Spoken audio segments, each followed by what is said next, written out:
and all the MBs are having a fantastic one, because today is a beautiful day. Today's a wonderful day. Today's a fantastic day. Today is a unique day.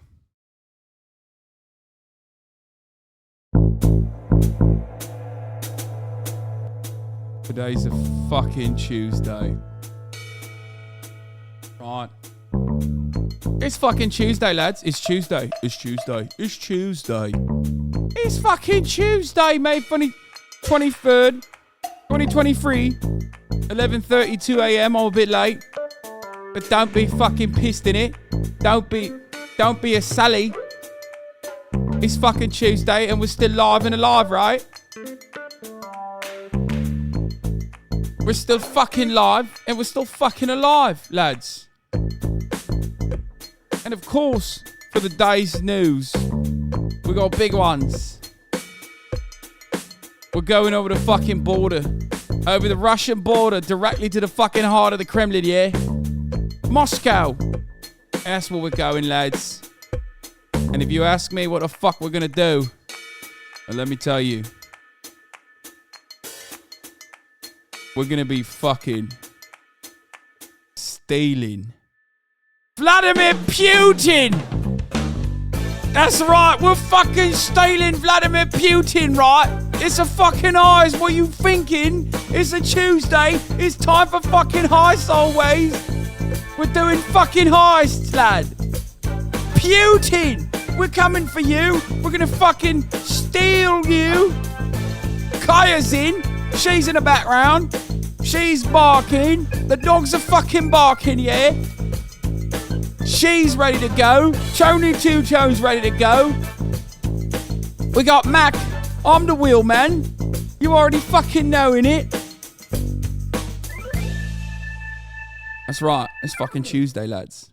Anyway, folks, this is part of the broadcast where I tell you a little bit about my personal news, about what's going on in my life. All right. Bullet Tooth Tony. Is she giant now or is it me? No, she's literally, quite literally a giant. So she's quite literally a giant. She's like 22, 23 pounds right now. So she's a bit underweight, I think, for like the Tibetan Mastiff standards. And I do think that she is you know how puppies are. Puppies usually like look hard to distinguish from one another unless it's like literally like a French bulldog puppy or whatever. So she's like kind of growing into her looks a little bit, and it's she doesn't look like a full-blown Mastiff for sure. And size-wise, she's a little bit underweight in comparison to like what she would be if she was a full-blown Tibetan Mastiff.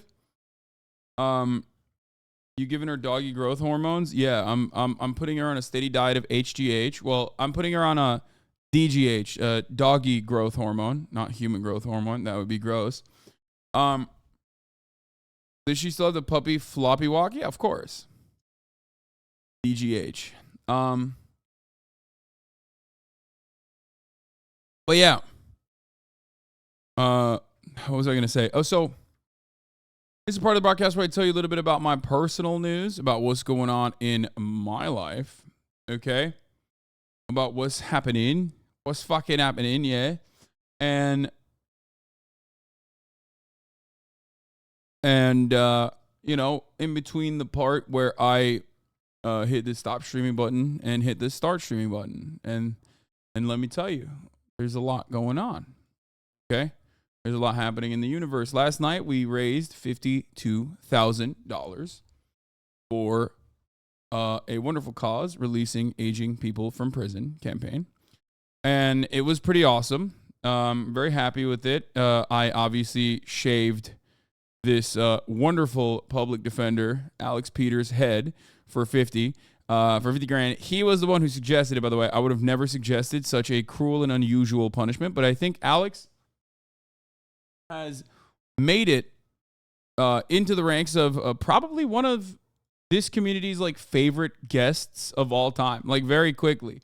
2 days in a row, he came in. He was rolling with the punches really well. I mean, he was great. He had a natural ability to be able to get shit on by me and this community, and also shit on me in a way that like chat would like.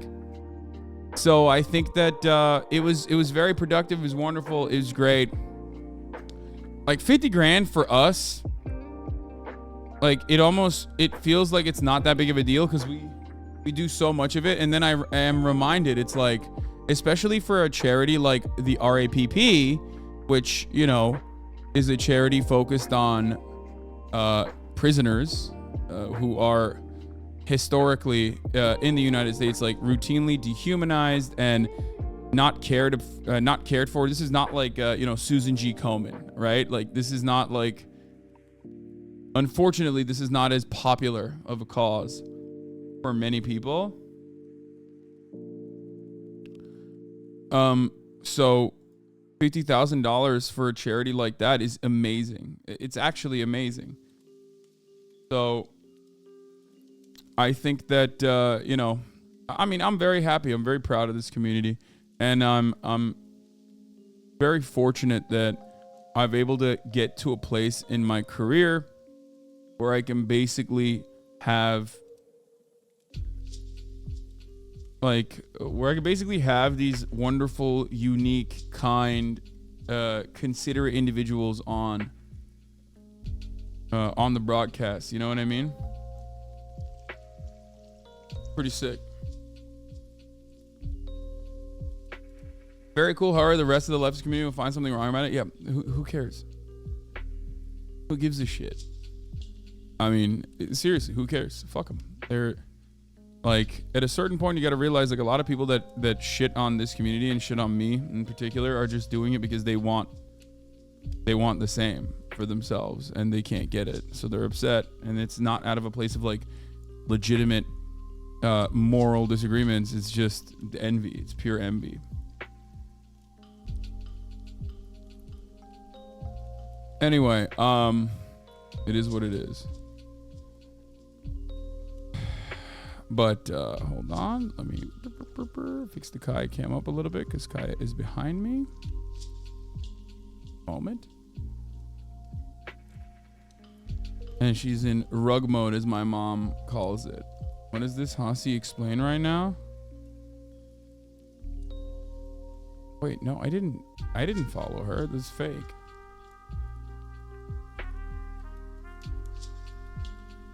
Anyway. She's gorgeous. Kaya is beautiful. I don't know.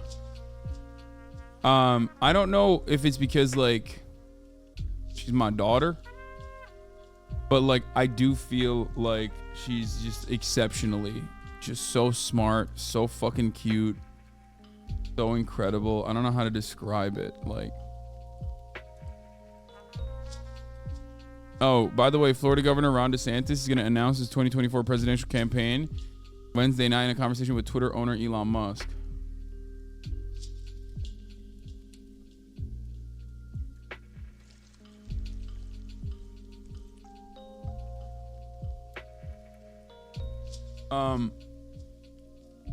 Anyway, we'll get to all of that, but personal news wise, you know, I feel very proud of this community. I feel very proud of you guys. Like, we were able to do something, you know, for a charity that doesn't get a lot of play, for a charity that doesn't get a lot of coverage, to raise $52,000 in a matter of hours is incredible.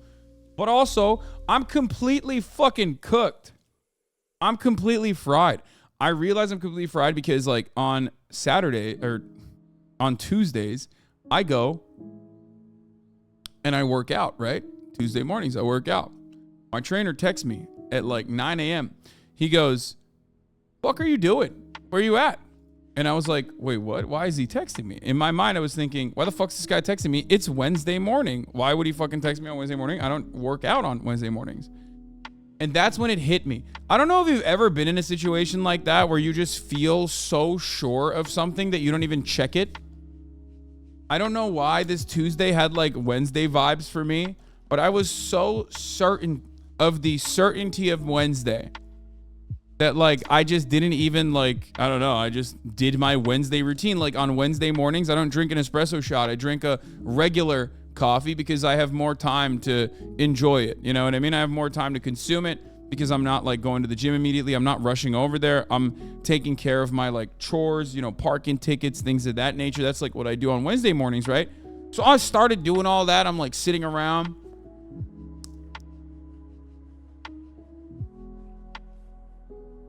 And, you know, parking tickets, the fuck? Brother, of course. Do you know what West Hollywood's economy runs off of parking tickets, brother? I know I made it seem like I was, you know, getting a parking ticket like every week or something. It's not the case, but remember, my mom is here. My brother is always here.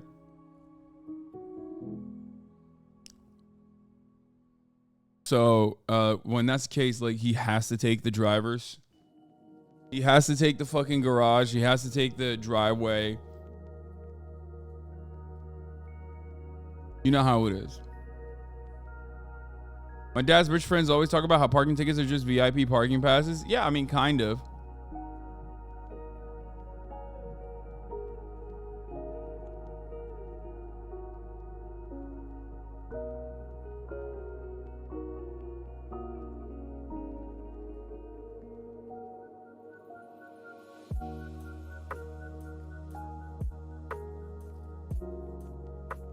Oh my God, dude. Was in West Hollywood, and the amount of like 100K cars on the road parked is crazy. Lamau. That's mostly Los Angeles. Los Angeles is like very rich. Nice place. A lot of rich people live here. Anyway, where was I? Oh, there's a lot to talk about today, but so I went to the gym. I worked out. I came back. She's been wonderful. No peeing inside. No pooping inside. I even had to basically fucking make her crate a little bit larger with the divider that I currently have because she's like rapidly growing. And you know, she's doing great. She's doing fucking awesome. Like, there's obviously still some issues, but like we've completely moved beyond the pee pad. And another big piece of news is that I'm back on One Piece. That's right. Folks, I'm back on One Piece. It's been far too long. I watched a little bit of Blue Lock. I watched all of the Chainsaw Man. Incredible, by the way. Chainsaw Man is fucking awesome. Jujutsu Kaisen Season 2 is coming out, which is Chainsaw Man, but less horny. But in the sea of all that content I was consuming, there was always one thing that I had to go back to. And that was One Piece. That's right, folks. We're back on Fishman Island.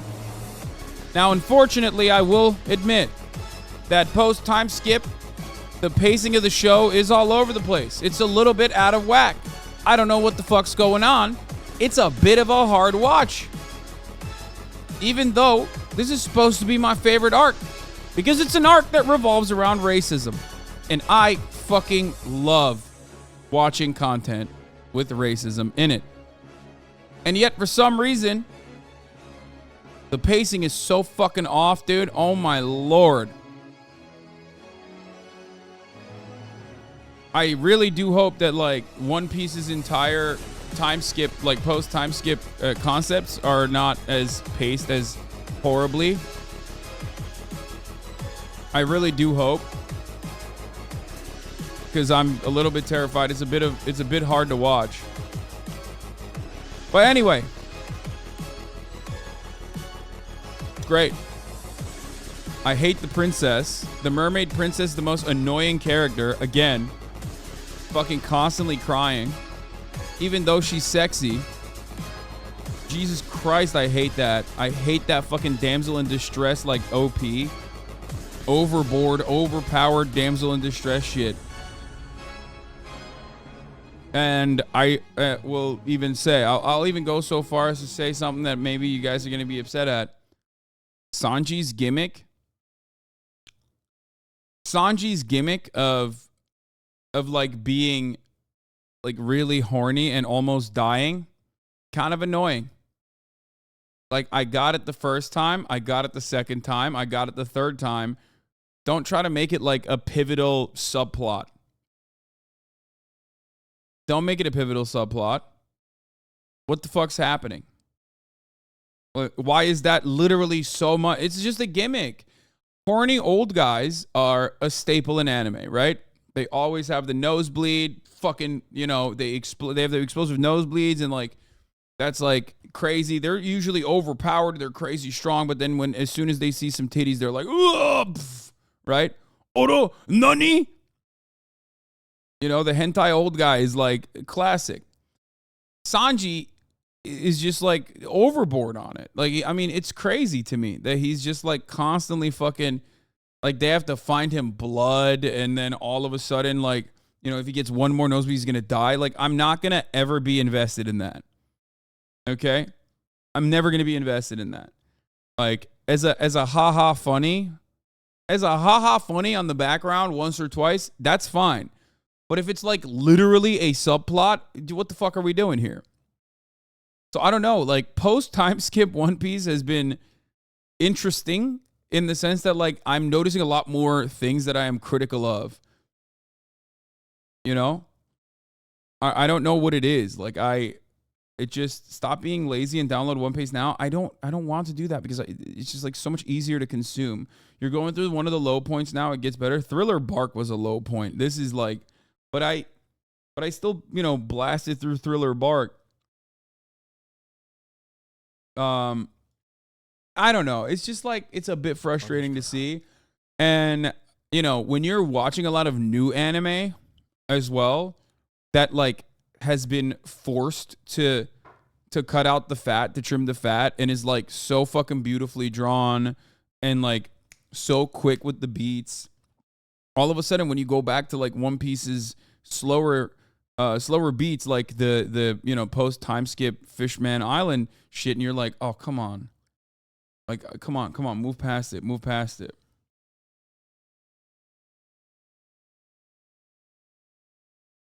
But folks, am I a quitter? Abso-fucking-lutely not.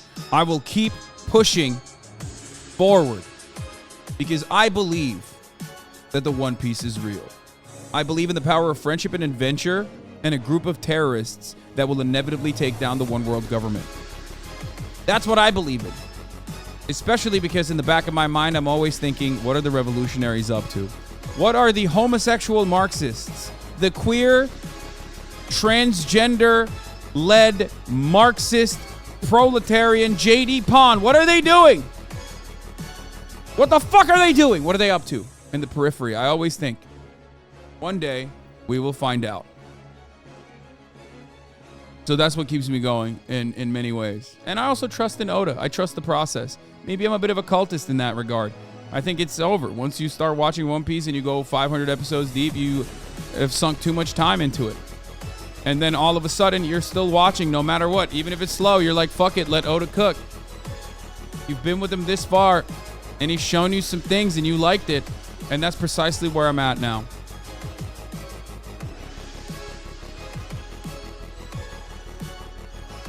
But I do hope that it gets, like, a little bit more fun. Because the Fishman Island politics is, like, it's supposed to be really good politics, but it's been so, the pacing has been so slow that I can't even focus on the fucking politics of it. And I literally I took the longest break from One Piece that I've taken on Fishman Island arc, which I really thought was going to be sick. You know what I mean? One Piece gets worse and worse and worse in anime quality from where you are until a later arc. This is why everyone has told you to watch One Piece. It's edits Toei's filler garbage. Oda turned Nico into a Becky. Oh, dude, I know. I think controversial opinion too. I think what happened to Nico Robin should be a crime. I don't think Oda should have been allowed to do that. Like, one, she's supposed to be Russian, so I don't know why she was like that brown to begin with. Because like, how much fucking, you know, how much sunlight is happening to you. You know what I mean? Like, but like I always thought, I don't know why, I always thought like Nico Robin, even though like canonically she's supposed to be Russian, in my head canon, she was always like, I don't know, like Indian or Pakistani, something like that. You know what I mean? I always thought like she was like everyone. I think everyone like probably looks at it a little bit differently, but I know there are dark Russians, but not like that. Maybe she's half Tatar. Russians are just Asian Europeans, the two pale groups law. Anyway, I always thought like in my head canon, I always thought she was something like that. You know what I mean? Like maybe half and half, like half white. And the bangs absolutely banged. I think that this transition from like just having like gigantic, enormous fucking honkers, and no bangs is just, I don't like it. Are you trolling? No.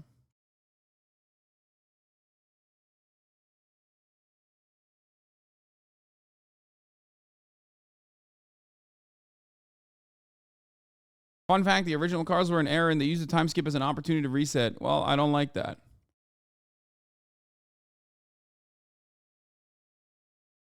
I like this more. Then Toei got one thing right instead of Oda, and I can't believe it's, maybe it's sacrilege to say, but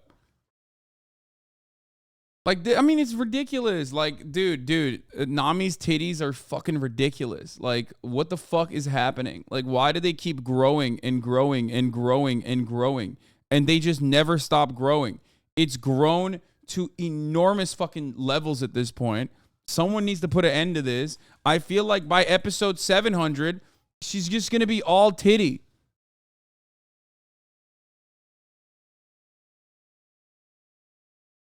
She's going to be all titty, bro. Like, at this point. I don't know what the fuck is happening. She drank the milk fruit. Yeah. Is that a problem? I mean, dude, at a certain point, it's like, look, I think it's funny. I think it's funny the way Oda draws women. It's like, it's a little ridiculous. It's literally like, I mean, that's how you know he's a fucking leftist, okay? First of all, misogynistic leftist, okay? Misogyny left is like a fundamental, like a key part of being a leftist is like, you have to be misogynistic. Like, he's like pro-trans and then thinks like all women have to either be like old and really hard to look at, ugly.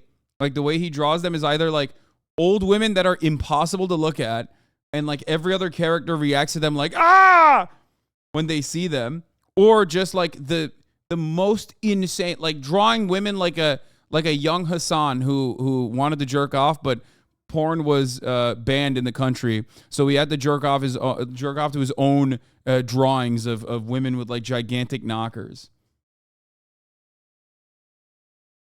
You know what I mean? Look at Oda's women diagram for drawing. This is his controversial advice for drawing women. That's awesome. Damn, that sounds like projection, brother.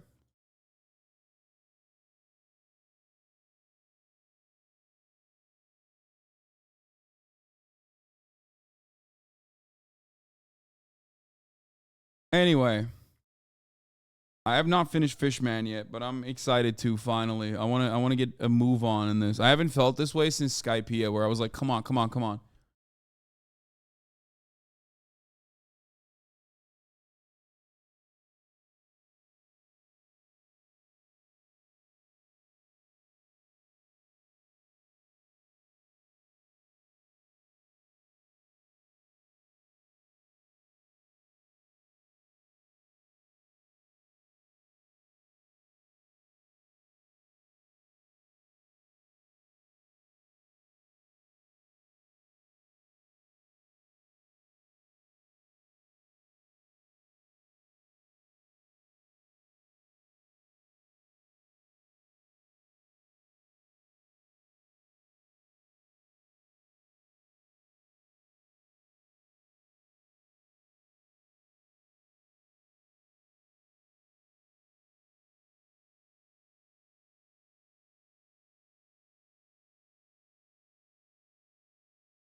I gave him the Turkish barber fit, dude. Look at that.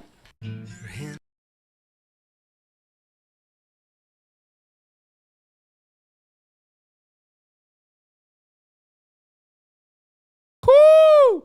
Sheesh. Yo, dude. Hey, yo, dude. That shit is fire. I should have slapped him, too. I should have fucking slapped him upside of the head. You know what I'm saying? That's what you're supposed to do in a situation like that. You may be the worst barber. You may be the worst barber I've seen, quite possibly. Dude, no shot.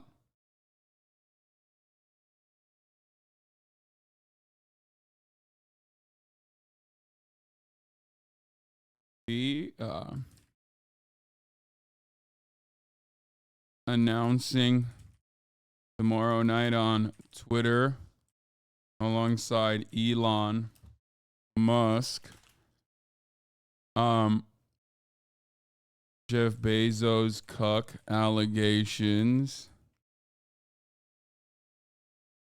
alpha male debate, and so much more. Get in now. Let's see if I can even get this fucking video to upload on Twitter, because it never allows you to do that. Yeah, uploading it is at 1%, 7%. It will take a while to upload long videos, 14%. Make sure to keep your browser tab open to avoid upload interruptions. Okay, 35%. Dude, Twitter, I tried to fucking upload a GIF on Twitter. It was like, I think it was one of the hardest things I've ever done in my entire life. Like, straight up. I don't even fucking understand.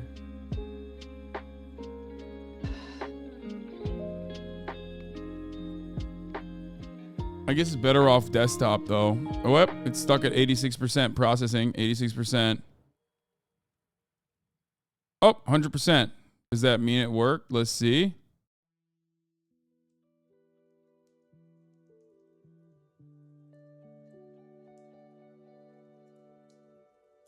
Do not upload video. It has a bad sound, bro. I'm gonna kill myself, it said. Yeah, who cares, dude? Whatever. The fuck? It's from a movie, goddamn. Yeah, literally.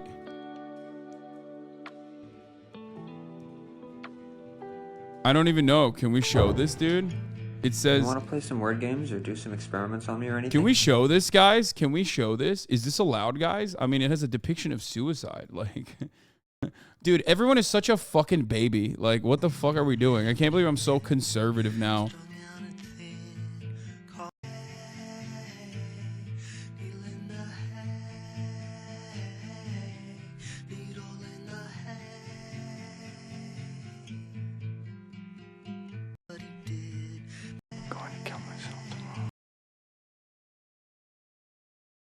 Can we do that? Are we allowed? Is he allowed to say that? Is Wes Anderson allowed to show that?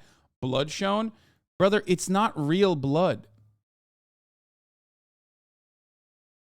It's not. Guys, I am going to repeat what he's saying now. Like, I do think that, I legitimately do think that we're just like a nation of baby children, okay? Man babies, you know what I mean? Who... I mean, I get why everybody's like a little bit on edge. You don't want me to get banned. I get it. It's fine.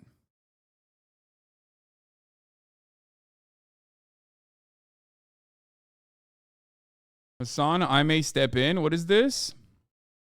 The tables are set for celebration of Henry Kissinger at 100, hosted by Econ Club, New York at the Yale Club. What would you ask Dr. Kissinger?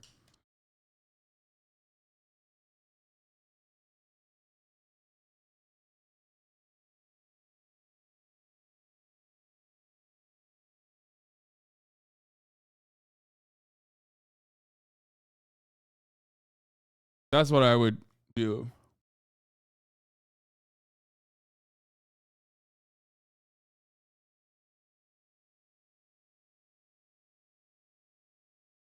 Solo loves your cut.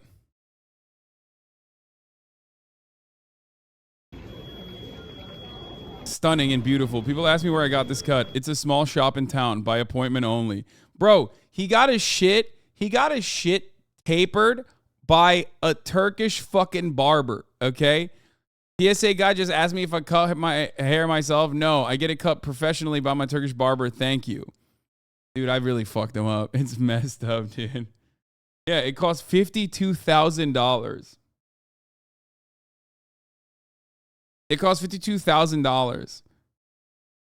I'm not bisexual anymore. I took it out of my IG bio. Yeah, I did this. I knew Hasan was a foe, but he's gone too far. I did this. Why did you not shave the rest of it off? After the stream, I actually asked them. I was like, do you want me to shave the rest of it off? Like, because I feel bad that this has happened to you, that I've done this to you. And this is, you know, by my hand. And he was like, nah, it's fine. I also did gas him up a little bit. And I told him, all right, by the way, blast off. Let the people know. We're live and alive. I did gas him up a little bit. And I told him, like, every fucking Red Scare listening, like, art hoe is going to love your shit. You know what I mean?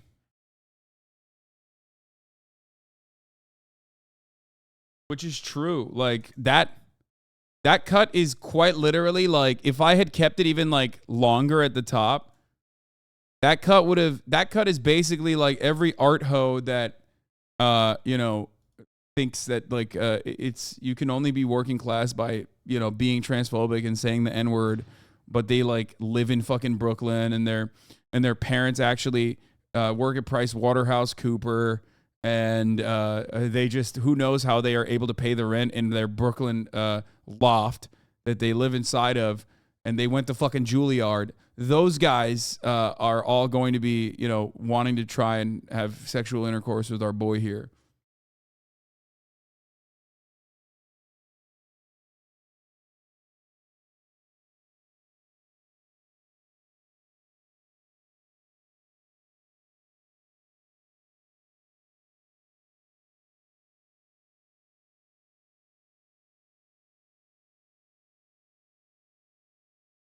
Just describing Dasha, that's oddly specific. No, there's like an entire contingency of these fucking demons out there, okay? I know little Rhonda is gonna announce that he's fucking running for president. Wait, how does this only have 386 likes? Yo, we have fallen off, dude. I have fucking fallen off, brother. It's over. It's Jover. It's fucking Jover, dude. We can't even get to 1,000 fucking likes when I post a blast off tweet, especially one with, like, we're not on Twitter, motherfucker. No, it's done. Twitter is half down. Oh, that makes sense.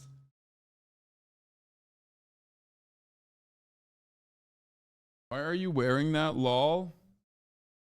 Because I'm a cop and I love police. What do you mean? What? Hello? Guys, I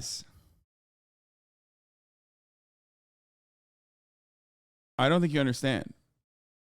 You guys all gave money to the Release Aging People from Prison campaign because you thought, oh, like clemency for people who have served entirely too long prison sentences, who are very clearly not going to reoffend, right? Like they do not even have the capabilities of reoffending.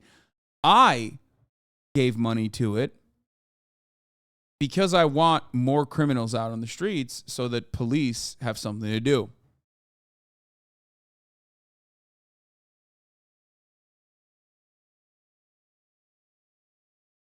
Bro, I don't even follow you on Twitter anymore because I find the all caps blast offs to be annoying. No wonder you're falling off.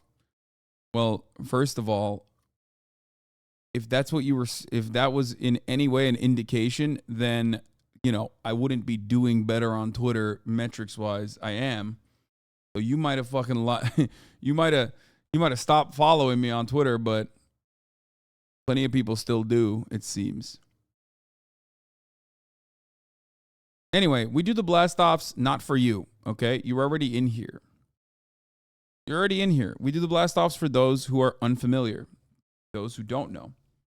What a weird thing to be pressed about. I know. It's whatever.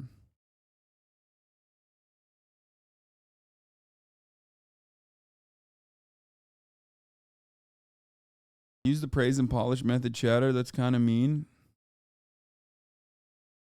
We watch Plant TikTok later today, please, King. I don't even know what that is. You have a new ally? Dude, also, all I'm going to say, wait, no fucking shot did they give this to Steph Curry. Steph Curry's been named the Kareem Abdul-Jabbar Social Justice Champion Award winner, the NBA announced. The award is given to a player who best embodies Abdul-Jabbar's message of civil rights, black empowerment, and racial equality. What? Bro, no gentrification. Steph, no gentrification in my backyard. Curry got the award? Are you fucking joking? There's no fucking shot.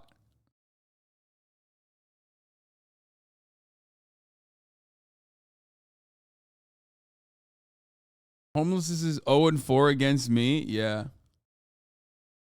Steph the nimble NIMBY Curry.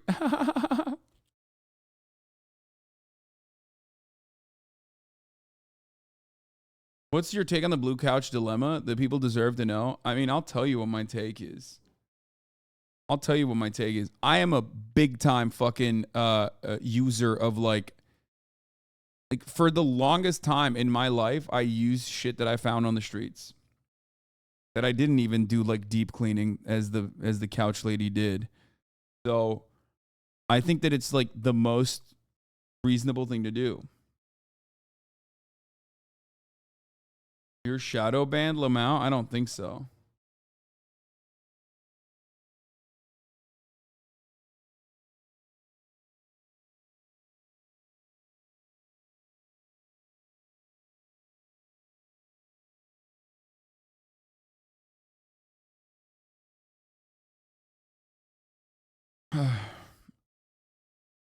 It's anti-proletarian to critique the couch lady. My take is that couch is ugly as shit. Who gives a fuck?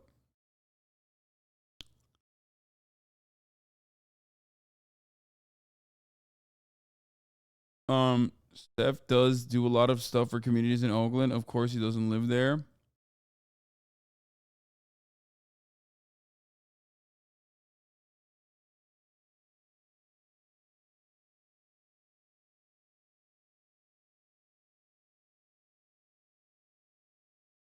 Thoughts on LeBron retiring?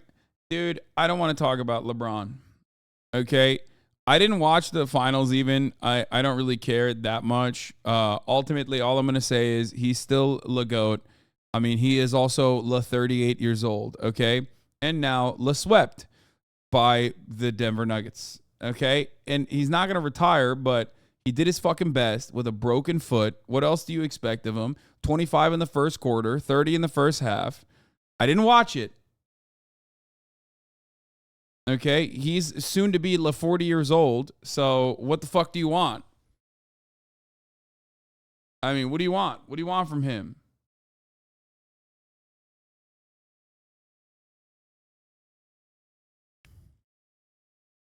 My man's foot was coming off the ankle, and you're over here talking shit. How would you behave if you stubbed your fucking toe? If you stepped on a Lego, you'd be like out for the rest of the fucking week. And you're out here talking shit about a man at the age of 38, literally putting the goddamn team on his fucking back. What do you want? He's an old man. He needs a walker to walk around. Okay? The midlife crisis is out here with fucking dropping 40 at the age of 38 when his foot with one foot. With one foot. Been 20 goddamn years. He's been balling, dude. What do you want from him? 20 fucking years. Sick and tired of this shit. Be careful, you're basically the same age. LeBron has been consistently the GOAT for 20 fucking years, okay? He tried his best. I think his team let him down. And we all let him down, okay? Also, I can't even hate too much. I know that like Jokic's racist memes are like funny and all, but ever since I saw how fat he was when he was younger, ever since I saw how much he looked like me when I was his age, it's been great to see like, you know, a thick boy, a doughboy. Doughboy representation is important, is what I'm saying. Okay.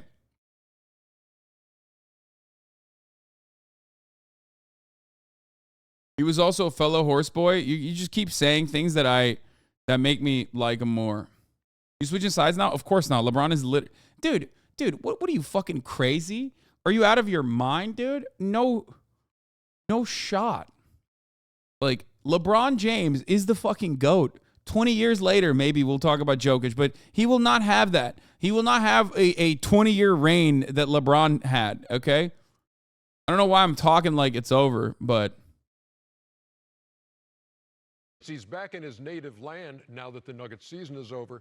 If you want to find him, you got to head to the stables. And that's where a contingent of Denver brass delivered the Joker his second straight Kia MVP trophy. And after that, I had a chance to speak with him.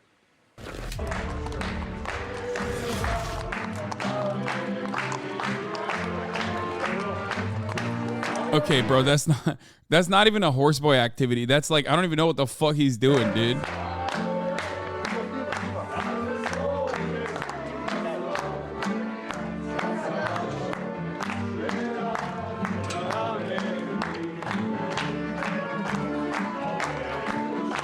Dude, look at how fat and out of shape he is. It's insane. I love it. I love it so much.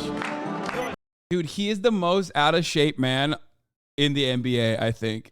Like, he just looks like, if he wasn't like 7 foot tall, he would literally be like such a regular looking dude.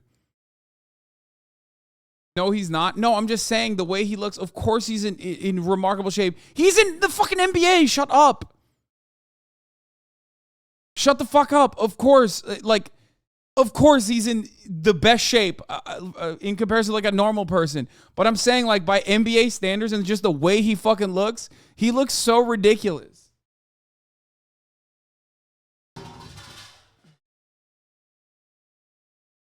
The idea that he is not like, he doesn't look like, visually, he doesn't look like a schlub. I don't know what to tell you. Like,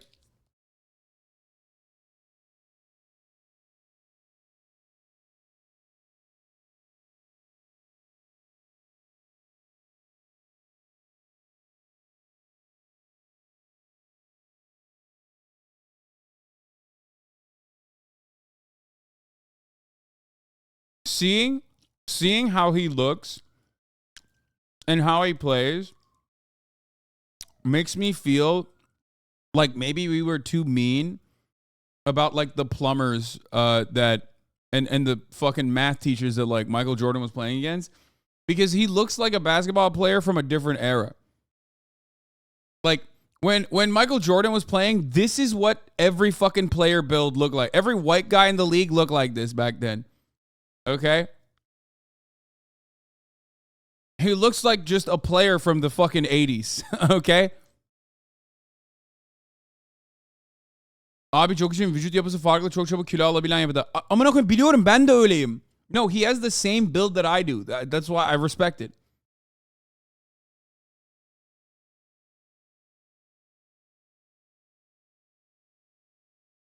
No headband or goggles, though.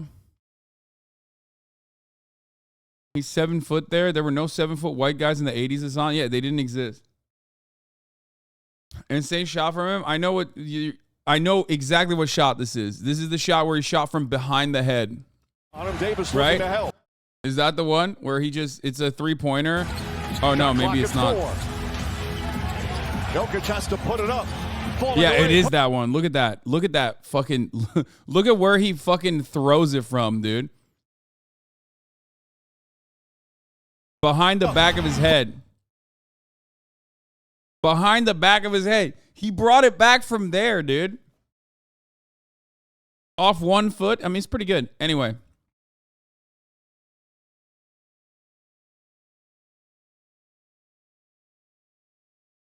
Perfect description from 2 years ago. Jokic will dribble around looking like a panic walrus on sand before tomahawking some shit over his head, which ends up being wetter than water, is truly majestic.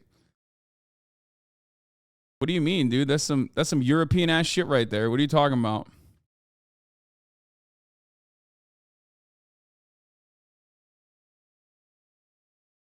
Anyway.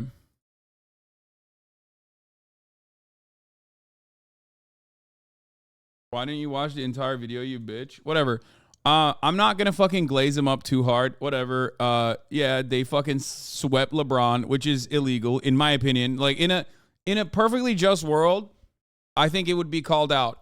Sweeping LeBron James. I don't even talk about the Lakers. I'm just talking about LeBron James in general. Sweeping LeBron James should be treated as racism, which it is. It is racist. It is absolutely racist to sweep LeBron James. You should not be allowed to do that. If it were up to me, Hasan talking sports like Mizkiv talking politics, I demonstrably don't know anything about sports. I'm just saying that it's racially motivated, which it is. And you're probably a racist too, if you don't recognize that. It's honestly very fucked up. You know the NBA's pissed. Both conference finals are going to be sweeps. Yeah, I mean, if there is, first and foremost, if there is no better indication that the NBA is not scripted, or, oh my God, I just realized something. Hold on a moment. 1 second. Wait. 1 second. 1 second. Guys, many of us have said time and time again on this broadcast that the NBA is scripted. Now, if the NBA was truly scripted, do you think they would have allowed the Denver fucking Nuggets to sweep LeBron's Los Angeles Lakers? No. However, that's the dumb take. That's the dumb take. The real take is that what's happening right now? The Writers Guild of America is on strike. You can see it behind me. The Writers Guild of America is on strike, which means the writers for the NBA are on strike. Because if they were currently working right now, that would have been a comeback, the comeback of a century. 3-0, LeBron James comes back, he drops 75. He says, this one's for Kobe. He's clutch. He's all of a sudden a clutch hitter. No one has expected this. Everyone says, LeBron, you can't close. LeBron closes. He says, this one's for Kobe. Dropped 75 last night. Keeps going. All of a sudden, everything changes. 4 consecutive wins in a row. The crowd goes wild. One of the greatest conference finals of all time. No one expects it. That is what would have happened if the NBA truly still had their writers. Clearly, because they do not have their writers, because the Writers Guild of America is on strike, this is what happened. This has furthered my delusion. What delusion? Do you mean you know the truth now about the NBA? Yeah, exactly. Get off the good shit, little bro. Jokic is better than LeBron. Okay, shut the fuck up. That's insane.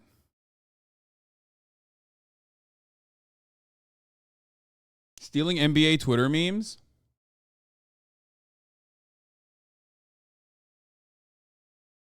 If you think that I stole this just now, instead of like literally tying up a joke that I've made multiple times, I don't know what to fucking tell you.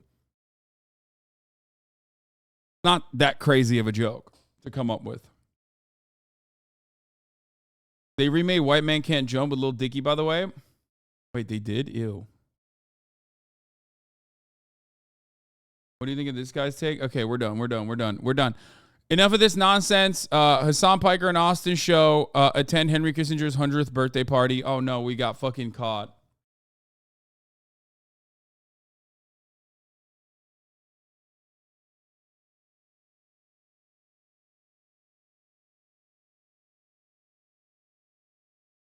Chatter mixed up the white rappers as Jack Harlow. Oh no, that's racist, Chatter. What the fuck? How dare you? I don't even know how this fucking cold brew is going to be, but we're about to find out. This is 100% Honduras. Vegan, gluten-free, sugar-free, no preservatives. Producing a facility that produces gluten. Chatter's in here mad racist.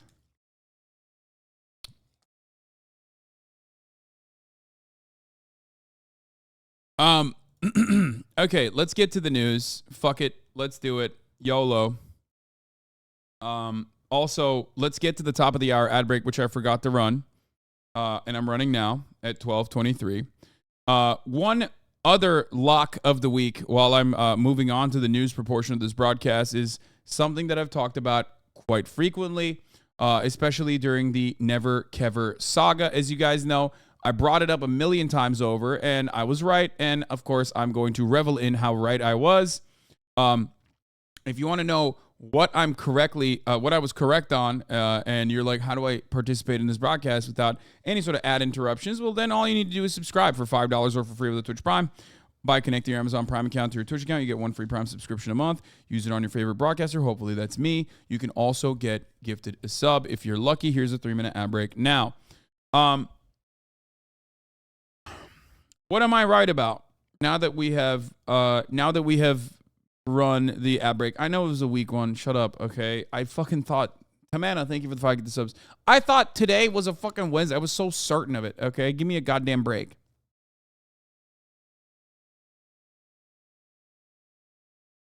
Let me explain to you something, okay? Let me explain to you something. During the Never Kever, the juicer left LA. Oh no. What will I do? I try to get this motherfucker out outside of his house routinely, okay?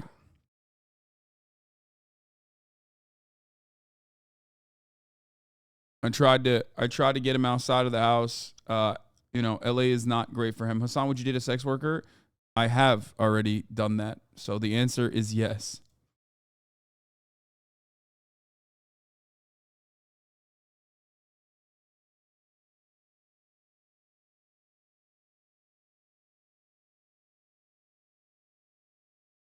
You thought yesterday was Tuesday too?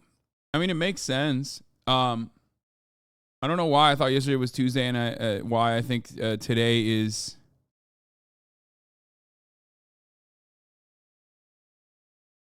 What the fuck is this? He's not blurring out his food. What are you talking about?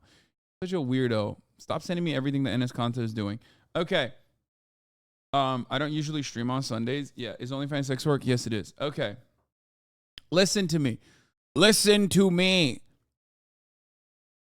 Listen to me. Okay? We're talking about why I was right. And I'm here to tell you why. I was right. I was wrong when I suspected today to be Wednesday, but I was right on Marjorie Taylor Greene and Kevin McCarthy. Fucking! That's right. Olivia Beavers of Politico, who's a congressional reporter, says new during the GOP conference today, House Republicans did a 15-minute fundraising auction for chapstick used by Speaker McCarthy. The winner, Representative Marjorie Taylor Greene, whose winning bid was $100,000. Her spokesperson confirms to me, I was right.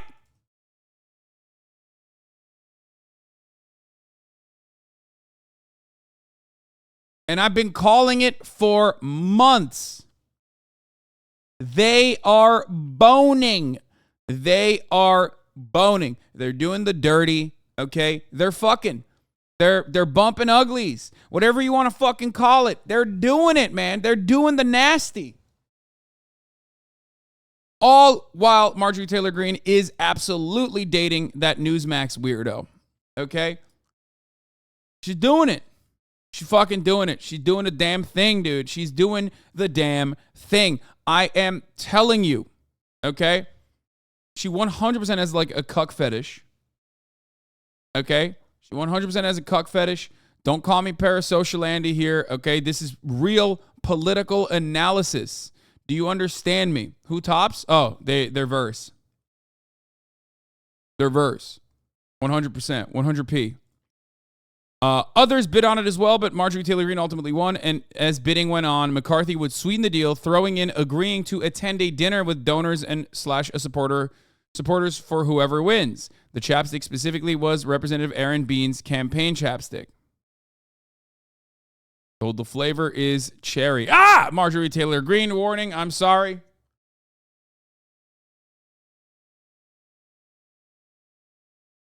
Bean was the auctioneer, filling the shoes of former Billy Long and Seams.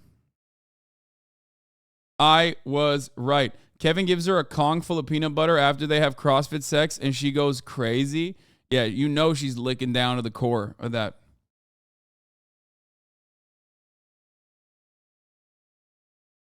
Marjorie Taylor Greene is serving cunt, but in a God-honoring way? Abso-fucking-lutely not.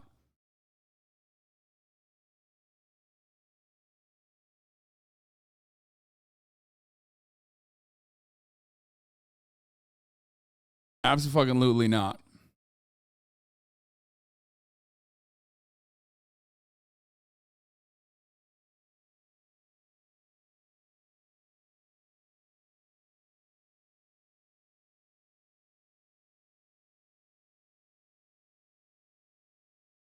Do you think she transforms and McCarthy just walks inside? Marjorie Taylor Greene is hot wifing. Okay, you can take that to the fucking bank. You called it even before this, but here's the clip to make you feel good. Sexuality. Now, am I having sex with Kevin McCarthy? Some people are saying this. This might be a lie told by the liberal Democrats. Allegedly, I, Marjorie Taylor Greene, am having sex with Kevin McCarthy. Allegedly. Anyway,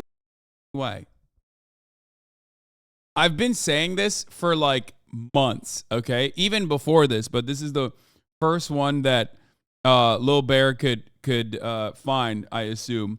But I've literally been saying this for months, okay?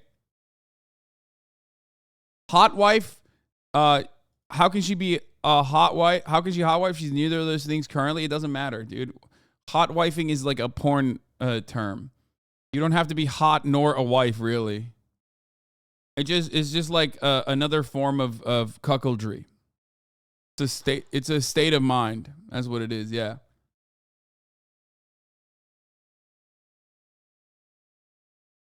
It's a swingers term, yeah. When conservatives focus called line dancing for the Lord. It was from the speaker vote, I think, is when you started saying it. Yeah. Yep. Yeah, I don't think a lot. I think a lot of people are up now. They're all This is, by the way, this is Marjorie Taylor Greene's boyfriend, Brian Glenn. hashtag I am up. Of course, come and check it out here.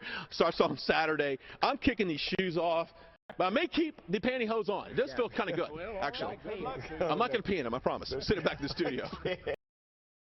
That's her current boyfriend, who absolutely is sitting on the Sneeko couch as Kevin McCarthy is getting topped by Marjorie Taylor Greene. I'm sorry that you had to live that.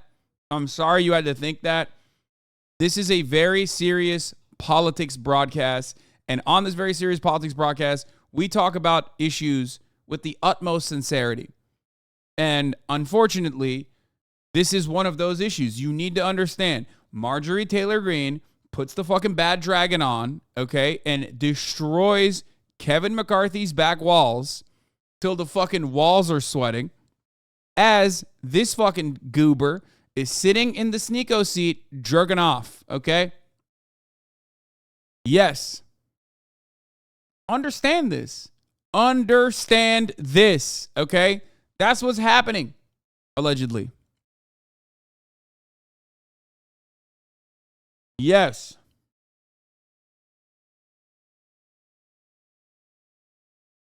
I think you found the day I was a little bit more clout, at least with like the Trump. Oh yeah, when I started talking about Elmer's, that's I had already established it. I'm using this as an example as to why like this is why McCarthy could not be speaker early on, because he like fucked up and did adultery. Like committed a double adultery one time with this other lady. And Marjorie Taylor Greene also loves swinging. We already know that. We knew that for a while. It is the reason why her marriage fell apart, inevitably.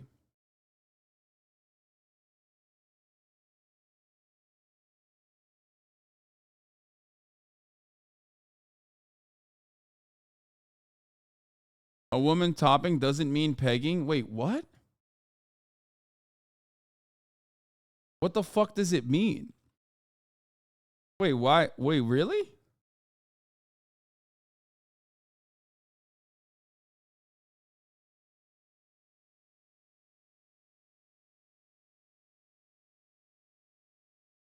It can be pegging, but not always. What can it mean then? Like giving someone top, you mean? As in sloppy toppy, like as in blowjobs? Yeah, if that's what you mean. Or do you mean like fisting? I meant topping in a gay sense.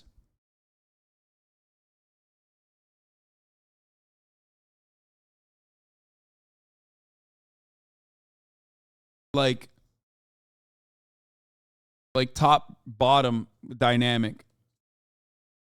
Pegging is not gay. I'm just saying that, like, dude, it's like me saying I'm a selfish top, you know what I mean? Or I'm a service top. I'm a straight man, but when I say I'm a service top, I'm like memeing, you know what I mean? That's what I am talking about. Amazon position topping, what? Being dominant also means being a top. This is such a danger zone. Fuck no, it's not. Lamau, the Amazoness, Morgue Pie style top. I met Morgue Pie. She's a big leftovers head. She's a HasanAbi head. She was very nice. Hasan, you're literally correct. Stop listening to chat. Yeah, I know. I don't know why I'm like listening to these freaking weirdos, dude. I know what I'm talking about. Oh, Chatter just did an oopsie. There can be dominant bottoms. Yeah, we're not getting into this. All right. Bro, Chad shopped this whole head. This is what this dude actually looks like. And then this is what he looks like on the Red Future Radio Network, the conservative crusader. Yeah, she's a massive H3 stan. Morgue Pie is, yeah. Yeah.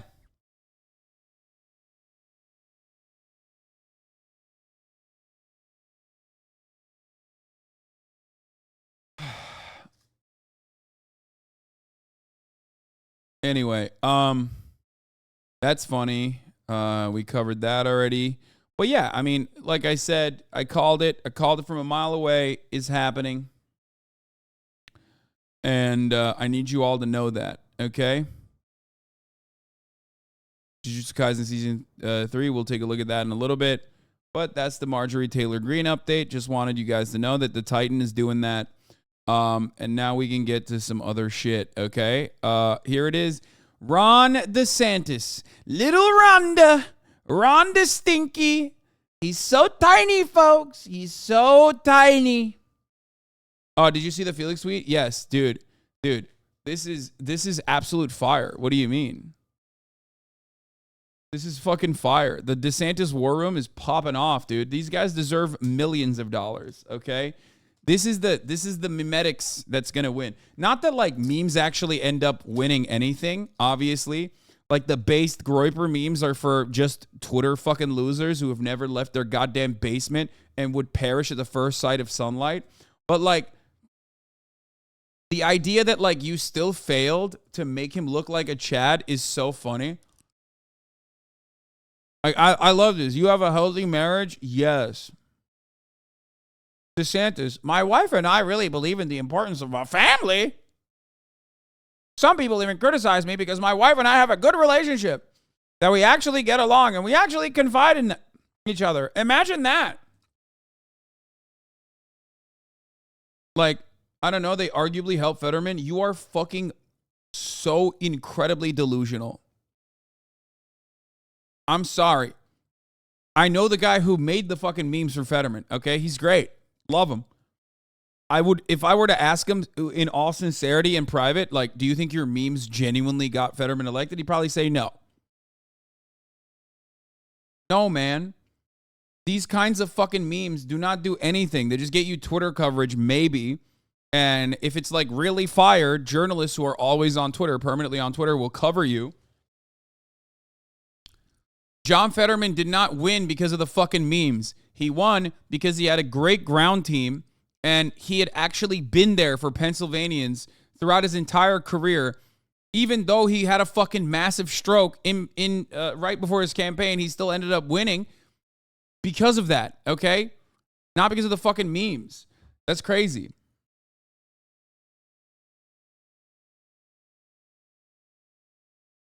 Also a really bad opponent. I mean, I think that Dr. Oz wasn't great, but he wasn't like the worst. Anyway.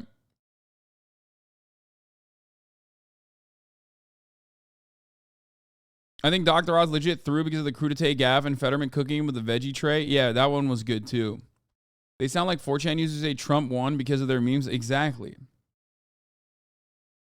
If you think memes got someone to office, then you're actually terminally online and you should write your will.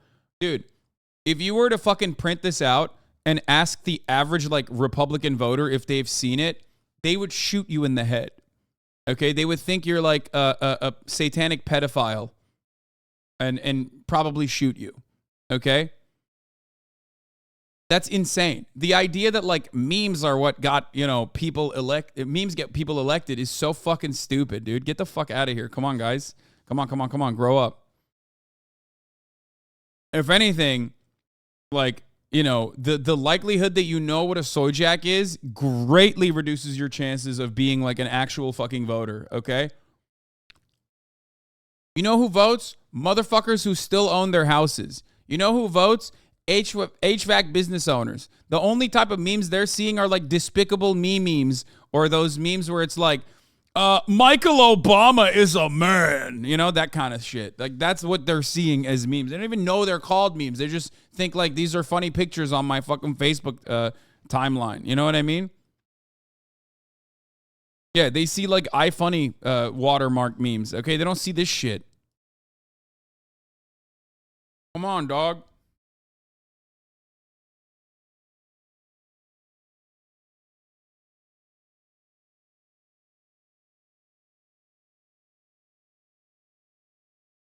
You were right. They're going to be extra soy this year. I know. They're so fucking lame, dude. Lots of conservatives are dreading Pride Month, but I'm excited. We have big plans for Pride Month this year. Stay tuned.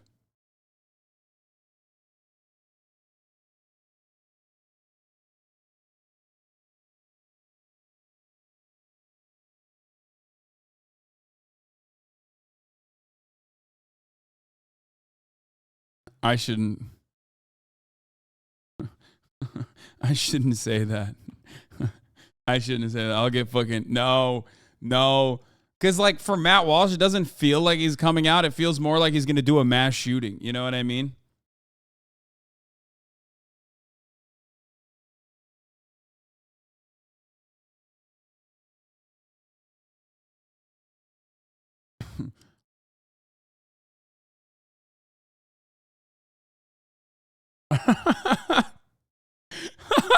This is fucking awesome. See? Never mind.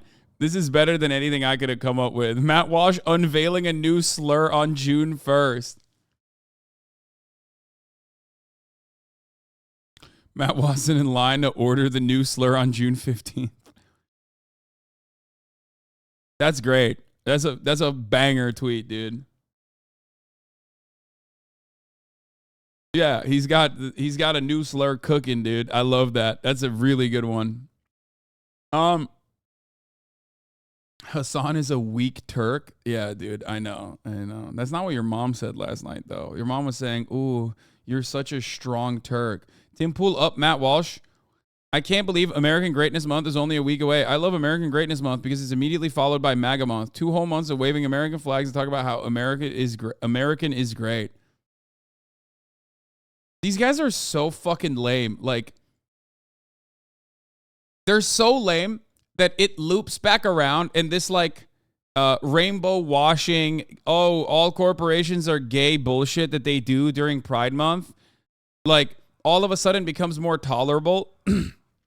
Because like I'm not the biggest fan of Pride Month. You guys know this already. Because like it's just so fucking annoying to see like all of these corporations that dump millions of dollars into like Republican politicians that are genuinely passing legislation at the state level that like execute like they're going for like let's execute queer teenager bills, okay? And like all of a sudden what, like you fucking throw up the rainbow flag for like a month and then all of that goes away? Fuck no. You guys are fucking disgusting pieces of shit, okay? And also the main reason why I hate Pride Month is because I'm a foe. You know what I mean? Like keep that shit in the bedroom, not in front of me, okay?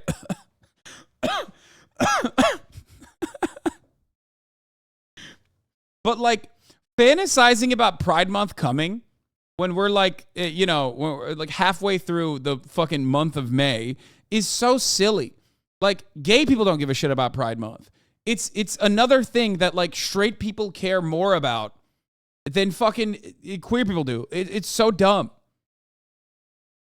Except Austin. Exactly. Austin is the perfect gay person to be excited about Pride Month because he's new.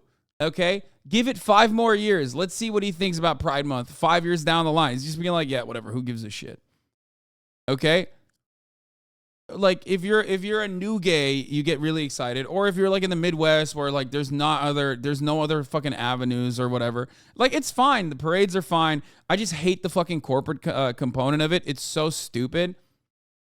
But again, I live in West Hollywood. I've lived here for what, fucking 6 years, 7 years now. Like, you know, it's the norm. So it's just like, it doesn't matter. Does that make sense?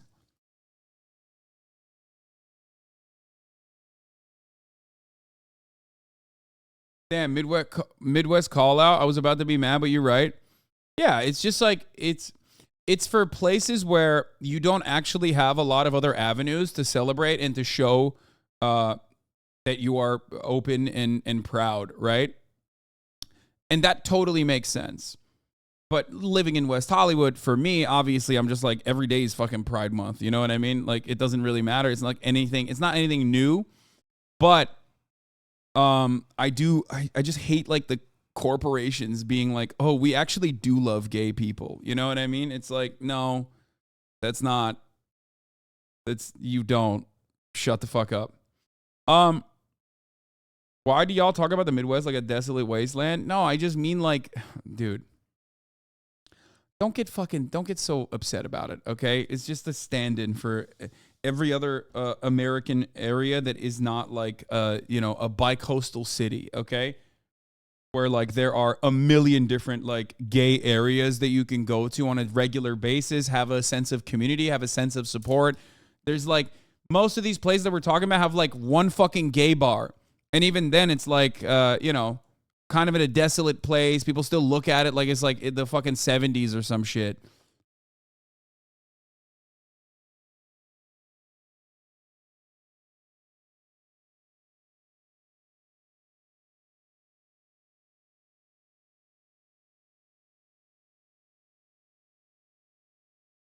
Anyway.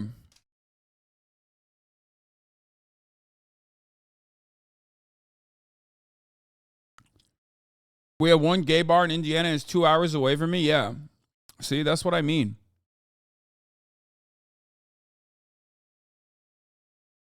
So, it's overall, I've gone through the whole like celebrating Pride with my queer friends thing when I first moved out here. It was all new to me. It was all unique to me. Like I still remember the first time I met a gay person. I remember the first time I like an openly gay person. I remember the first time I went to a gay bar. I went to the Abbey and I was like I literally was like, I was not homophobic or anything by any means whatsoever. But in my mind, I was like, whoa, what if someone thinks I'm gay? You know what I mean? What if someone sees me and thinks I'm gay? And I was like, and like I worked through it where I was like, well, who gives a shit? Like, whatever, who cares? I mean, obviously this was like fucking 10 years ago at this point, but still, you know what I mean? So because of that, I understand the importance of things like Pride and shit like that. You know what I mean? In my mind, I was remembering like the Sopranos meme. And it wasn't like a serious thing. It was like an intrusive thought for like a brief moment. But ultimately, that is actually a good thing. Like, it's good for that purpose. You know what I mean? If you're like new, you know what I'm talking about? It's good for that purpose for like your straight friends that are going through their ally phase or whatever. And it's also good for like building a sense of community. Building a sense of community, building a sense of like, it's okay to be gay. It's fine. And then when you're 10 years into it, you're like, oh man, this shit is, keep it in the bedroom, buddy. But all jokes aside, it is a little silly not even a little silly. It's very silly when you see all these fucking corporations, like I said, that very clearly are not interested in helping queer people exist, that do it for marketing purposes. But then I loop right back around. Okay, I loop right back around to being a fucking, gay pride supporter out and about. Okay, when I see how much these dumb motherfuckers lose their minds over it. Conservatives are like frothing. They go fucking bananas mode. They are insane. Okay. Well, I mean, this kind of shit is exactly why I don't even have an issue with any of this. I mean, I would never have an issue regardless, but it doesn't even annoy me, okay? I go right from like, it doesn't faze me to, no, actually, it's very good. This is, everyone is trans, stop looking, by Ben Shapiro. Let's take a look at this before we get to DeSantis. Folks, Pride Month is coming up, and you know what that means? It means that you are going to get rainbow vomit on everything across. Look at how horny he is for this, bro. Little bro, it only got 247,000 views in 4 days. Damn, dude. Pride Month's not here yet, bucko. Maybe fucking calm down. You know what I mean? Motherfucker is prepping for Pride Month more than like every gay person is, okay? He's prepping for Pride Month harder than Austin. It's ridiculous, okay? I don't know why companies always try to please around the 1% of the population. Corporate America. If everywhere you shop is doing Pride Month, then how exactly are you going to not shop somewhere during Pride Month? You're just going to have to ingest the rainbow cereal along with the rest of it. Okay, so unity in corporate wokeness is principle number one. And principle number two is you won't get that offended. Because the reality is, Harvard Business School studies about this, the left is significantly more annoying than the right is, typically speaking, when it comes to their consumption. Wait. I'm sorry. What the fuck? What does that mean?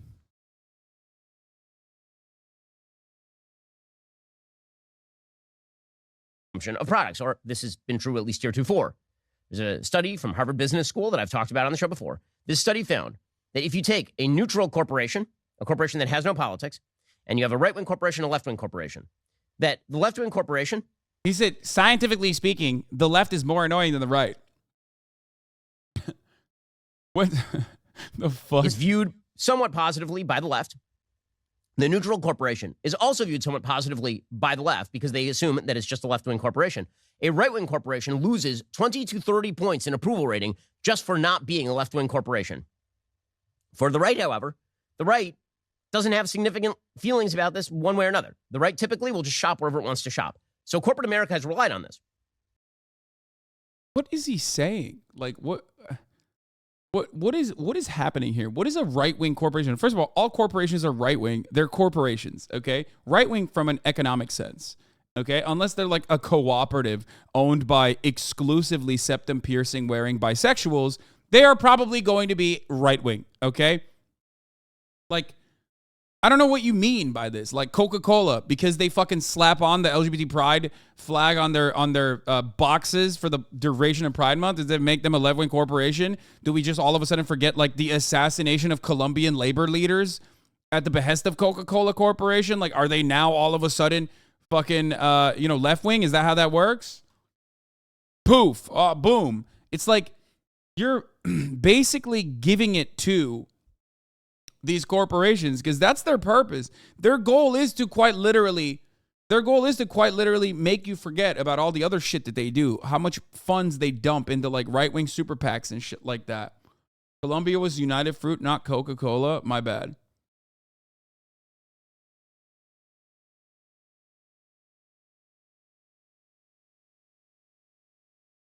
So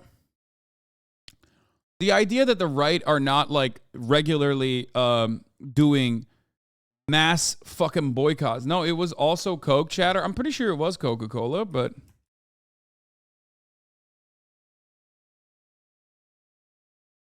yeah.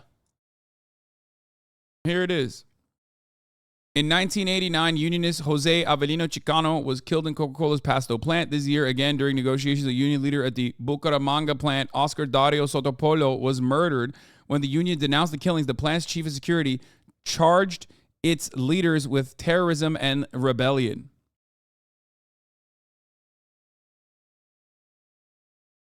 This is an article called The Coca-Cola Killings by the American Prospect, which is led by our friend of the show, David Dayen, the editor-in-chief. Yeah, I mean, classic. This is all left-wing stuff, you know what I mean? Famously left-wing. To execute union leadership. So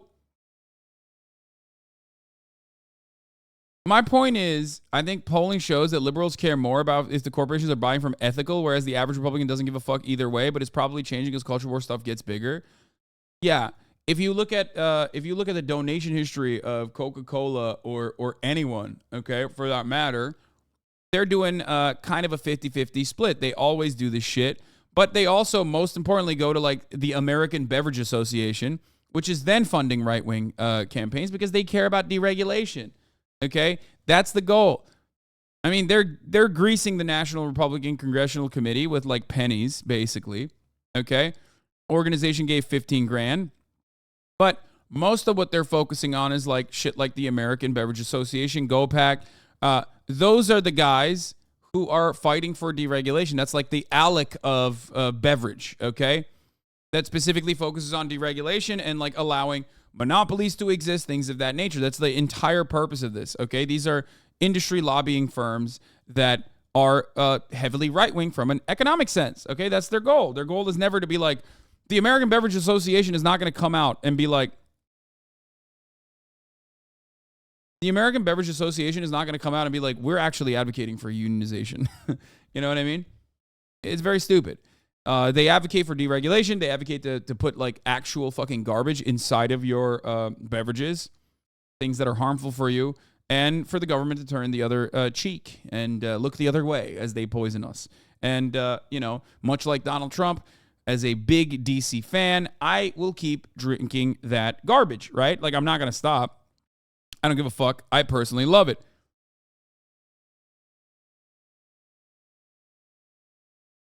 So the idea that like Coca-Cola or any of these fucking other corporations are actually, you know, inherently left-wing is so stupid, okay?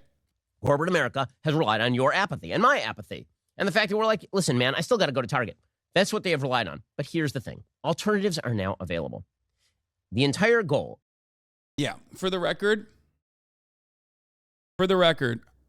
I think this is the study we looked at. I think this might have been the study we looked at, but what he's fucking talking about is so stupid because, I mean, it's transparently so that he can grease up the Jeremy Boring shit.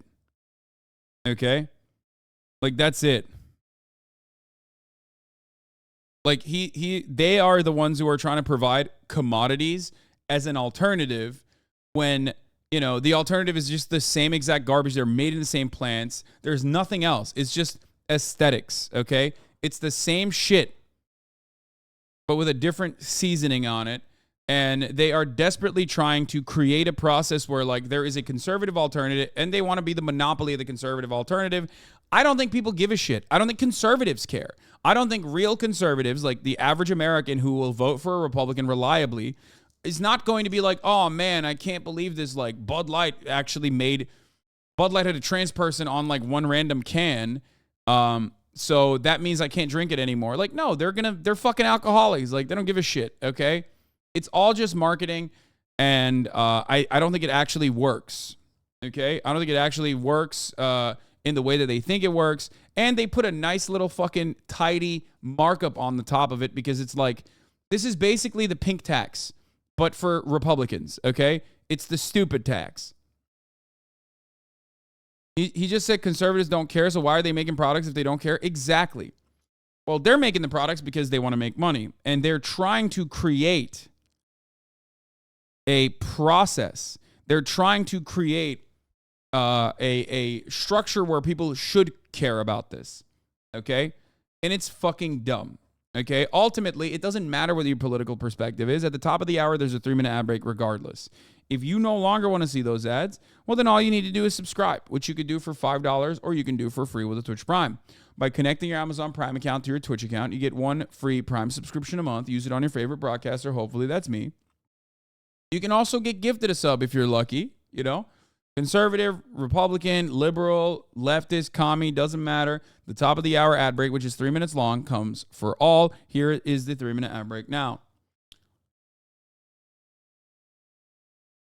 So they are desperately trying to, Sakura Gore, thank you for the 10 gift the subs. They're desperately trying to create an alternative so they can fucking make money. Like, that's it. That's it. And I don't know if it'll be successful, especially because, like, it's so much more expensive than the average thing, even though, like, the regular corporate version of it. And I don't know why you would, like, literally pay for that markup just because it's pretty much the exact same product that you're getting from the exact... They're drop shipping it, basically. You're pretty much getting the exact same product with a markup just because they claim it's fucking conservative. It's all marketing. And they're engaging in it.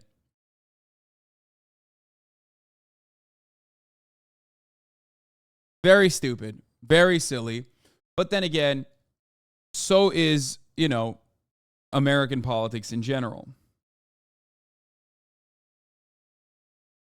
Hasan, I will argue that people this propaganda does work on are more dangerous, more unhinged members of the right wing. Yeah, exactly. They are.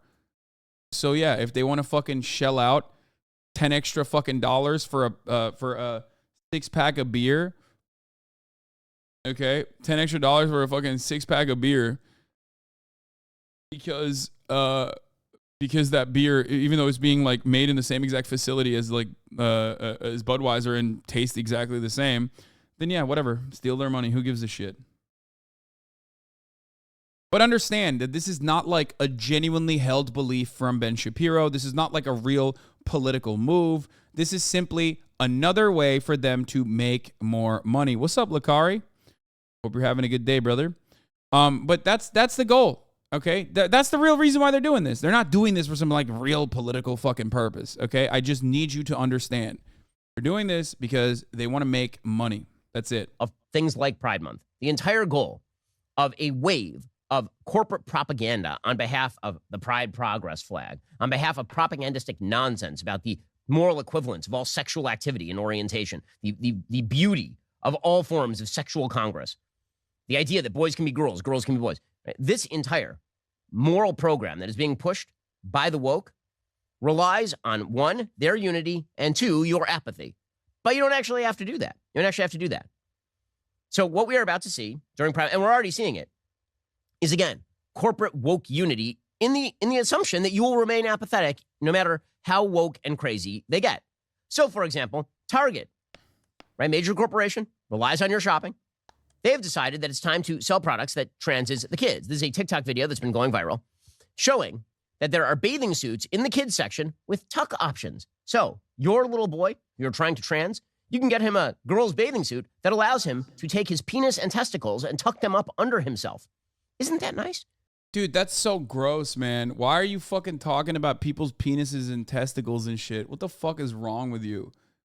Like, how is this like normal political commentary, man? Like, I don't understand. Like, why? Why is this discourse, brother? This is like, you think this is good for, you know, this is family-friendly programming? Like, what the fuck do you mean? Why are you constantly thinking about, like, what the fuck's going on with people's genitals, man? I've lived my whole goddamn life never worrying about that ever. And it seems like these fucking weirdos can never stop thinking about children's genitals. It's so weird. It's so odd. This is a odd fixation. Get involved with trains like every other normal person, okay? What the fuck is wrong with you? Why is this your hyperfixation, Ben? What the fuck?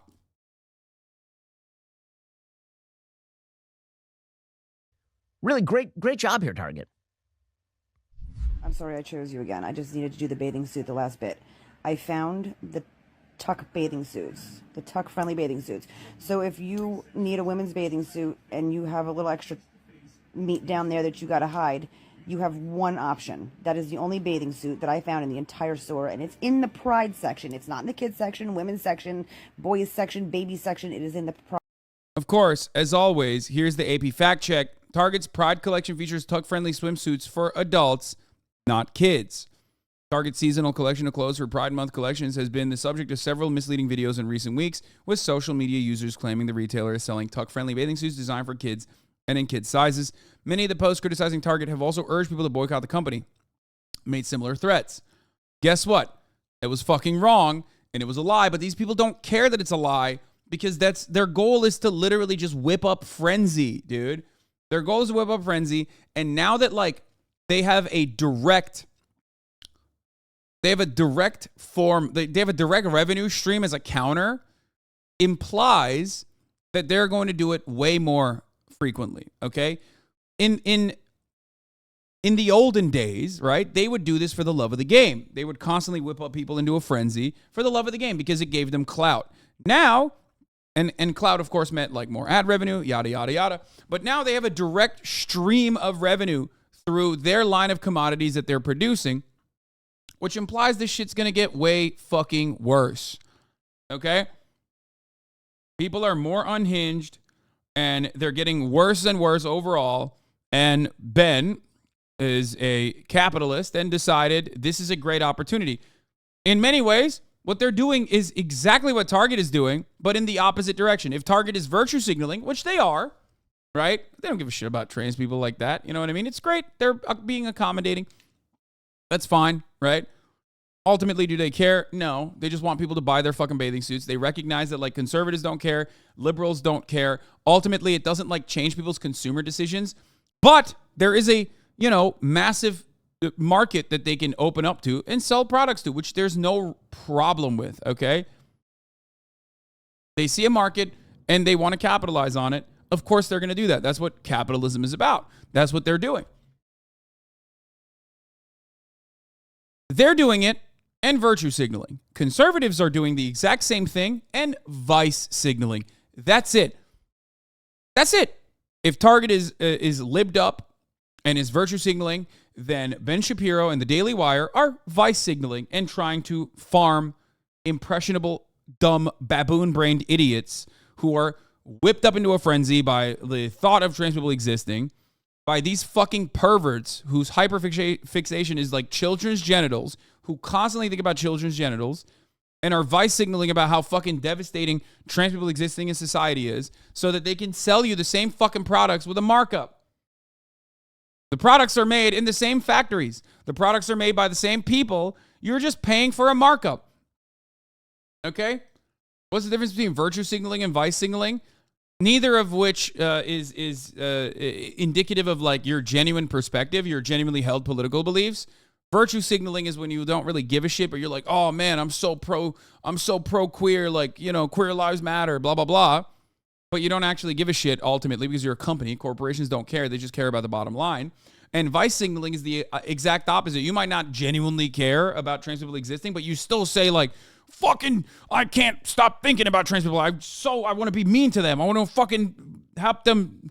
I want to have them not exist. That's vice signaling. That's like 90% of conservative commentary. When you finally figure out that like conservative culture wars rely on people just being bullies to marginalize people, you start looking at things a little bit differently. Okay? That's it. It's all performative, ultimately. And while Democrats, liberals are like, oh, we care so much about black people, we care so much about the poor, we care so much about the working class, and they're virtually signaling because they don't. All they care about is like putting a fucking Democratic ass in the seat in Congress and keep farming donation dollars and you know, do insider trading. Republicans, on the other hand, are doing the exact same thing. They might not care about it personally, or they might be hateful, but their entire policy positions revolve around bullying trans people, gay people, black people, like just being mean for no reason, being ruthlessly mean for no reason. Like when in the state of Utah, when you put forward a bill that bars trans girls from competing in like high school and collegiate athletics, and then you realize that it's only one 12-year-old trans girl that actually is in the fucking state, that's vice signaling. Why did you cut an entire piece of legislation and spend hundreds of thousands of dollars on it? Legislation that is being pushed by only pushed by special interest groups, by the way. There's no grassroots momentum behind it. There's no like base in the Republican Party that's like, we got to stop trans women from, peeing in the appropriate bathrooms. Like, there's no momentum within the Republican Party whatsoever. It's just these fucking clown asses yelling about it nonstop. And then Republican state legislatures actually act out on those weird desires to like bar 1 or maybe 2 or maybe 3 12-year-old trans girls or 13, 14-year-old trans girls from like competing with cis girls. And then they pass like penis inspection day bills in the state of Ohio. Like, that's just vice signaling to the maximum. You're not changing anything about society. People are still fucking dead broke. People's financial circumstances have not changed. They are still angry, right? They'll perhaps get even more angry when the PE teacher has to like do, pussy inspection day because someone claimed that like your daughter is trans, right? All of a sudden, you're probably not going to be super stoked on that, are you, Republican fathers? Okay? That's done for vice signaling. That's the purpose.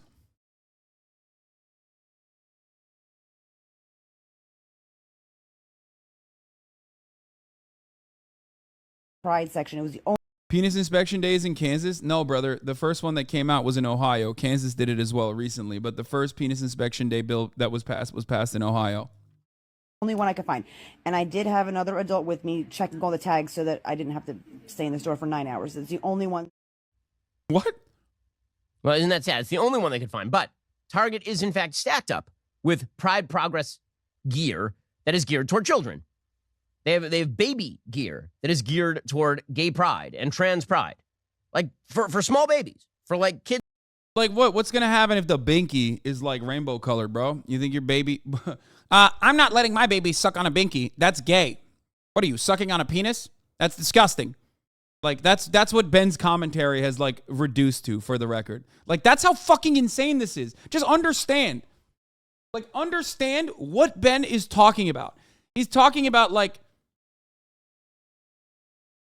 He's talking about how, like, just having rainbow colors on, like, baby clothes is, like, indoctrination or some shit. Kids who can't talk yet.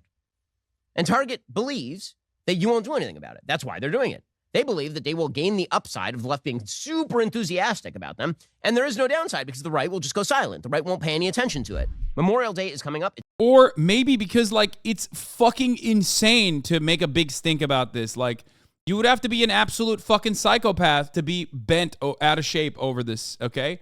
And Ben is, so that's the reality. It is not just Target. It's also apparently Starbucks, and it's Starbucks internationally. So Starbucks has now put out an ad for India.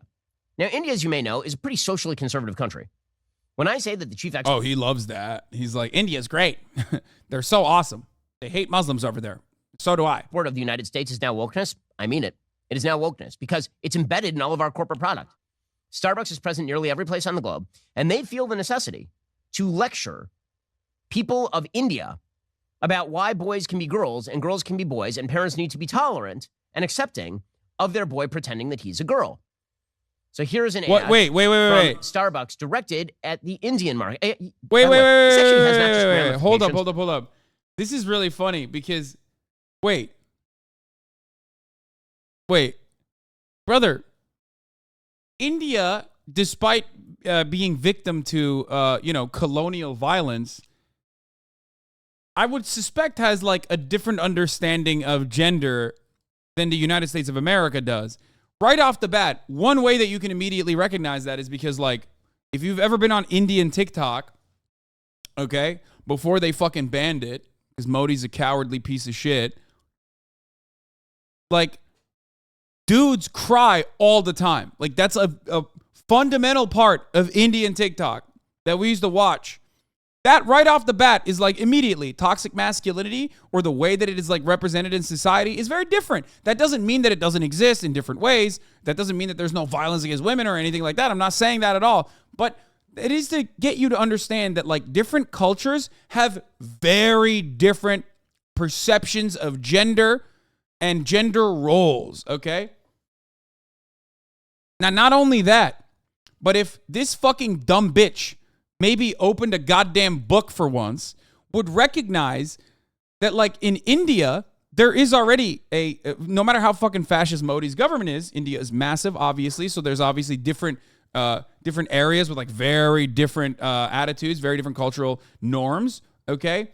But like in the Indian subcontinent, Hijra are eunuchs or intersex people or transgender people who live in communities that follow a kinship system known as the Guru Chela system, also known as Aravani, Aruvani, and Jogappa. So like the at least 3 attitude from Biden exactly is spot on.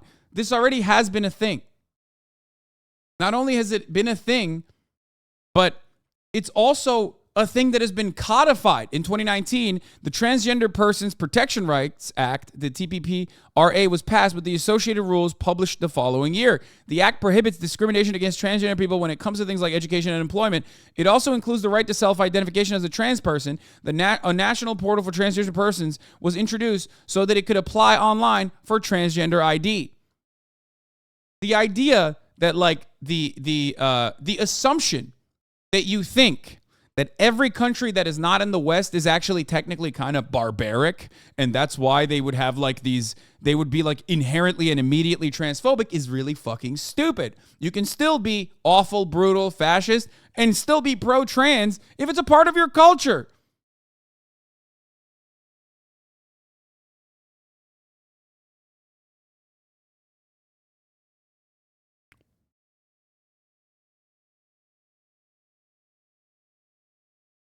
Lord Shiva, one half is Shiva, another half is his wife, Parvati. Yes, it's Lord showing us even God is having a female part in him. Everyone should be respected. Yeah. So the idea that Ben, first of all, 2 things are really important for you to understand. 1, he immediately jumped to the conclusion that India is India is traditional and conservative and not too fond of trans people. Why did he do that? Because there's a hidden implication there. And that hidden implication is that actually progressive societies like America are pro-trans and India is not progressive. So of course they're anti-trans. Okay? So there's that hidden implication right there that like technically even Ben understands that it's actually more evolved to be pro-trans. And guess what? India is more evolved than a lot of other Western countries by that very same standard. Comrade Felipe says, you're a fraud. I thought trans women are women. Why do they need a trans ID? Do they check genitals to confirm? What kind of fucking comrade are you, brother? What is this? Like, why are you so bent? Why? You care about trans people existing thousands of fucking miles away in a country that you will never visit. What is wrong with you? How fucking mentally ill are you to like literally think like trans people exist in another country and they actually live in comfortably? Fuck no, not on my watch. I'm losing my fucking mind over here. Wow.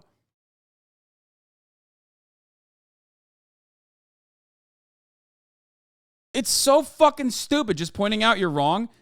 Wait, you're not even pointing out I'm wrong. What the fuck are you talking about? Pointing out I'm wrong? Your analysis is both shallow and outdated. We are currently reading an article about how this literally works in India. And you personally, like from 2019, okay, about a bill that passed in 2019 that basically offers legal protections currently to something that is thousands of years old, by the way, in a part of Indian culture. And you turn around and you say your analysis is wrong, shallow, and outdated. How fucking stupid are you? All of India? I literally accounted that India is massive. And therefore, there are plenty of other parts of India that will have different opinions. It's like assuming that like a region with predominantly Sikh Indians is going to have a similar perspective to other areas. It's so fucking stupid. And that wasn't your main point. So it doesn't matter. No, Ben is wrong. And you're a fucking baboon. Oh my God. It's not the transphobia that bothers me, okay, in this regard. Sorry, trans people. It literally is not the transphobia that bothers me. It's how fucking stupid this person is, okay? They are so painfully fucking stupid that it literally just like, it kills me to see a human being be so fucking infested with Dunning-Kruger, where they think that they're actually so intelligent, as we are currently reading through an article talking about how there is very different understandings of gender, okay? And when you feel so fucking stupid, you immediately fight back. Instead of being like, let me learn about this new thing that I had no opinion on, you go, no, I'm going to go in attack mode. You're the actual fucking nerd. You talk too much and you don't know what you're talking about.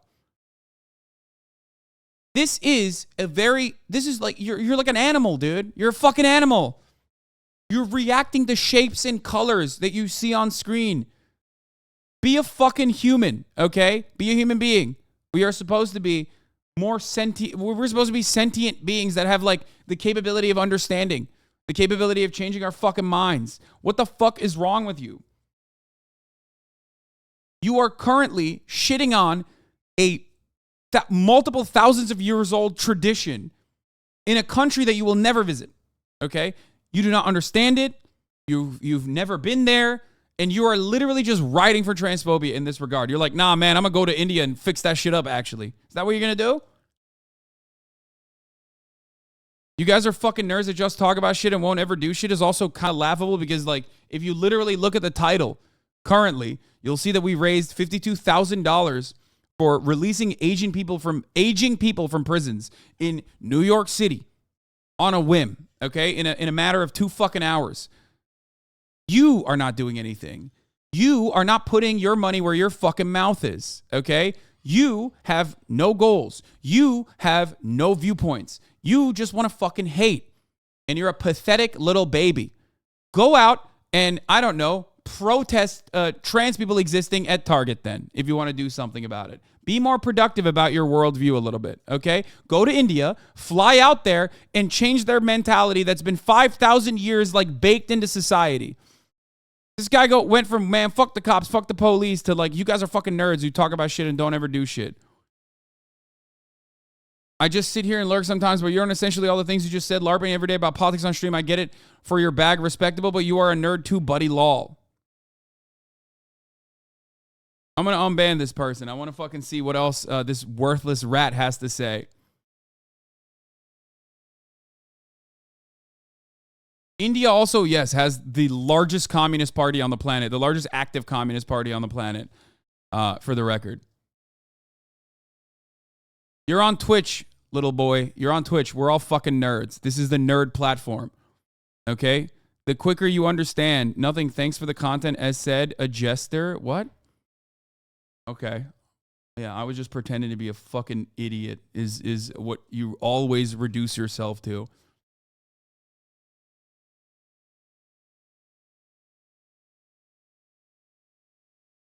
Anyway. Also, wouldn't this be different? We're using a third term, trans, because that's the closest term we have, but this is more of a third gender. Anyway. It's like Orthodox Jewish people being anti-abortion when it's quite literally allowed in your fucking religion, okay? Which Ben Shapiro is that person that I'm talking about. You know what I mean? He's like anti-abortion, but like his own religion expressly allows it, okay? It is in the constitution of your religion, okay? What the fuck? You're doing that because you are a dog for the white Anglo-Saxon Protestant conservative movement, okay? That's why you're doing it. That's it. That's the real fucking take. Straight up. The Constitution of Judaism? Yeah, I'm just fucking joking when I say that. Chill out. For the domestic morality of the United States, of course. It also has ramifications for our foreign policy. You know what is one thing that people across the world are not interested in? The importation of this sort of crap. They're just not interested in it. I remember I was speaking, actually, this is an interesting conversation. I was speaking with a very high-ranking member of the Pakistani foreign policy establishment at one point. And this person and I were talking, and one of the things this person was saying is, listen, we have some commonalities of interest with the United States. There are areas of crossover, but there's one thing we are not interested in whatsoever, and that is your social morality. We think that your social morality is garbage. We think that you are attempting to corrupt our children. We think that you are attempting to import your libertinism and gender confusion into our country. And so we don't want any part of that. So if your offer is blue jeans, but also transness, not interested. We'll make our own jeans. We'll import it from somewhere else. But that is not just, members of the Pakistani foreign policy establishment. That's from pretty much everywhere. It turns out there's a very small slice of the human population, and it's a weird slice.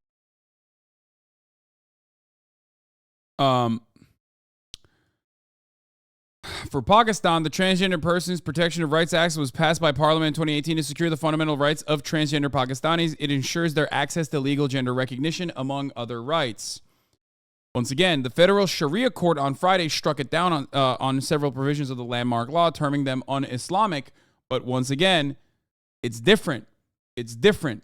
It's different. Now, the newest, this is new, by the way. This is a relatively new thing that happened in Pakistan. And they're appealing it. They're fucking appealing it.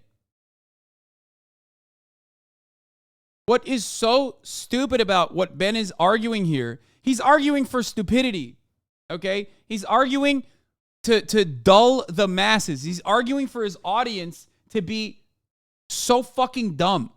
Like, it takes 3 seconds of Google to immediately destroy 90% of the fucking anti-trans shit that he's saying right here about how third genders or some concept that like is not the traditional Western and relatively new rigid gender binary that these dumbasses in the conservative movement advocate for is not a thing in other places. But they are so far up their own fucking assholes with their understanding of the world and how Western cultural dominance is supreme that they can't even comprehend a world in which like people could be conservative and still have trans people. Okay? People could be conservative and still have a different understanding of gender. Okay? Yeah, Iran is another example of this. Where they have like pro-trans laws. Well, Iran is a little bit homophobic, but anyway, people don't understand that the West exports bigotry. Exactly. A lot of these places have anti-trans or patriarchal assertions baked into their societal understanding or societal development due to Western expansionist policies, due to Western colonialism. That is where you learn that shit. Some may have their own form of colorism, like China, right? Chinese culture also places a lot of emphasis on fairness of skin because that implies that you're closer to the aristocracy. That means you're not spending all of your days out in the rice farms. You know what I mean? That means that like you have fair skin. India has colorism as well. Some of that has been accelerated through Western colonialism. Okay. But then when you think about places like the places where there are, Afro Latina people, for example, that colorism is the same as like Western expansionist colorist attitudes. That comes from the same kind of colonialism. Okay, it's closer to what you see in the United States of America.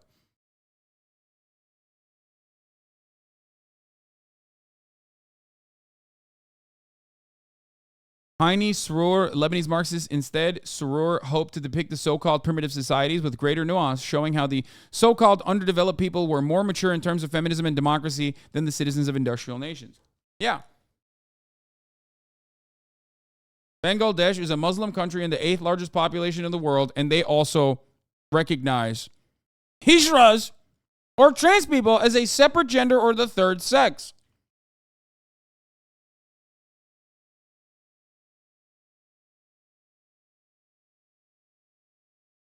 What? It's not Latina, it's Latinx. People from Latin America prefer Latinx. The polling shows it. Yeah, you're not right, and I don't give a shit. I should not even say Latina. I should have just said Latino, okay? Shut the fuck up. Shut up. I don't care. Also, I literally don't care. I was trolling law. I know, but don't do that right now because people will take you seriously. Anytime a chatter says some dumb shit in the chat, like there's at least 20% of the chatter community that will literally believe it. LGBT people in Pakistan face social difficulties compared to non-LGBT persons, even in large cities. Okay? But Pakistani law is a mixture of both British law and Islamic law. The section of the penal code criminalizing consensual same-sex relations was inherited from the colonial rule of the British Raj. Remember, I've talked about decriminalization of homosexuality or same-sex relations in the Ottoman Empire during the Tanzimat era, okay, which came as a way to show the Western world that like it wasn't even a thing before then. You know what I mean? Same-sex relations was normal. It was never even considered to be like fucked up or wrong or, you know, illegal. Okay? And then they decriminalized it anyway. They codified the protections in the law in the 18th fucking century.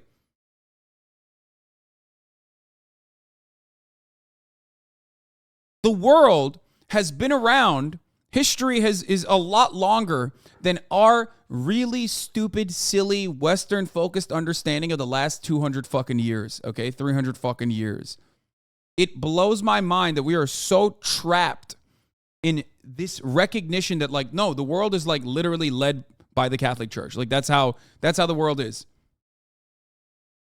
And motherfuckers just turn around and say, wrong, when I'm not wrong. I am right. Oh, he's joking. He said history started in 1776. This is something that a lot of trans activists try to educate people on, and it doesn't matter because people are just like, nope, la la la la la, can't hear you. I'm still gonna be dumb. I'm still gonna think that like they're executing all the trans people in India, brother. Okay. Most South Asian nations, there's a concept of a third gender where members are referred to by societies as neither man nor woman. Pakistan is no different. It has a vibrant culture of hijras. While the term is commonly used in South Asia, it is considered derogatory in Urdu. The term Kawaja Sara is used instead. They are sometimes referred to transgender, intersex, or eunuchs in the English language publications. Like transgender people in many countries, they are sometimes subjects of ridicule, abuse, and violence. That said, they enjoy a certain level of acceptance due to their position in pre-colonial society. For example, they are welcome at weddings where they will dance as entertainment for the men and are also welcome among the women. In Punjabi, they are referred to as kushra and in Sindhi as khadra. Their presence in society is usually tolerated and are considered blessed in the Pakistani culture. Tolerated.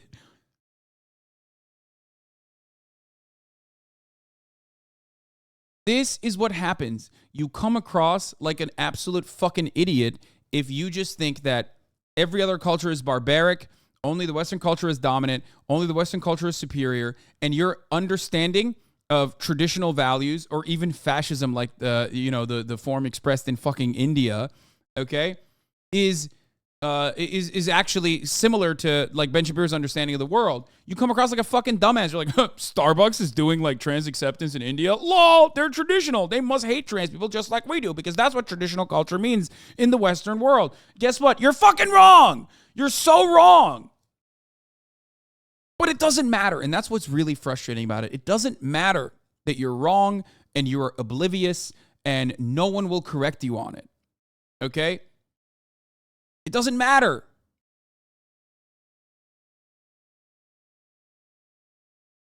This is the Women's March in Karachi, Pakistan on International Women's Day in 2018. The women in the picture are Pakistani trans women, a.k.a. Khwaja Siras or Hijras.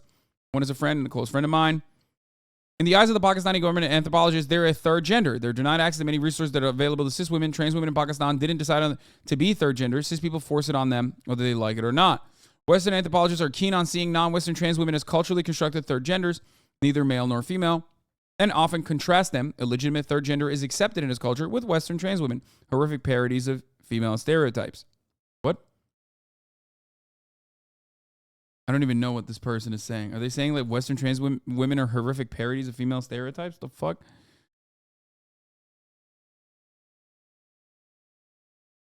But is there changing between male and female genders, or can you become a third non-binary like gender? Oh, in the Western media, they are depicting them as that. There are lots of smoke and mirrors and jargon used to obscure the fact that while each culture's trans women are treated as a single culturally constructed identity separate from all trans women, cis women are treated as a universal category that can be just called women. Even though Pakistani Aurat and German Frauen and Guatemalan Mujer, Mujer, how you say it, will generally lead extraordinary different lives due to differences in culture, they are universally recognized as women.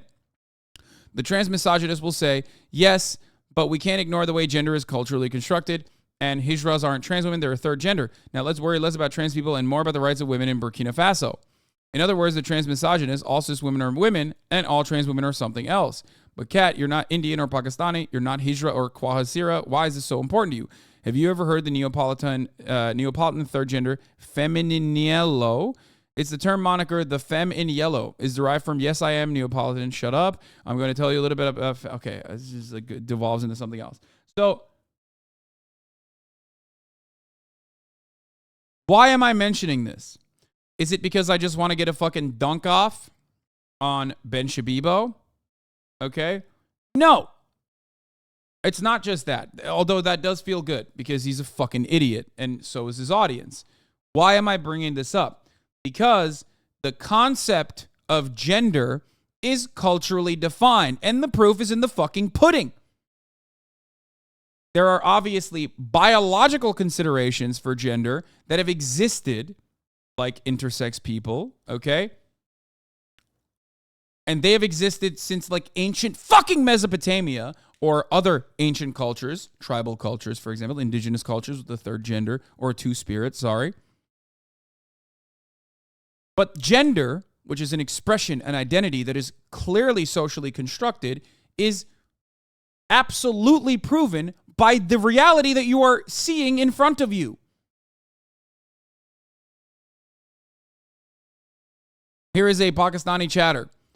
My Orthodox, very religious parents still accept and embrace the third gender. My father literally watches stage plays where trans people are the stars. They are invited to talk and game shows. They're respected as far as I know. Don't export your white shit, is what a Pakistani HasanAbi had just said. Yeah. Big stretch.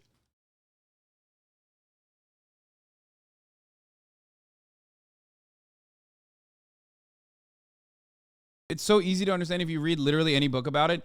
Yeah, except the fucking freaks, the conservative freaks who already hate learning and reading and want to literally ban these books anyway, okay?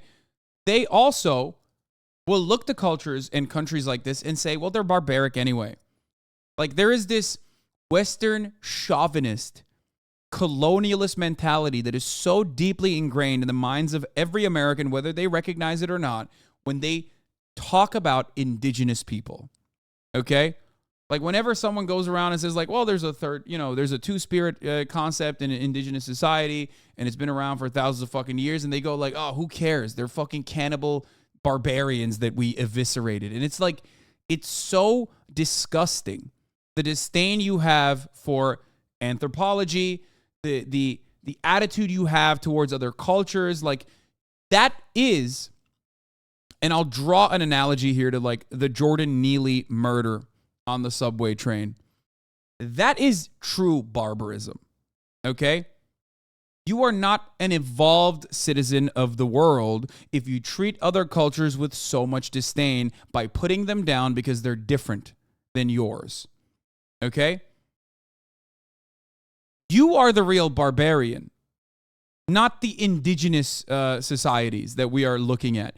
You have better knowledge. You are better equipped with the scientific understanding. You are better equipped with a better understanding of the world. You've been taught to be tolerant. You've evolved into this like higher being, okay, than people that lived before times, and yet you still choose to be a fucking animal. You are more barbaric. Just like in the case of Jordan Neely, the person who went up from behind him and executed him was the real threat. That's the violent act. Not the homeless person who was begging for fucking food and saying, I'm done with this. Okay? You're the animal. But we don't understand it that way. We don't see it that way. We just can't. We can't escape the way that we are so trapped in our understanding of gender, in our understanding of how society should run. We embrace the depersonalization, the dehumanization that black people face, that trans people face. That it's second nature. We can't even imagine a world outside of that. So this is the way that Ben Shapiro reacts without even doing a little bit of fucking research and coming across so entirely wrong about other cultures.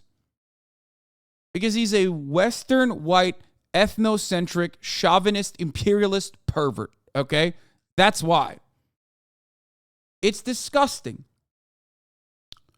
You are not superior by any means. A superior culture, if such a thing existed, okay, an evolved person would do a little bit of reading and practice an empathetic worldview. You do not have that because you're a barbarian. You can put a fucking suit on or maybe sometimes look more business casual, okay, and try to present yourself as this like intellectual giant of the conservative movement. But all you're doing when you're advocating for a reactionary worldview is trying to get others on board with how much of a fucking barbarian animal you are, okay?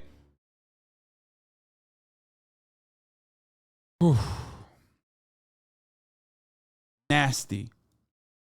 Place of the human population that is very into this stuff and now wishes to proselytize on its behalf. But if you wish to, it makes it harder for us to form alliances with countries based on commonality of interest.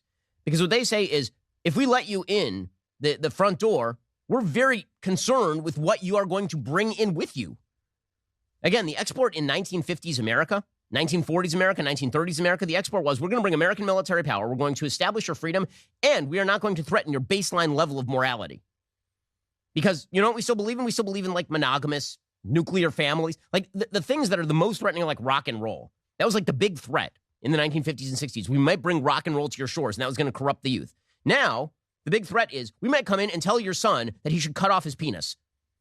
Dog, again, everything that he established from that point on is so stupid because we already dunked on it. You know what I mean? If anything, Western capitalist understanding of trans people is literally worse if there is such a thing. Like the Western liberal understanding of trans people is like catching up to India and Pakistan, okay? Shut the fuck up. Shut up. Shut up. Companies are not trying to indoctrinate other cultures.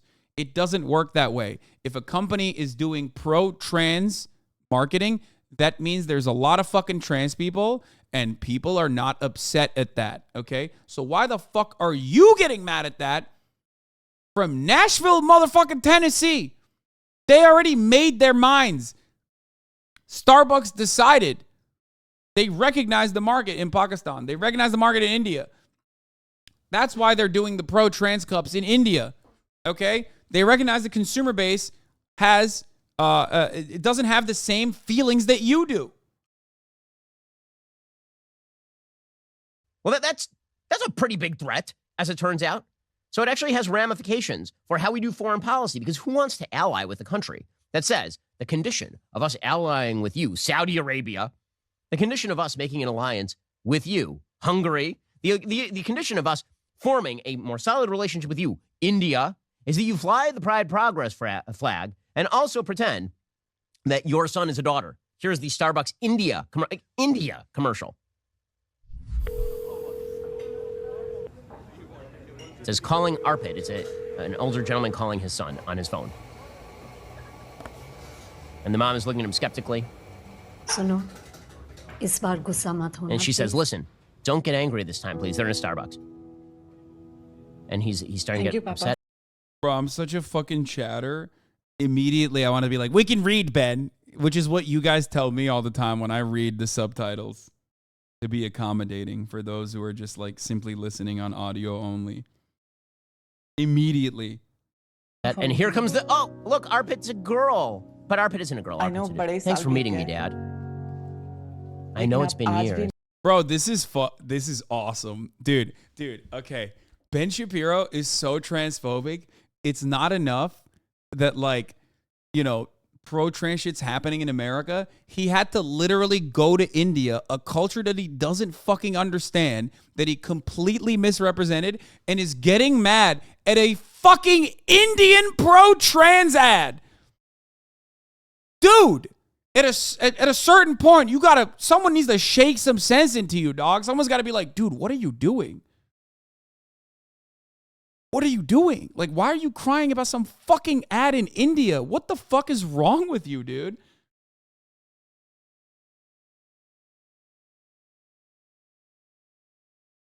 It doesn't make any fucking sense, dude. It doesn't make any sense. You should debate him. I would love to debate Ben Shapiro, for the record. I know that there's a lot of people who are like, Hasan is ducking Ben. No, motherfucker. Jubilee literally said they would set up a debate between me and Ben Shapiro. I said I would do it. I would love to do it. Okay? I have no issue debating Ben Shapiro. Okay? I have no issue debating Steven Crowder. I would love to do this. Okay? I would love to do this. But you still mean the world to me.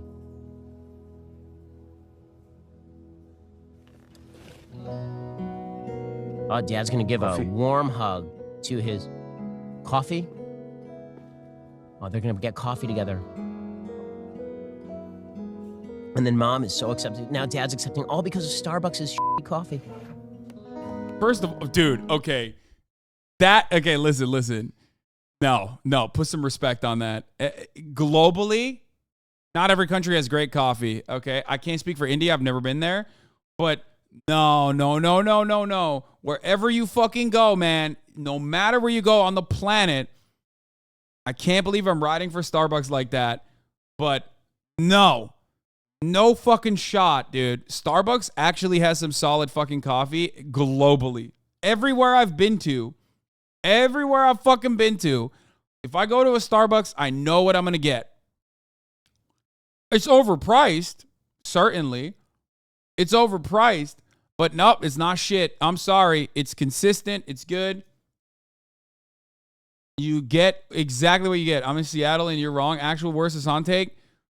Dude, there's a reason why Connor, for example, in Japan, almost exclusively consumes Starbucks. You're saying it's just sugar? I don't even drink a sugary beverage at Starbucks. I drink a cold brew. Starbucks has great cold brew. Actually pretty solid. Literally anywhere you go to Europe, you go to fucking Japan, you get the consistent, good cold brew regardless of where you are. Okay? Japan has awful coffee, yeah. I know.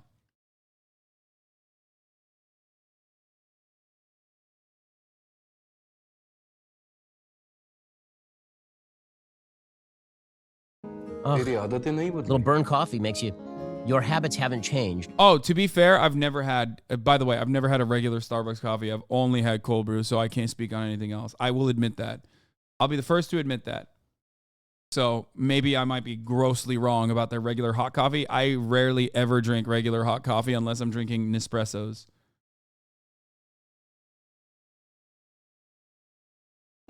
Says the dad. Cold coffees for Arpita. 3 cold coffees for Arpita.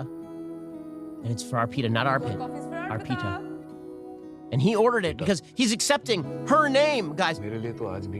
Okay, you know this fucking video is bullshit because no one in Starbucks, not in India or in any other fucking country, is ever going to get your name right, okay? Let's be fucking real. That's why the ad's bullshit. If I was criticizing this ad, I'd be like, okay, that part is a stretch, okay? Not the Indian conservative father being more understanding of his trans daughter or anything like that. Is the fact that, like, the person that's working there wrote the name correctly? No shot. Yeah, it'd be like coffee for Arpatifa. No shot would it be right. No shot. Oh, so and the guitar music is gonna... For me, you are still my kid. Only a letter has got added to your name. He doesn't say the part where the got subtracted. Oh, gross, dude. What is wrong with you? But you don't even know that. What's wrong with you, man? That's so weird. Bro, I am a firm believer that transphobes are their own worst enemies in many respects because of, like, how callously they just talk about, like, trans people like they're just not real human beings. And I feel like to the average person who still has, like, apathy towards trans people, when they hear someone like Ben immediately rush to, like, the person's genitals, you're like, what? Why? Like, this is not something that I ever think about. You're a fucking pervert, dude. You're a gross pervert. If your immediate perspective is like, you see a trans person, you're like, oh, dicks. Or do you have a dick? Do you not have a dick? Can I suck it? I mean, fuck. What's going on? I just want to know what your genitals look like. It's like, you're a fucking weirdo, dude. You're a weirdo. It's gross. It's fucking gross, dude.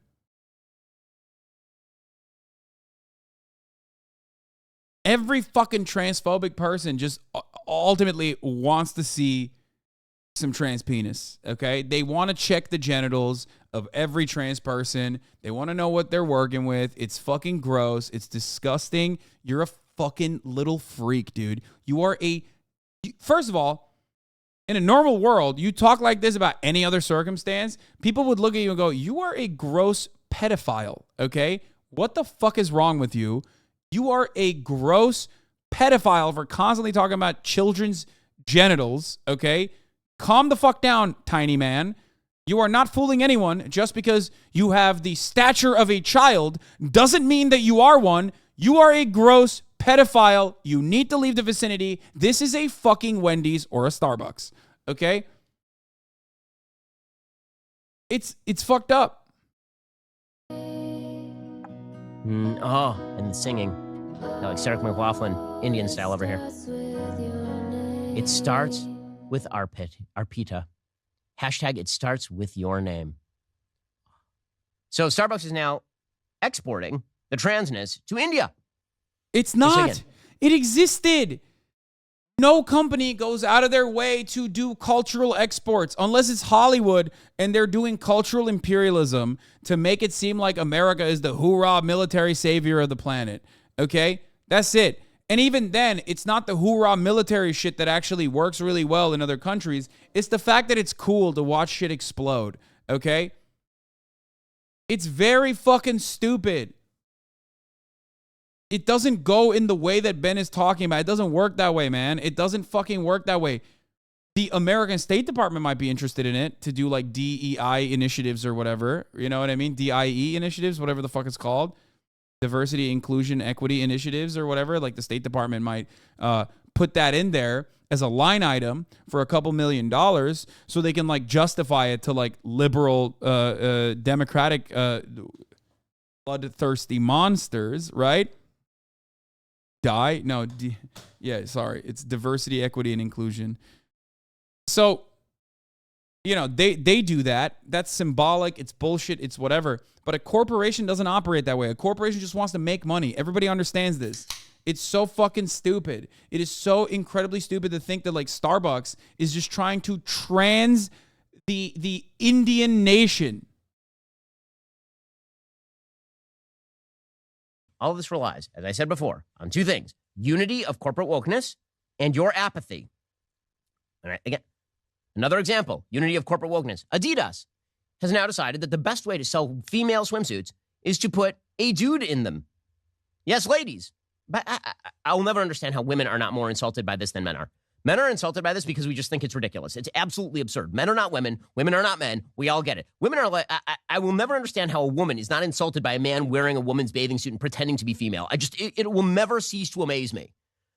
We are a culture that says that cultural appropriation is in and of itself bad, right? You're not. I think, did he have a stroke? I don't know. I mean, I think Ben thinks he'll die if he stops thinking about trans people. Because I've never seen so much momentum. You know what I mean?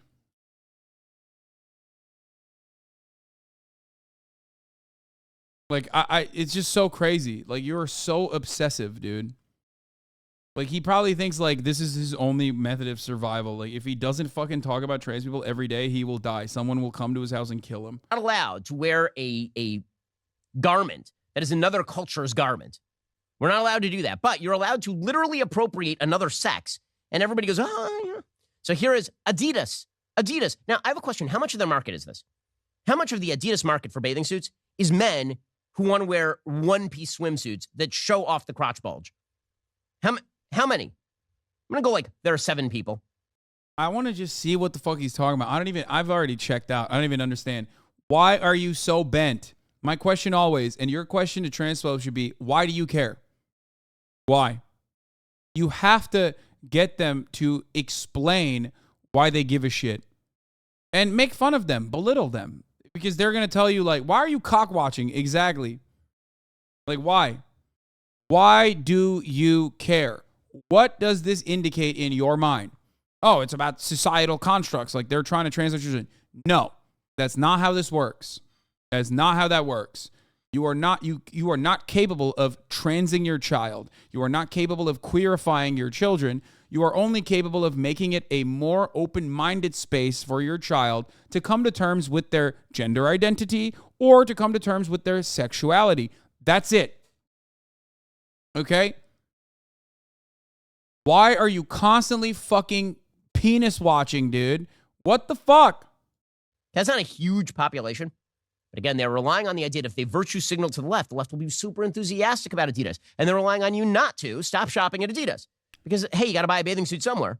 Here is the Adidas ad for a male in a female swimsuit.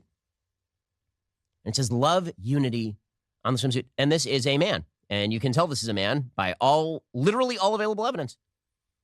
Up to and including the obvious and clear biology of this person. Wait, okay, wait. Okay, so what's the issue with this? I don't get it. Like, what's he mad about?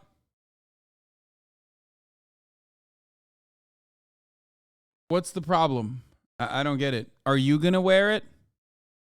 I remember before. Is it for you? Like what? Like, are you trying to wear it? Like, what's happening? Bro, I swear to God, every time, dude. This is consistent with other shit that we've seen of Ben Shapiro. If there's anyone that's like non-binary, or because I don't know what the person in the ad is, right? I don't know what their gender expression is, right? I'm not gonna fucking say it, but like anything that like either is femboy adjacent, or if it's like a trans woman, his like, or a non-binary person who's like a little mask and a little femme at the same time, his eyes light up. Okay. Remember that fucking femboy TikTok that he was looking at where it was like weird, dude. It's odd, dude. It's odd. It's not even an ad either. It's just a retail video. Yeah. Physique, the crotch bulge, the whole thing. This is clearly a dude. And this is a dude wearing a lady swimsuit and then sash. So what I don't get is like, what do you want? You don't want trans women to fucking wear swimsuits? Like what's the take? Like should like trans women run around without? Should trans women be running around naked? Like what the fuck? I mean, I know what he's about. He just wants trans people not to exist, right? This is all like just slowly but surely chipping away at trans people comfortably existing in society. That's the ultimate goal. It's not about bathrooms. It's not about fucking sports. It's about just like trying to push trans people away and force them to not coexist comfortably in society. That's the main goal. That's the main attitude. That's why they do what they fucking do. It's gross. But if I didn't understand that, if I didn't know that, I would ask the question, what's it to you? What is your alternative? Do you not want trans people to wear bathing suits? Like what? Do you think trans people will stop existing if you wish them away? Oh yeah, here's the Ben Shapiro reacts to a femboy video.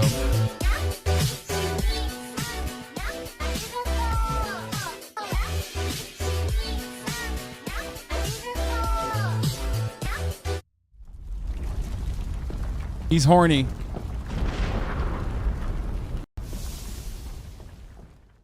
His parents must be so proud. He's horny with desire, dude. Overcome with desire. You have a short about this that got 1 million views? I love how Ben Shapiro has to be pretended he's disgusted by this. Oh my God, he's like kind of into it. How long is this video? Wait, what? Yo, my man is an intellectual, dude. Yo, he likes it. I look so gross in this light and with this hair. What the fuck was I thinking? Okay. What the fuck was I thinking? I know it's not related to like anything, but this was not doing me any fucking favors. He likes it. Hey, yo. Hypothetically, what if my dick was hard? What if this made me feel things that my wife, who's a doctor, by the way, haven't made me feel in years? Also, low key, Ben would have been a fucking great femboy, dude. Some days you would part your hair from the side and it made it look a lot better. Oh, yeah. I look like such a fucking leftist, dude. That's what I look like. I look like a greasy ass fucking leftist, okay? It's just, You were on your Stavi arc. I wasn't looking as good as I do now. Let's be fucking real. You yelled at chatters for pointing it out. Yeah, nobody wants to fucking feel like they look ugly. Yeah, you're not. I'm sorry. Pointing that out back then is not the fucking own you think it is, okay? I do look like a DSA Andy, 100%. I look like I wasn't serving top of the hour ad breaks at the top of the hour for 3 minutes and telling you that if you no longer want to see those ads, all you need to do is subscribe for $5 or for free with the Twitch Prime by connecting your Amazon Prime account to your Twitch account where you get 1 free Prime subscription a month. I look like something entirely different than that. You know what I'm saying? But at the top of the hour, there's still a 3-minute ad break no matter what. We're going to take a look at another case of conservative projection. Every accusation is a confession, folks. Do not forget. Here is the 3-minute ad break now, by the way. Banning books in schools, stuff that isn't appropriate for children. A lot of parents speaking out about these books, speaking out at like school board meetings and so forth. Standout in Missouri would be Ryan Utterback. He would go to school board meetings, blow up of pages talking about the LGBTQ. Commander, thank you for the 5 gifted subs, allowing 5 people to no longer see the ads at the top of the hour. I hope, this guy seems like a real concerned parent, even though he probably doesn't have children. Please don't tell me that this guy is a convicted pedophile or a sex offender of sorts. That would be really, really wild. Let's take a look. Agenda towards children. In one interview, he said, "Only I have the intimate understanding of what is and isn't appropriate for my children."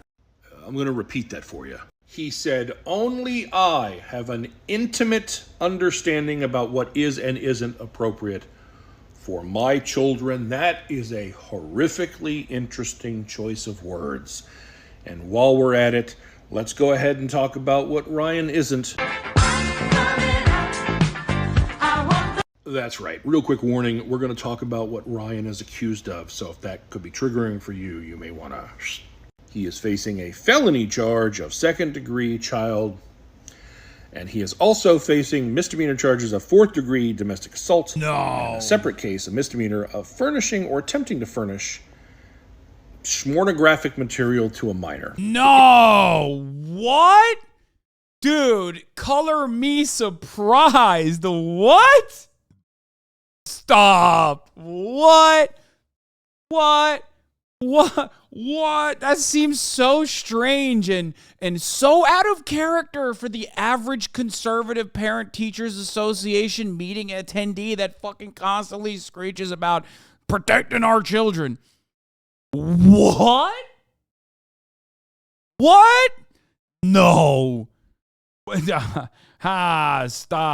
Stop playing with me. What? I'm so shocked. In addition to assaulting allegedly several children, he also allegedly showed adult video footage to a child starting from when she was around the age of 4. The guy who held up pages from a book that depicted a gay couple and said, "This is inappropriate for children," was showing hardcore adult videos to a 4-year-old.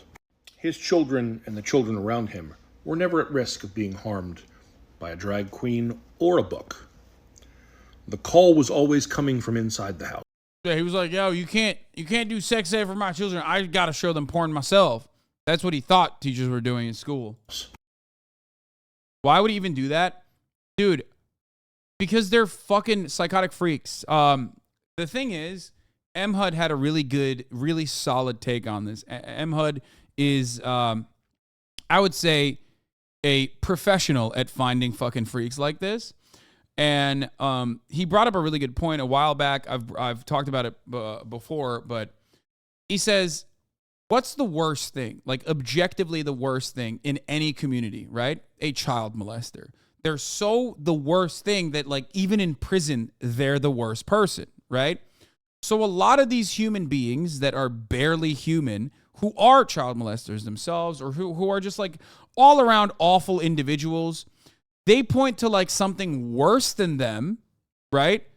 And make it their entire life's mission to like hunt down the person that's like worse than them, pedophiles in an effort to mask their own horrific nature.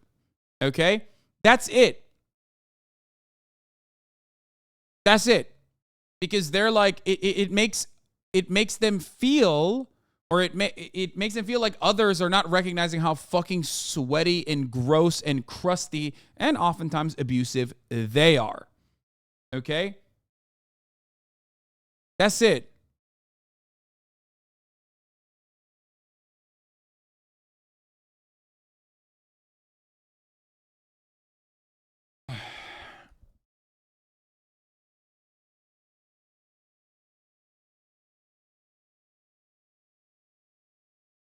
One of the loudest voices in the anti-trans in ME is a lifetime registrant of sexual assault of a minor. Yep. Oh, there is also a second reason for it. There's a more nefarious and more awful reason for it that I did not know about until recently. And this is not just this Twitter thread that I've seen this in. This is actually something that I've read a lot on, and I was shocked when I found out. Part of the reason why people don't want to teach sex ed in schools is because sex ed in schools can be a horrifying experience. You want to know why it's horrifying? Not because you're learning about sexual education from your teacher.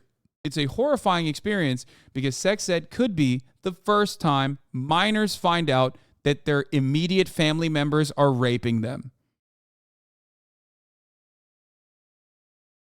Yeah. Because children don't know. They don't understand. How could they? They're children. That's why we have to protect them. That's why there are rules to protect them, right? Sexual education in school is sometimes the first and only place that children find out that they are being predated on, that there are predators in their immediate family that's raping them, that's sexually abusing them. A 10-year-old girl in Delaware picked up It's Perfectly Normal while at the library with her mother. When they came home, she showed her mom the chapter on sexual abuse and said, "This is me." She was being abused by her father, and it was the first time she'd spoken about it. The father was convicted, and the judge said there were heroes in this case. One was the child, the other was the book. Also a hero was the librarian who made this book available on the shelves. The author wrote, "I wish we never had to talk with kids about any of these aberrant behaviors. Aberrant behaviors? I don't know if I'm reading that right. But we have to do so because kids have a right to have accurate information that can keep them healthy and safe. They need to know how to get help to make any abusive behavior stop." I thought it was abhorrent, but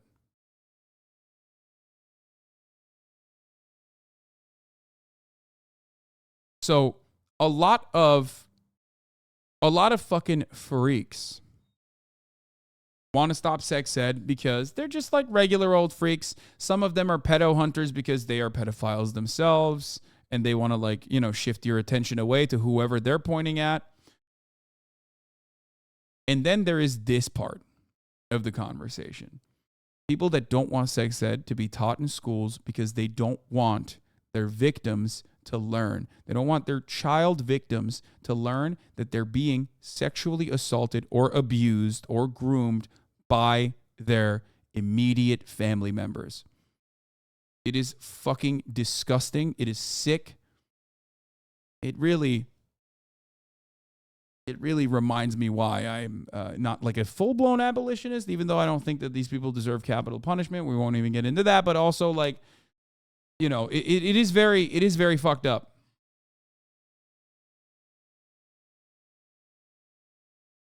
Obviously, vengeance is not justice, okay? But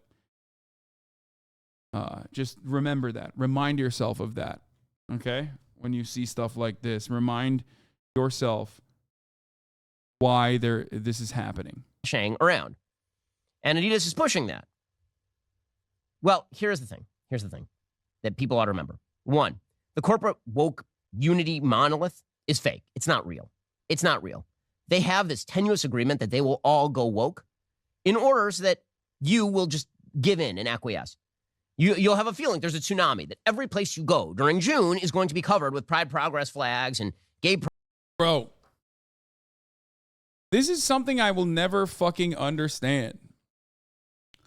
if like being inundated with like a rainbow flag, which is so fucking tacky and gaudy and not exactly aesthetically pleasing. I've talked about this so much. It is like the one area where the queer community has like flubbed on aesthetic preferences and just, you know, whatever. It is so, oh God, it's all of that. All of that and then some.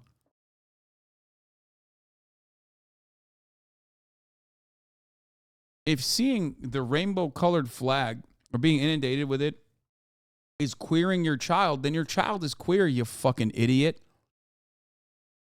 That's it. I've been living in West Hollywood for the past 10 years, and never have I ever been like, man, I really want to suck a dick right now. Okay? I'm sorry to my gay audience. It is what it is. I know that this frustrates you, this upsets you. But if that was the case, if this was like social conditioning and that you could become gay, okay, you could magically become gay. I'm not gonna lie, homophobic. I know, it is very, very homophobic of me. If that was the case, well then, you know,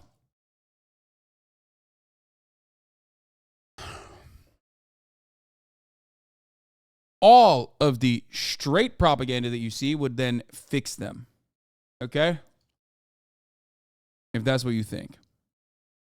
Don't work that way. So, for the record, one thing that I also have to mention here is that even if it was a choice, okay, even if it was a choice, which it isn't, but even if it was, why is that a problem? That's the craziest part about this that I will never understand, which is like, if this is a choice and people are choosing to be gay, why are you so mad? Aren't you a fucking libertarian? Why don't you respect someone's choices? Like, even if it was a choice, why? Why do you care? It's just like, it's so privileged. It's so fucking silly. It's so stupid to constantly think about this shit. Like, I don't get it. What's it to you, man? You're so fucking annoying.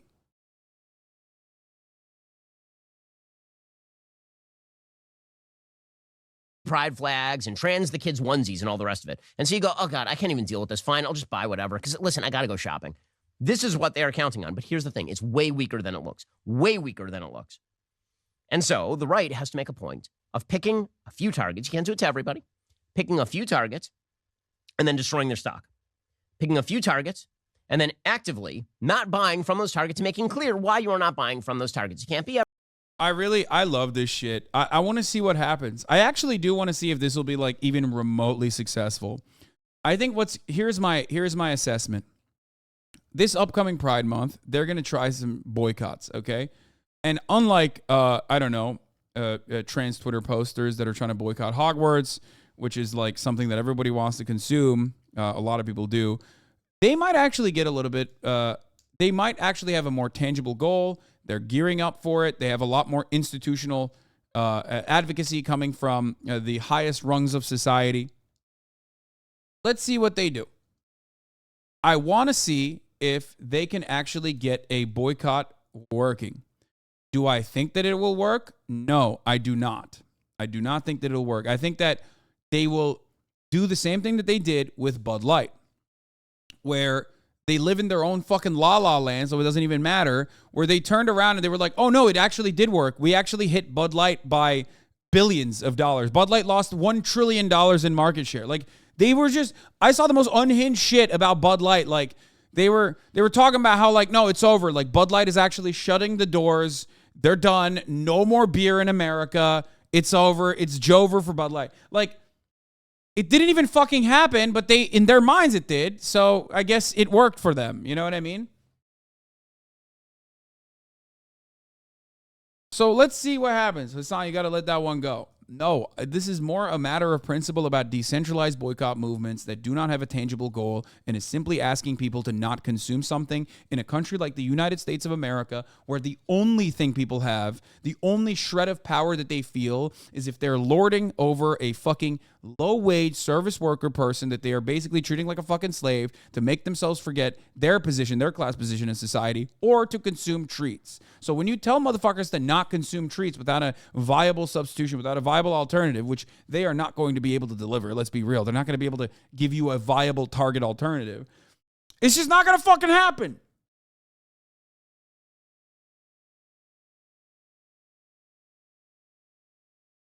Everything we care about is treats. This society is run on treats. You fucking cut the access to treats, they are going to start getting mad at the person telling you, don't eat those treats.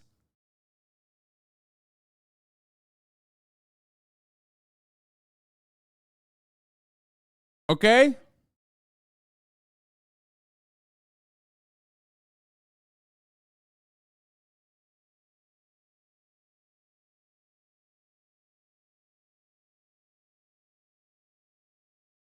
The boycott against Bud Light is hammering sales. Experts explain why. Critics of Bud Light burn empty beer boxes and fired bullets at cans. Sales of Bud Light have recorded declines for 6 consecutive weeks after a product endorsement of Dylan Mulvaney. Consumer boycotts typically physical, but this one has expanded it for an array of issues. Hot button political controversy over a product alternative. I'm willing to bet that it has more to do with like a pre-existing issue within beer sales across the board. There's 0% chance that this was like initiated by the fuck Bud Light movement. The boycott grew even larger, meanwhile, after the initial response of the company was perceived as conciliatory from LGBT advocates. Generally, boycotts get called and have very little effect. Gerald Davis, a professor of organizational behavior at the University of Michigan Graduate School of Business. For now, everybody's mad. Sales of Bud Light fell nearly 25% over the week ending May 13th compared to the same period a year ago, according to a data bump Williams Consulting and Nielsen obtained by ABC News.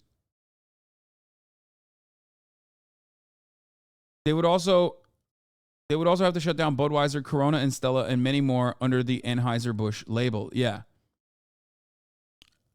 Whenever stuff like this happens, people literally fucking immediately go, look at their market share. It fucking dipped. Oh my God, their market share dipped. It's like, that's not how the markets move. I don't believe that that's how the markets move. But it's probably hard seltzer and zero alcohol beer has been the highest threats to Bud Light. Source, I worked for ABI and Heineken. Yeah. Yeah. If you're looking at industry-wide issues probably that were a bigger market factor in Bud Light's market share diminishing, or at least like sales of Bud Light going down. It is never just about fucking the Dylan Mulvaney ad campaign that wasn't even a real big deal at all, that conservatives turned into a big deal and then like bullied Bud Light over. Okay?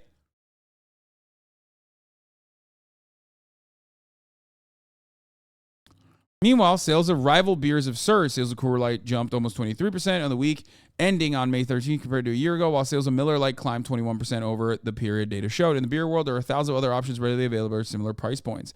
In all, the stock price for Anheuser-Busch InBev, the maker of Bud Light, has fallen about 11% since Mulvaney posted the brief Instagram endorsement video that sparked the backlash. In a statement to ABC News, Anheuser-Busch spokesperson said, Bud Light remains the number one brand in the U.S. nationally in volume and dollar sales, despite regional differences.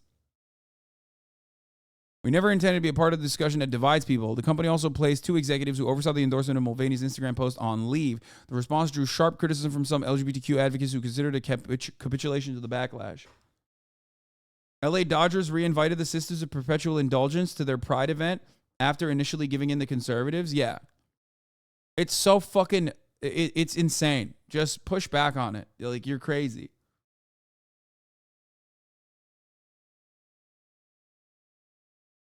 It's so stupid.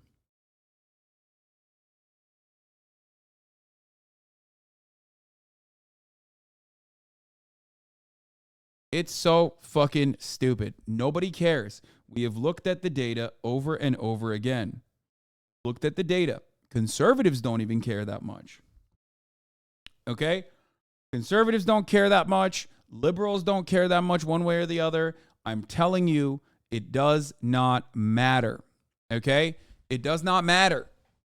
There are queer people, especially in the younger audience. A lot of people are more accepting of their own sexuality and their gender identity, their gender expression. in younger generations because of the environment that has been cultivated that is a little bit more open-minded. You were in the new Geopold video. Who's Geopold? Okay? It doesn't fucking matter. It will pass. Oh, it's the Birmingham travel agent guy.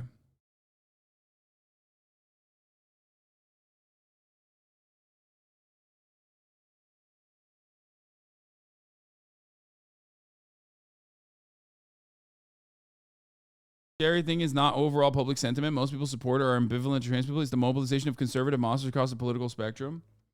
Yeah, it doesn't fucking matter. If you look at the stock price over the past 5 years, you can see the minor recent movement is almost assuredly complete unrelated to any right-wing activism. I run a convenience store and I'm stuck with a bunch of Bud Light people who really aren't buying it, and I'm in a progressive Northern California town. Gillette's revenue has never fully recovered from that one ad back in 2019. Would attribute you to that conservative consumer activism or more competition in shaving market from like Henry's, Razors, or Dollar Shave Club or whatever?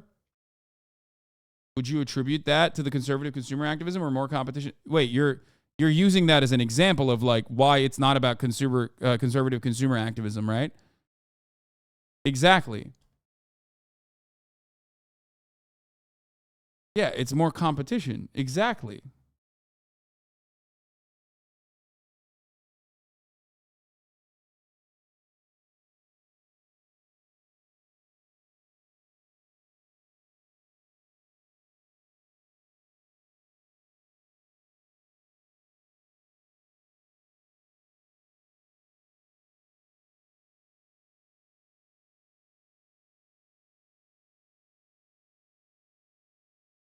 Which Gillette fixed by buying out Dollar Shave Club anyway. Yeah.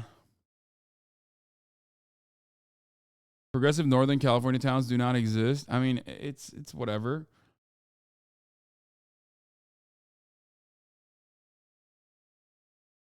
We'll look at the Geopold video later. Suburban hogs are a massive consumer base. I think you underestimate them. They've already canceled 2 Pride events in Florida because our Nazi governor and his cronies. We have so many hate signs all over the place. And some men realize they look good with a beard after being locked down during the pandemic and stop shaving. Okay, that's ridiculous. That's not what's going on. Ultimately, the Dylan Mulvaney thing was not even intended to be like a national campaign. It was a fucking Instagram ad post for Dylan Mulvaney's followers who are obviously either open-minded or trans themselves. Okay? Conservatives and their capacity to take something that is like literally a minor thing, like a super minor, tiny fucking thing, and make it into this like national conversation forces a lot of us to fight on these boundaries that we wouldn't want to normally fight on because we understand and we recognize that corporations are largely apolitical beings that only care about the profit margins. Okay? I hate having to like think about consumer choices as a genuine political strategy in a country that is largely apolitical in their consumption and doesn't fucking care. Okay? I think that ultimately this will pass.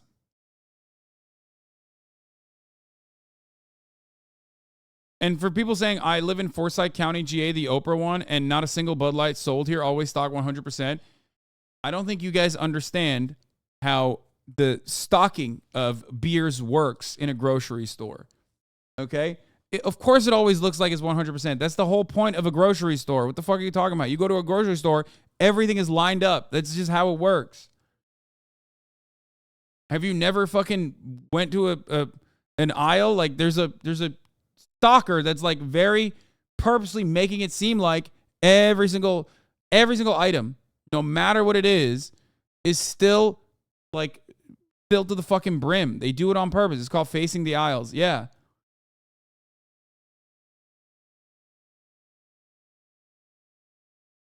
Everyone. And then people say, oh, why are you singling out this company? Well, the answer is because we can't do all of them. So we will single out a few of them and we'll make examples of them. And we should make examples of them because when we make examples of them, the rest of you will learn not to insult your customer core and not to mimic the worst excesses of the LGBTQ plus minus divided by sign movement that insists on the proselytization of a peculiarly strange ideology claiming moral equivalence in all sectors. I don't think the LGBT community is a peculiarly strange ideology. I think like constantly fucking thinking about like what kind of moves they're making, what kind of moves that like this massive fucking community internationally is making as though they're like a monolithic community is infinitely more psychotic than what you are trying to present the LGBT community as. Okay?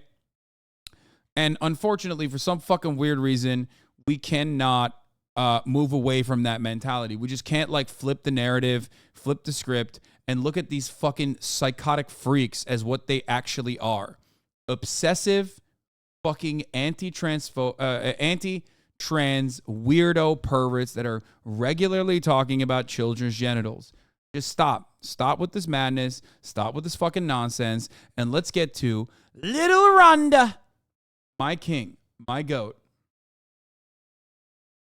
This year in Pride, in particular, is going to showcase the lengths that rainbow capitalism will actually protect the LGBTQ community. If all it takes is a vocal minority of hateful maniacs to induce this fear, hopefully it'll become clear that rainbow capitalism is just a Band-Aid. I mean, it is. If there's enough backlash, no matter how manufactured that outrage is, companies will respond to it. This is what fucking libtards did under the Obama era. This is what a lot of people got mad at. And sorry, that is the fucking case. I myself have been a libtard for many, many fucking years, openly and outspokenly. And there was a reason why when you think about cancel culture, you automatically think of like a blue-haired SJW. Okay, even to this day. The reason why that became this like permanent fucking effect in the eyes of like even average American citizens is because they did this shit over and over again. They rocked the boat. They started fucking annoying companies. They started getting demands met by those annoying companies. And the more they fucking do this shit, the more conservatives do this shit, the more they will fall into that same trap. They look fucking insane. Constantly fucking crying about Target is insane. You cannot say you are a defender of Western capitalism and a defender of like Western imperialism. You're the big strong boy that will defend the white civilizations and then fucking hysterically cry at Target shelves, okay? It doesn't work that way. That's it. This might have a negative impact in the short term where they will maybe tamper some of their over-the-top, pride. Their over-the-top fucking pride shit. Oh, fuck. I can't look at this because Libs of TikTok blocked me. But here. Target right now, and there's a lot of controversy going on about all of. Yeah, we covered this already. This has 33K likes, by the way. But it's complete bullshit. The pride stuff that's coming out with kids' clothes and things like that. So we're gonna. This is what we started off with Ben Shapiro. Ben Shapiro used a clip from this saying that Target is doing like fucking kid clothes, trans children clothes or whatever. We're gonna go to the kids section and we're actually going to see if they're putting weird, creepy, uncomfy stuff on children's clothing.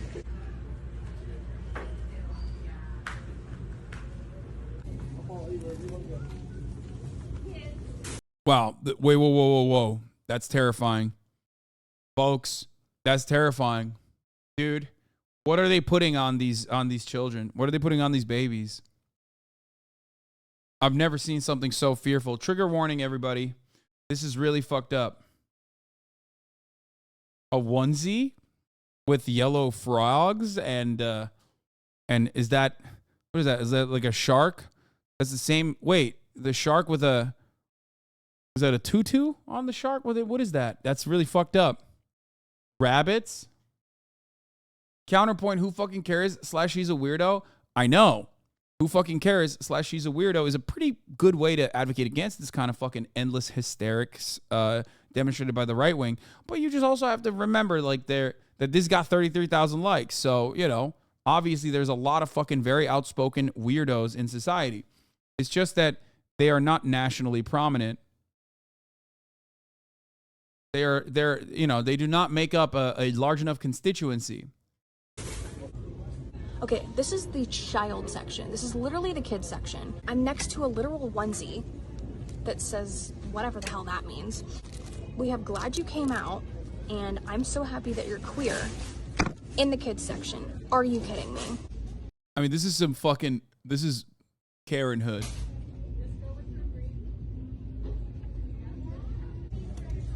I'm sorry, but pride and toddler don't belong in the same sentence. Why not? You think you think like gay people don't have kids? Like, what is happening here?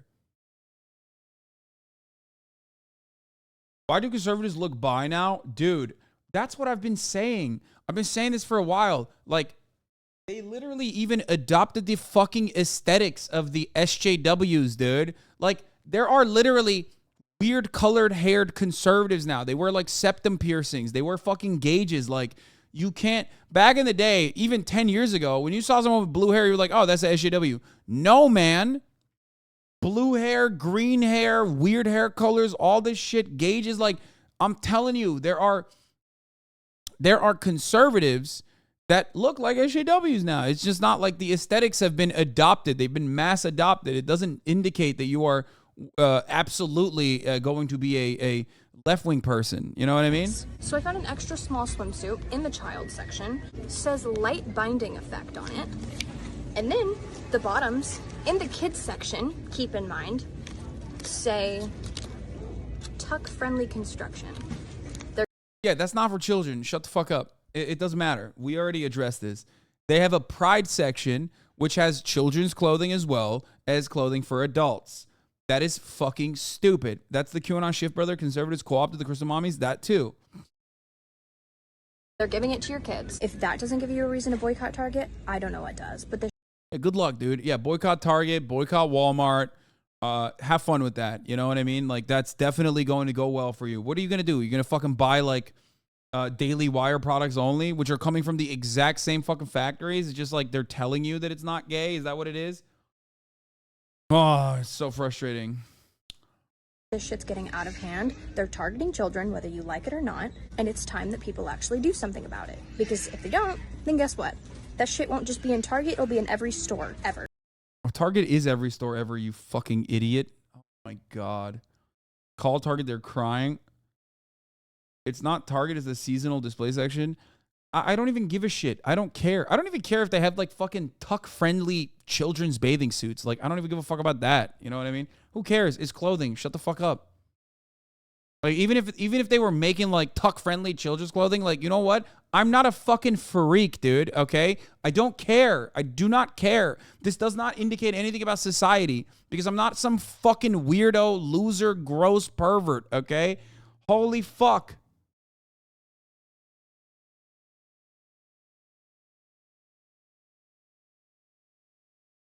Fucking weirdos, man. Absolute fucking freaks.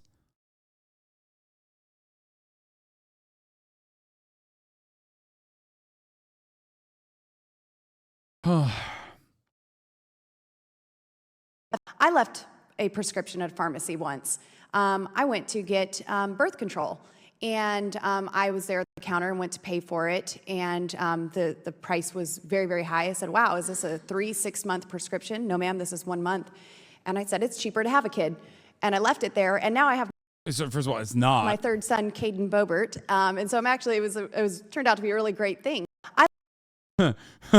Dude, that's awesome. She's like, yeah, no, it's better to have, that's crazy. She's like, yeah, it's better to have like more expensive birth control because then you'll have more children. Also, oh my God, naming her child Caden, of course she did that.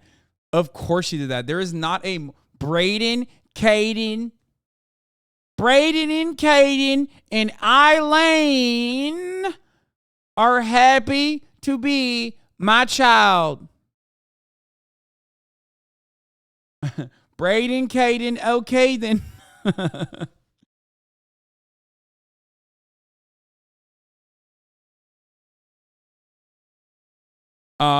Anyway, let's get to the Stinky, okay? Ron the Stinky. He's announcing running for president tomorrow. I gotta go pee. I gotta go grab my food real quick. And it's popping. It's DeSantis season, baby. Population. All of us.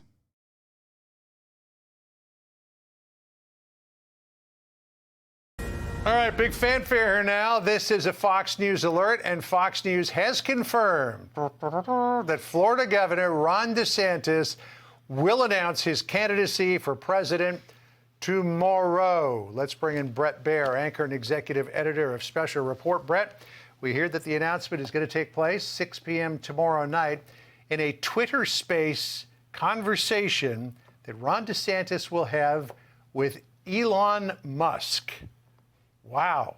It doesn't get much bigger than that. That's one way to do it. Yeah. That's right. John, Jillian, good afternoon. I think we obviously all saw this coming, and it was going to happen, forecast to be this week, and now we have the specifics of how it's going to happen. Tomorrow, 6 p.m. Eastern Time, Governor Ron DeSantis will officially become a candidate for the presidency in 2024. The interesting thing about it is, one, his choice of venue, using Twitter, an interview with Elon Musk, that springboard perhaps to touch the MAGA faithful. And also that he has made his rounds. He has been to Iowa, New Hampshire, South Carolina, Nevada. He's been to other states already, and now the official campaign begins. So the question will be whether he closes the gap with the former president or whether this becomes a real brawl. We've already seen the former president, Donald Trump, spend more money on Ron DeSantis through his PAC and ads than they spent on supporting candidates in the midterms of 2022. That's a pretty staggering fact. Brett, we've been talking about DeSantis' potential candidacy for months. Why do you think the team decided now or tomorrow is the moment? Well, that's a great question. I thought there was some thought that we were going to wait until the end of the legislative session, which might have been all the way to June. There may have been a thought that he was losing ground and taking some shots. The Disney back and forth didn't necessarily benefit him entirely. There are some people who said he fought valiantly, but really Disney fought back. Wrong. So I think there have been some missteps along the way as far as the planning and the strategy, and maybe they thought it's better now to get in than not. So when we talk about the timing for getting in, a lot of people thought that DeSantis waited too long already. As you pointed out, maybe he thought that he was losing ground. But I think it's worthwhile pointing out that Donald Trump got into the race in 2015 on June the 14th, his birthday. So that's still 3 weeks from where we are now. So, you know, if you use Trump as a measure, DeSantis still had some time. But when you take a look at the Real Clear Politics average of polls I've got up in front of me here, Trump is still in the average 37 points ahead of DeSantis. A lot can change as the campaign gets underway and support waxes and wanes. But that feels like, at this point, an insurmountable lead, Brett. Yeah, and it definitely does at the beginning. And the former president will say it's over. You know, and his supporters will say it's done. We shouldn't even have this primary. But there is a primary, and Governor DeSantis is going to be, he has a lot of money. We just saw Senator Tim Scott get in the race with $20+ million plus some significant backers. Ron DeSantis has much more than that, and he will be a formidable candidate on the trail. The question is whether he takes off and where the trajectory goes. We understand the first interviews with Trey Gowdy on FNC at 8 p.m. Brett, talk to us about why you think the campaign chose the venue, which you mentioned off the top. He's going to announce this thing tomorrow on Twitter Spaces. I haven't done a fact check, but I believe this is a first for a presidential candidate, a major party candidate. And also, he's a fucking idiot. That's why. But we'll see. We'll actually see. I'm not so bearish on Twitter's possible capabilities of elevating the conversation. Not internally on Twitter, obviously, but I do think that the secondary market for whatever happens on Twitter is big because all the journalists are on Twitter. Okay, that's the reality. That's something you got to always remember. All the journalists are on Twitter, so whatever happens on Twitter does get an elevated status. Okay, they do, because journalists love covering dumb shit on Twitter. Okay, so I do think that that will not have the same national prominence immediately that it would if it was on Fox News. But I do think that it might have a lot of... doing a presidential announcement on Twitter Spaces is moron coded. I agree. That's what I'm thinking. That's what I'm thinking as well. However, remember, what happens on Twitter is always going to get a lot of media coverage. Now, it's more so that, like, would you get more media coverage if you were on Fox News and people would cover it on media anyway? Probably. So for that reason, I still think it's stupid, but I don't think it's as stupid as we suspect it is. You know what I mean? Especially because Elon Musk is on there too now all of a sudden. So this is not a segment about Elon, but what's in it for Elon? Well, listen, he has been very deferential, let's say, to Governor DeSantis, and has at one point said that he would support DeSantis if he ran for president. I don't know how that evolved or where he is now, but clearly the fact that he is doing this interview suggests that he at least supports him in some way. The fact that Elon Musk has been this figure of free speech, of anti-woke, of letting people get there on the platform, for the MAGA crowd, for the base, that's significant and it means a lot. And I think Ron DeSantis is trying to touch that. He knows he's under attack from the former president and will continue to be as those ads continue to pile up. Elon Musk is also trying to turn Twitter back into a $44 billion company. So the more attention that he can put on it, I think the more helpful it will be for Musk to get it back up there. We saw some pictures just a moment ago of Ron DeSantis and Casey DeSantis. And it seems to me that based on that Politico article of a few days ago, that she is going to factor prominently in this campaign as well. And she will be under a level of scrutiny that the presumed nominee's spouse on the other side, Dr. Jill Biden, likely won't be. Speak to that for just a little bit, because this piece that was done on her was widely seen as a very unfair, some people said misogynistic hit piece. Yeah. It's interesting. She is someone who, if you talk to donors who have been in the room with the DeSantises, they say that she works the room and that she lights up the room, and that, she's a former TV personality, TV anchor.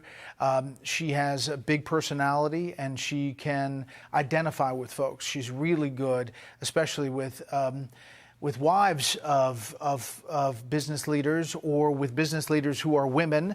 She's done her own events that have identified and really touched a chord. She obviously had her battle with cancer as well. So she is a real asset to Governor DeSantis. And to any fault that he has in working a room or not asking questions to everybody there, she kind of makes up for that. I think just anecdotally, he's gotten better about how he works a room and how he asks questions in recent months. But she's a real asset, and you're right, that piece was a little over the top.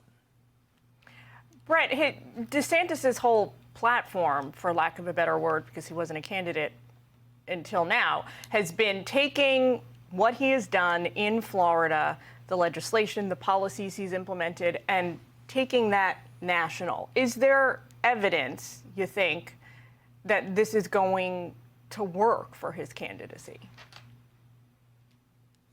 That's a great question, Jillian. And I think what has been the focus of the coverage is the anti-woke stuff. Woke, Florida is a place where woke goes to die. That's his line from his acceptance speech. Sick. And a lot of the focus has been on the legislation that deals with that specifically. But there's other legislation as well that this governor has started and signed into law that they say totally lays out the conservative values that he's going to campaign on. So I think he's going to use that as a blueprint, as somebody who has done it in Florida, and some things that we haven't really talked about that much. Hey, Sean Hannity here. Hey, click here to subscribe to Fox. Yeah, all of this is bullshit, dog. He's like fucking literally, in my opinion, he's probably losing favor. We don't have enough data to back this up yet. But if I were a gambling man, I'd say that like his policies have actually caused him to lose favor internally inside of Florida. Okay? And part of the reason for that is because my man is hurting businesses. He's doing the number one no-no, which is, touching business interests. Conservatives hate that shit. Okay? It's like kind of the whole point of the culture wars is to distract you away. I always say this. That's a major no-no. So the idea that like you're doing your very best, the idea that you're like, looking at a national facing front, a national campaign, and you're using Florida as a testing ground for this national campaign where you're actually advocating to harm business, harm the profits of the Florida businesses is not going to be good. You also, he's also radioactive with his like, the way that he appears on television. It's really fucking weird. Like he's so, yeah, I said Herm. Shut up. Oh my God. Everyone is a baby, dude. I swear to God.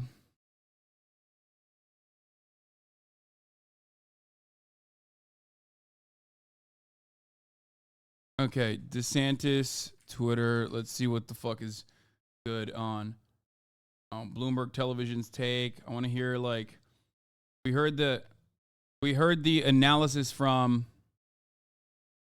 Fox News, but what does everyone else think about it? What are some other outlets that think about it? What are they saying about Ron DeSantis? Okay. Gotta score this terrible drip. Make America Lorda. Oh my God, this is so fucking bad, dude. Yeah, no, this is so bad. Thread about the U-Haul that crashed near the White House. Yeah, we'll look at it later.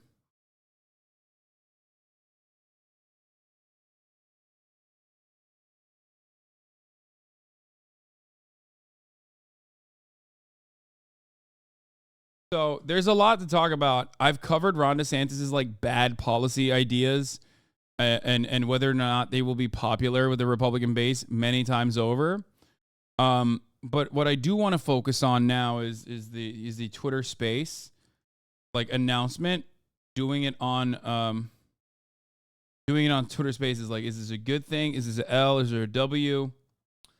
That I think is interesting. Ron DeSantis is like chances of winning. That part is, that's just dumb as fuck. No one cares in the Republican primaries. Mehdi Hasan says, it'll be fascinating to hear Musk, the free speech absolutist, grilled DeSantis on the latter's well-documented crackdowns on Florida on free speech, the free press, and their books and Twitter Spaces conversation. He'll grill DeSantis on free speech, right? Yeah, of course not. Yeah, obviously not. Obviously. That's, that would never happen. That would be a ridiculous expectation.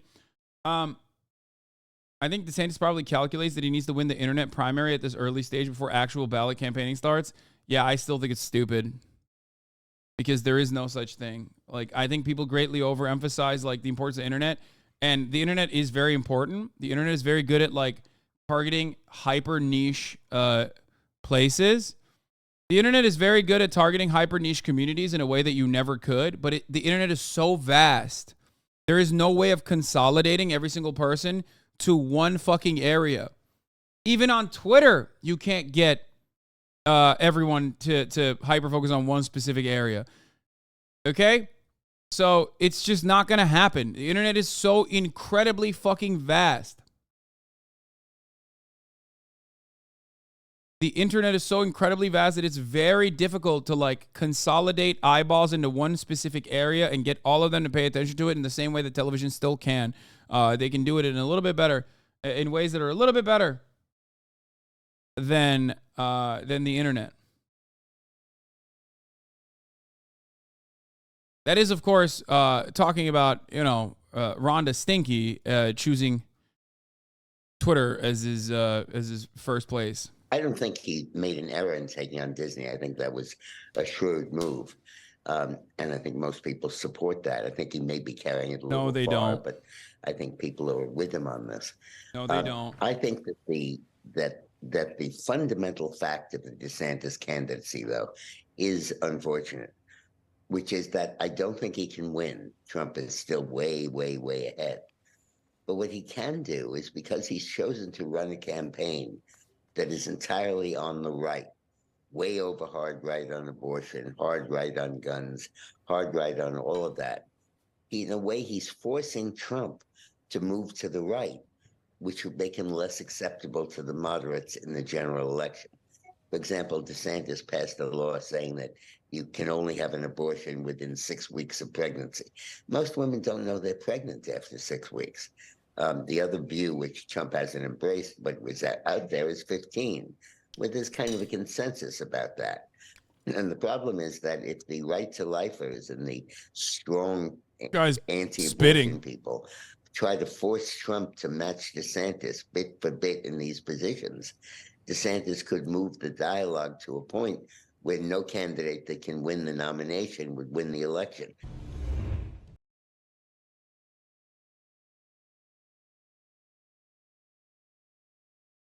That is an honest conversation among strategists. If you were to ask like old school Republican strategists that triangulate way better than the Democratic Party, they would probably say that in their more honest moments. I'm surprised that this was featured on Newsmax, for the record. Okay? But he's absolutely correct.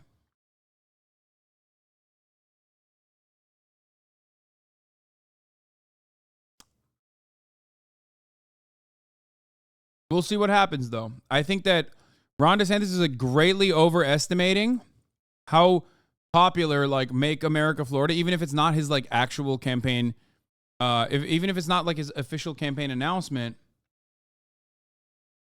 if he thinks that, like, Make America Florida is a viable strategy, even if it's not his announcement, it's the vibes of the campaign that's putting out, he's got another thing coming.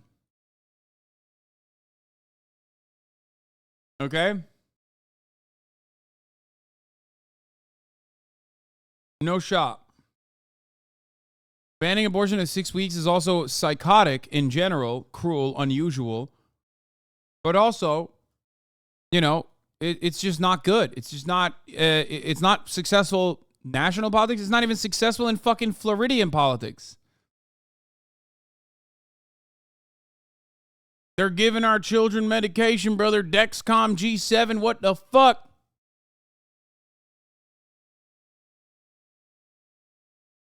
Why can't I? Oh. News now about Florida Governor Ron DeSantis. NBC News has learned he will launch his presidential bid tomorrow evening in a conversation with Elon Musk. I want to bring in NBC News correspondent Dasha Burns. Dasha, what are you learning?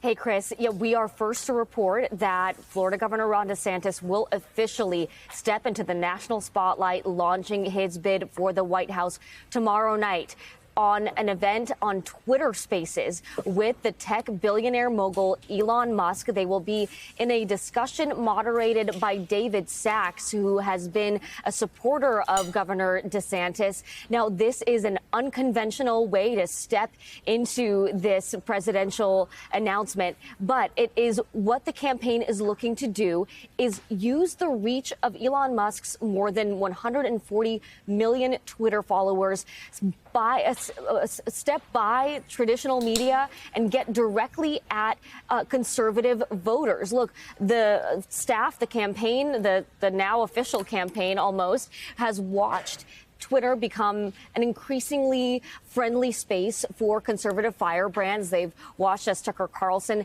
has migrated his presence and his show there, and they feel like this is a space where he can really have an impact with this announcement, both in terms of reach and also in terms of the sort of themes and the contrast that they can draw between DeSantis and the other contenders here, particularly between DeSantis and former President Trump. He, as soon as he announces, will become the top challenger to former President Trump. And of course, as we all well know, Twitter used to be his platform. It was his superpower to talk directly to the people on Twitter. And now it will be Florida Governor Ron DeSantis that is utilizing it to use it as a springboard for this presidential launch. One of the sources that we've been speaking with told us that in the conversation. It's so fucking stupid. No. It's dumb. It's dumb. I just don't. I mean, first of all, you know what's more likely? Twitter Spaces crashes. That's more likely. 'Cause that would be fucking hilarious. Oh my God, Donald Trump is going to make so much fun of Elon Musk and also so much fun of fucking Ron DeSantis as well. It's crazy that people think this will have any traction at all. No, it will. It will have traction because people will cover it. People will say, oh my God, how unique, how interesting. But it's a gimmick. I think a lot of people forget that, like, there's a reason why traditional shit works, okay? It's a fucking gimmick. That's a one-off, okay? It doesn't say anything about your perspective, or what it says about your perspective is really fucking stupid. That, like, you think Twitter is a safe haven for, like, conservatives. Well, sure. But, like, Twitter alone is not going to float you, you fucking idiot. It's not. Twitter can't even fucking float itself at this moment. Between, like, your goal shouldn't be to help out Elon fucking Musk establish Twitter as like a good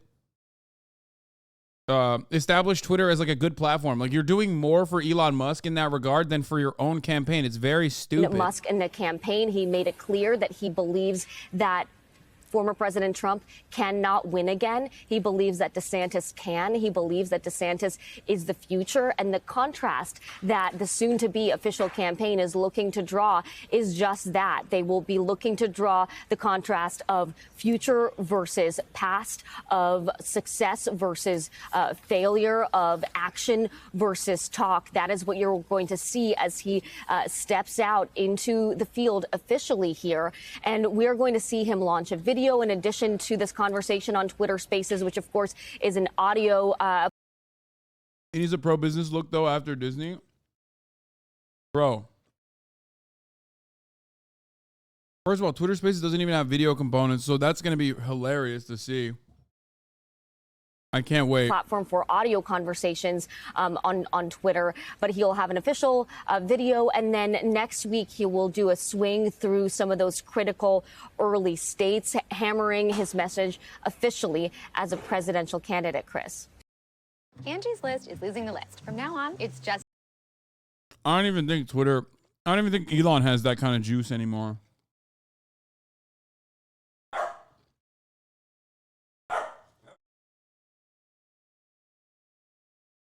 Look at Trump's lead in the GOP. For now, it is the former president who is the far-out frontrunner for his party's presidential nomination.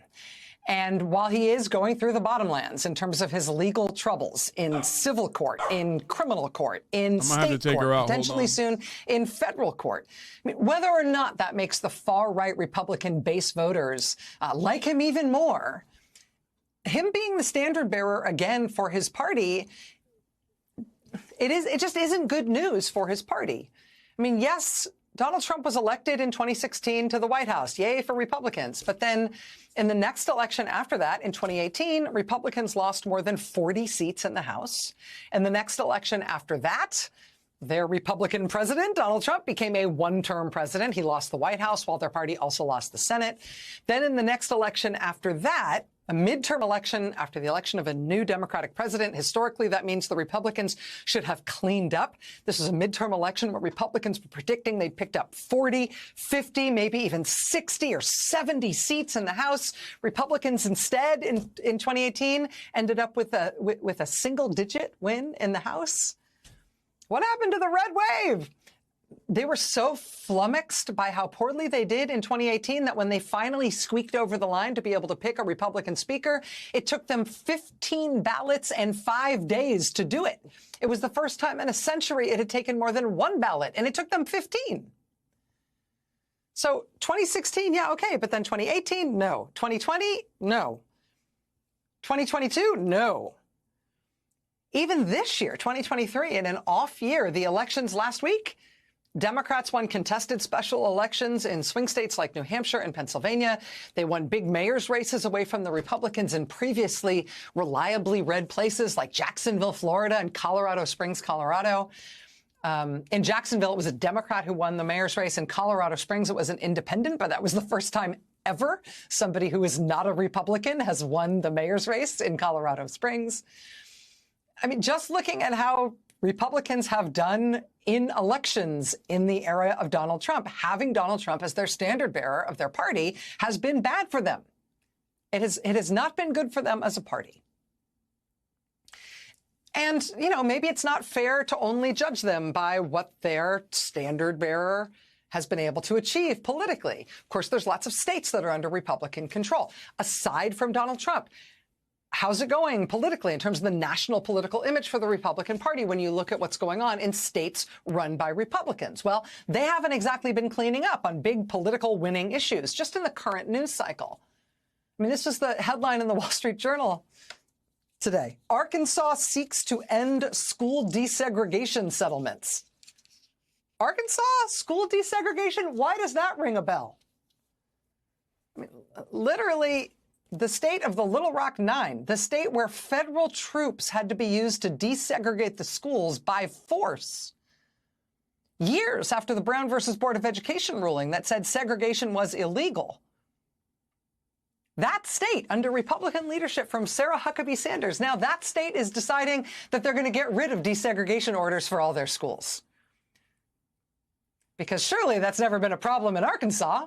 This comes hot on the heels of Arkansas blazing a trail in Republican governance against child labor laws as well. Because, yes, who among us in America has not laid awake at night worrying that the big problems we need bold leadership to address in this country are the fact that schools can't be segregated anymore, and oh boy, do I hate that there are child labor laws.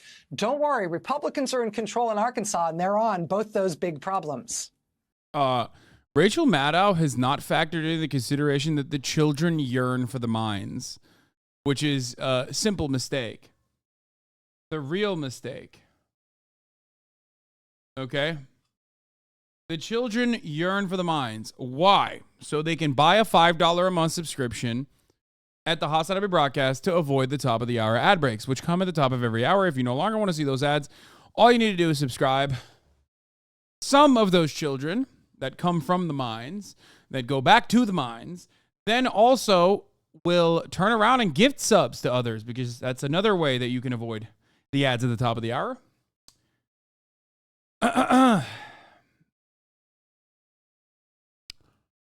You can also get gifted a sub if you're lucky, or use your Twitch Prime for free. Muscular Pants, thank you for the 5 gifted subs, allowing 5 people to no longer see the ads. Here's a 3-minute ad break now.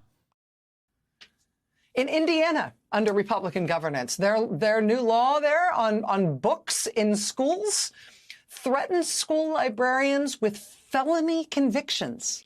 Felonies. Threatens to put librarians in prison if they don't abide by Republicans' new book bans. The Indianapolis Star recently reported on how Captain America comic books were among the books being banned in Indiana schools now for being somehow offensive to Republicans. Apparently, after that ended up in the paper, they decided that Captain America had been removed in error and they needed to put him back. But that's the kind of level of... Folks, all clouds are bunnies. Thank you for the 5 of the subs. I once again ask myself, who's this for? Like, the main goal for dumb shit like this is supposed to be, because this is culture war shit, it's supposed to be to, like, capitulate to a very active voter base that you want to target. Okay? But I don't know who's like, man, I'm so glad we're banning these books, brother. Like, it's just not working like that. I don't see it. Maybe I'm fucking wrong. Maybe I've lost the plot. Maybe these Republicans are fucking absolute crazy, okay? Sure would, you know, make my commentary a lot easier to just say that and leave it at that. But I personally don't think the normies are demanding that, like, books are fucking banned. I'll give you a good example. Your Rage Gaming. Now, Your Rage Gaming is far from a normie. He actually does consume a lot of political content, but he does have normie adjacent takes in many respects. Charlie also covered another aspect of this story that I'm going to mention here. Okay, but I saw something that I found very interesting. Now, of course, hopefully the not safe for work photo that he posted on the timeline is gone. Okay, it's gone. Didn't want to show that to you. But here, look at this. Philip Lewis posted, a staff member at a Florida school says the state decided what books were appropriate and inappropriate and shows huge box filled for books waiting to be removed. Okay? Your Rage looked at this and said, this is crazy. For the record, this apparently is fake. Broward County schools have confirmed that the video showing the normal inventory of books at the end of the year, these books are not currently being removed.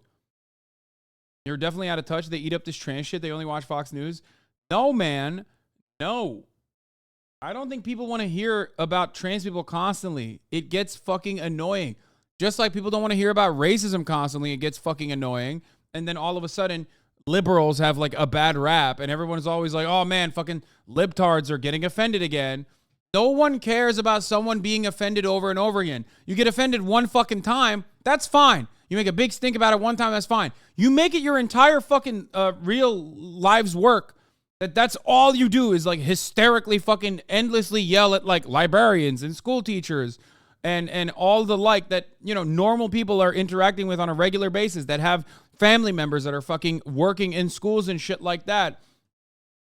They're going to start getting annoyed with you. Okay? Hey, brother, think about what you are doing right now. God bless. Wait, what? Culture war issues that are supposed to be distracting are supposed to be fun, okay? When you get to a point where someone like Rage is saying, this is crazy, only part of Florida that matters is South Florida, everywhere else is some yeehaw shit aside from Tampa and Orlando. But like, when you got a guy like Rage saying this is like too much, even though this is fake news, okay? When you got a guy like Moist Critical making a video about like a manga being banned from schools, that is, at least for a younger audience and for an audience of like more normie adjacent people, like people are starting to get annoyed with this kind of endless crying, okay? Nobody likes smarmy, self-important crybabies. Okay? It's not for anyone. I don't know whether to applaud or cry about this post investigation showing that the majority of book challenges were filed by just 11 people. This is the media world we live in now. Yeah. The objections to sexual LGBT books or whatever the fuck are literally coming from the most annoying psychopath you've ever fucking encountered. It is like the abortion shit, except worse, because at least the abortion shit was like 35 fucking years of like active pushes coming from the white evangelical Protestant base of voters that were captivated by it. The anti-LGBT shit is like one mom who's bored, who like is fucking being crazy about it. It's always a couple fucking moms that like are the most annoying moms you've ever fucking seen. CNN actually talked to a Moms of Liberty person, Moms for Liberty person, and I want you guys to take a look at this person and tell me if you think that this fucking freak Governor Ron DeSantis I want you to tell me if you think that this fucking freak, like, because these are the freaks that we're talking about. Is this the one? Is this oh, yeah, here it is. A sit-down conversation with Moms of Liberty. I want you to tell me if you think this fucking freak has, like, any kind of national prominence. If you think this fucking freak is going to be popular with all the other moms who see them, okay, who see moms like this and go, ew, gross. This week brings a renewed spotlight on what opponents called his Don't Say Gay law. It initially banned teaching Florida students about sexual orientation and gender identity through the 3rd grade. It's been expanded last month through high school. Opponents call it dangerous and vague. It's led to book bans that have included authors such as Toni Morrison, Margaret Atwood, and Judy Blume. It's part of an overall conservative push on education across the country. The state of Florida, we're proud to stand for education, not indoctrination in our schools. The left I let her out already. She didn't pee or poop. wing rioting and mayhem are the direct result of decades Every of time she barks left-wing doesn't mean she wants to indoctrination. poop. Sometimes she does attention barking. Other times she barks.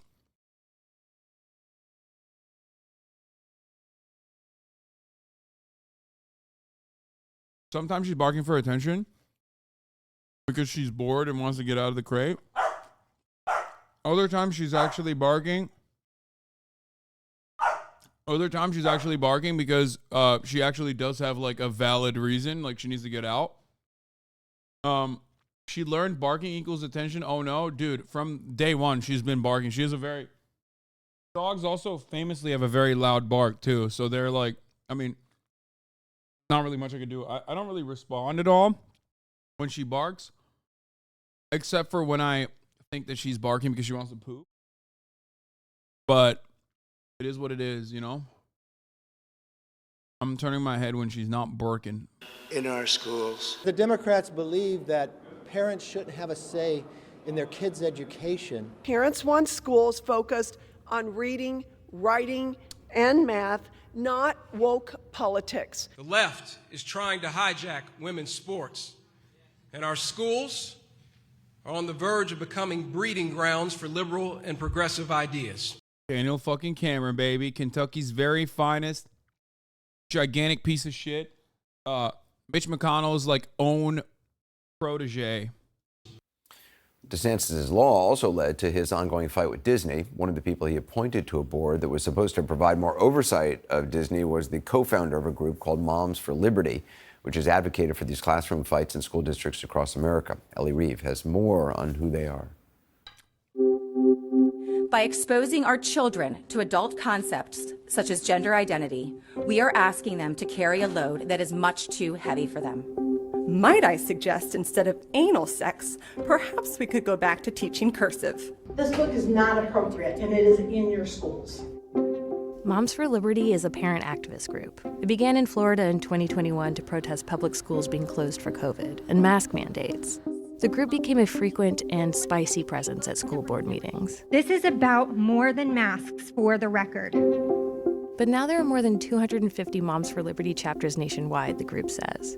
And it has gained major conservative allies and morphed into something else, a campaign against supposed indoctrination of children on race and sexuality. I have the right to say, I don't want my kids to learn this. I don't agree with this movement. No barking. And that's my right. So books should fall into that category. Like, you mean to tell me that lady, like other ladies that look exactly like her, are not going to fucking look at that and go, ew, she's gross. Like, what the fuck? As well. We wanted to understand what's driving these moms on a deeper level than some viral videos. So we met with the Moms for Liberty chapter in El Paso County, Colorado, where conservatives won majorities on 3 school boards in 2021. Leader Darcy Shaning let us watch a meeting where they talked about how to pressure those boards into making the policies they want. What school districts are most of you guys in? What Moms for Liberty has become most famous for is claiming school libraries contain books with pornographic content, and for trying to get some books removed. Some of those books listed do talk about sex, but according to the Supreme Court's definition of obscenity, they're not porn. I've read a lot of criticism of your group. People say that this is kind of like a moral panic, that people have an irrational fear of what's going on. We're not looking to ban books. We're not looking to burn books. We just need to get back to a system where Parents know what their kids are learning, and for the most part, it's educational and not political. One of the books on your list is Kurt Vonnegut's Slaughterhouse-Five. I mean, it's considered one of the classics of modern literature. Right, I read that in high school. Well, Yeah. why would you want that removed from the No, library? we don't, again, It's age on the appropriate. list. What might not be appropriate for a 6-year-old is appropriate for a 15-year-old. Is someone assigning a first grader to Slaughterhouse-Five? No, but again, it's the right of the parents to know that it's there, that their children have access to something that they may not have access to at home. One of the big issues right now is pronouns. In March, Colorado's District 11 school board considered a proposal to prevent teachers from asking kids their pronouns, sparking protests. Teachers can no longer ask kids their pronouns. That's right, no more grooming kids with pronouns in D11. The school board has tabled the proposal.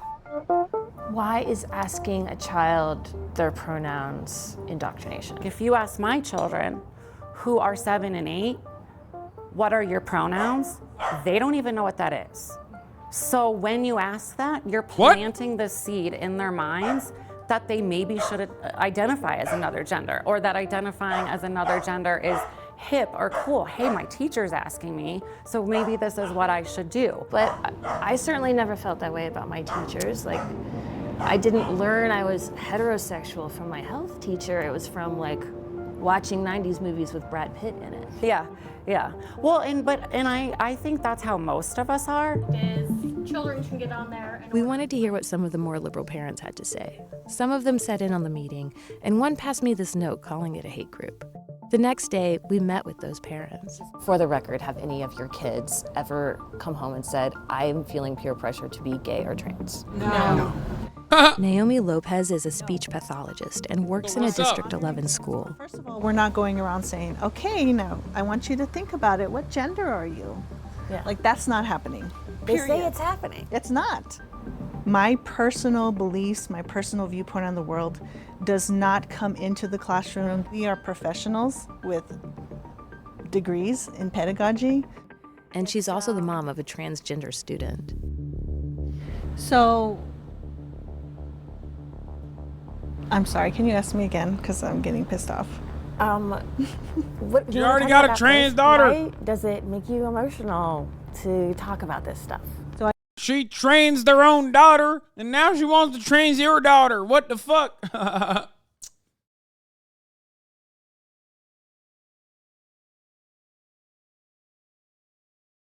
Do you think anti-trans Republicans are watching CNN reports? Wait, what? No, dude. This is for you to get a better understanding of what some of these freaks look like. She's not one of them. But I want you to see what these fucking freaks look like, because that's who is going to be representing this movement at the parent-teachers conference. And your mom is going to go there. Your mom either works at the school or your mom is a parent there. She's going to see this fucking psychotic person who's like basically seeing red. And she's going to think, that's gross. My kid has gay friends. They're fine. They're pretty kind. Okay? Not this person. I'm talking about the other one. The freak who was like, yeah, you can't read Kurt Vonnegut in first grade. It's like, yeah, no one is reading that, you fucking loser. Do you understand what I'm trying to say? I'm trying to say that, like, the people that represent your movement, if your movement is not like one that has broad public support, and this certainly doesn't, okay? If the people that represent your movement are like the sweatiest, grossest fucking losers, which the abortion protesters were. They were fucking freaks always, right?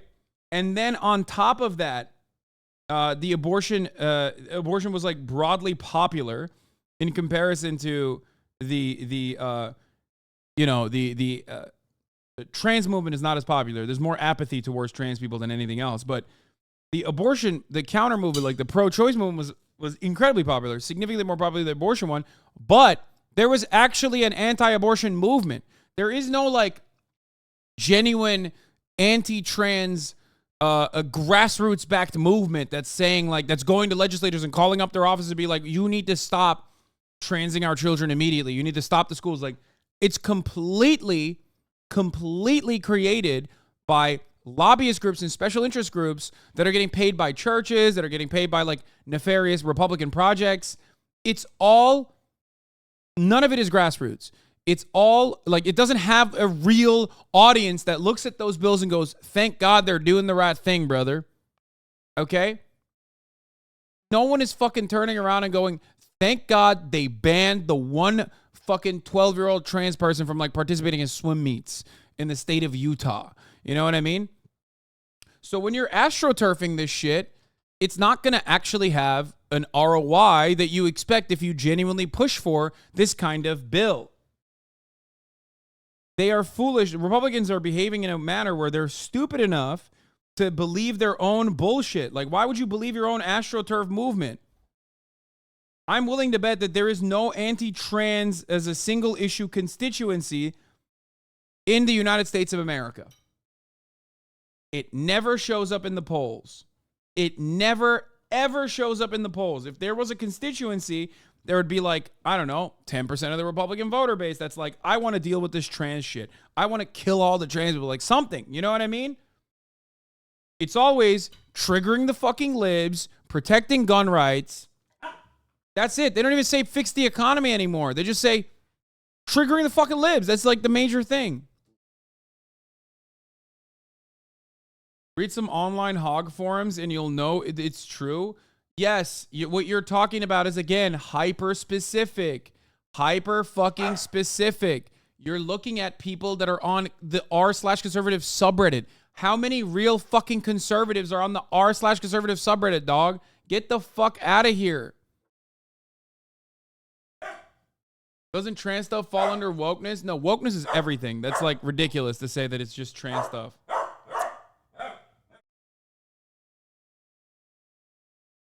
Girl Divya says, I don't care if it's a grassroots movement or SIGs, this is still harming us. Yeah, obviously, that's not what I'm talking about. If I were to sit here and be like, is the anti-trans movement and the Republican state legislatures passing bills genuinely harming trans people? Of course it is. That's not my point. That's not what I'm talking about right now. I'm talking about the electoral consequences. I'm talking about who they're doing this for, why they're doing this, okay? It's important to understand that.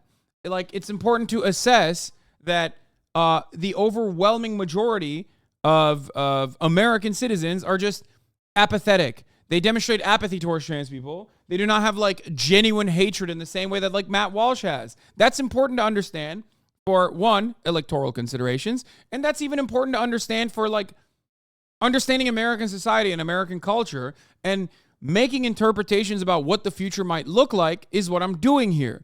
If most people just have apathy towards trans people, and one side is manufacturing this outrage machine that's like hysterically crying about children's genitals all the fucking time, all the fucking goddamn time, eventually those people are going to be perceived as overall negative. People are going to look at them and go, yeah, those guys are like hysterical. They're fucking smarmy, they're annoying, they're attention seeking, and they're fucking hysterical. There's always a pendulum swinging in the other direction. It happened under the Obama administration because under the Obama administration, during for a long period of time, the liberals were canceling everything. It's cancel culture, and the Republicans latched onto that. But the reason why that was like such a permanent thing was because, yes, a lot of liberals were very fucking smarmy and very annoying and constantly woke scolding, and more importantly, cutting your commodities. Cutting your commodity consumption, telling you can't have that treat. Your treat should be different. It should be designed to tailor my needs, okay? That shit will inevitably always frustrate Americans because all we have are the commodities that we consume. All we have are the treats that we have. So if this fucking anti-trans shit keeps going on and they're advocating for it, even though there is no real viable constituency that like demands it, that makes it their single issue voter thing, if they keep fucking doing that, inevitably people are going to be like, I'm done. I'm not even voting. This is fucking bullshit. I don't give a fuck. Okay? You can't tell conservatives not to eat jalapeno poppers because, Applebee's decided to have a trans spokesperson. Because after a while, they're going to go, fuck this. This sucks. Fox shows the trans shit as the libs getting owned. That's what I'm trying to explain to you. It doesn't matter how much they try to fucking make it seem like they're getting owned. They don't want CNN to go to school board meetings. It does not matter. It doesn't matter. I promise you. You saw the electoral consequences of hyper-focusing on like children's genitals during the midterms. Biden was supposed to get fucking destroyed. The economy was worse than ever before. Inflation was sky high. And the Republicans couldn't even get a supermajority in either of the fucking House or the Senate when all electoral prospects at the time for them looked incredible. The only reason why they didn't do that is because they fucking hyper-focused on dumbass bullshit. There was no red wave. You have to remember that. If there is no viable fucking constituency, and we're going off the whims of like 8 fucking people. I talked to a lot of hogs, brother. I wish it wasn't true. They think I'm a pedo for pushing trans rights. Yeah, there are gonna be fucking freaks. I'm not saying that there aren't freaks. I'm not saying that there aren't freaks. But the idea that like every fucking gay person or trans person is a pedophile is not gonna work in the fucking suburbs. Okay? It's not. Kaya, shut the fuck up. Stop. Sit. Sit down. Sit. Shut up. Sit. Sit. Hey. Oh my God. She's being fucking so annoying. I don't know. I can't tell if she needs to poop or if she's being fucking annoying. I don't know. I don't know if she's just like... Yeah, we're not talking about Kentucky. We're talking about swing state white women. Yeah, exactly. We're talking about suburban upper middle class individuals. That's like the voter base for either party at this point, okay? How do you captivate the suburban upper middle class individuals? If you constantly fucking talk about children's genitals, they're not going to vote. They're not going to participate in your fucking party antics anymore. And that is what happened in the midterms, okay? And it's not like the 1980s any longer, okay? It's not the 1980s any longer. Depressive voter turnout actually favors people like Joe Biden in this regard. I get emotional when other people who don't have children, who are transgender or queer, place an assumption on it for the sake of persecution based on their own belief. When you're putting all this curriculum everywhere and you're telling kids, hey, you could come talk to me behind your parents' back. I got your back. I mean, there's a clear move to bring more of that into our schools, and it's just not the school's place. So, what I feel like you're strongly implying, and I would like to get your take on, because I don't want to attribute something that you don't think, but to me it sounds like you're saying there's some kind of high-level coordinated effort to make more children trans and gay. Yeah. Well, who's directing that? Teachers unions and our president and a lot of funding sources, and teachers unions are also heavily backing the curriculum that we're bringing into schools. Why would they want more kids to be gay and trans? Because it breaks down the family unit, which breaks down traditional conservative values. It breaks down a lot of... This is perfect. Oh, fuck. I forgot the best part. I'm sorry. I got to run it back. This is best part. And this is very important. And I would like... What I feel like you're strongly implying, and I would like to get your take on, because I don't want to attribute something that you don't think, but to me it sounds like you're saying there's some kind of high-level coordinated effort to make more children trans and gay. Yeah. Well, who's directing that? Teachers unions and our president and a lot of funding sources, and teachers unions are also heavily... I'm sorry, but if you think like upper middle class white moms, like wine moms that are like otherwise conservative, are going to look to someone like that and go, wow, she's really spitting right here, you're out of your fucking mind. If you're talking to a dumbass hog who's like already broke and still voting for the fucking Republican Party, that's entirely separate. This is some QAnon shit, man. And the broad majority of the country does not agree with it, okay? You might have Republicans that are outspoken about it. You might have some crunchy granola people that agree with the QAnon shit, but like, this is schizo posting on the main. Oh, backing the curriculum that we're bringing into schools. Why would they want more kids to be gay and trans? Because it breaks down the family unit, which breaks down traditional conservative values. It breaks down a lot of things in this country. It changes the way that people think. It changes the way that people handle politics. Of course, there's no evidence of a coordinated plot to make kids trans. When I hear those thoughts about like some sort of concerted effort to make people gay, does it sound like a conspiracy theory to you? It's not a conspiracy theory that the state, like whether you're talking about Colorado or the federal government, is taking a stronger and stronger. So fucking annoying. Like,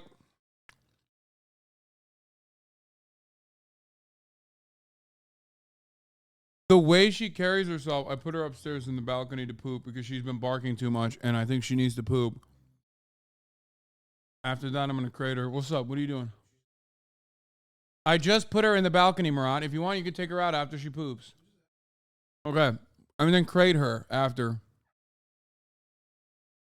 Stronger hand in public education, in raising our kids. So do I think that for some reason people want everyone to be gay? That's a mischaracterization of what I think.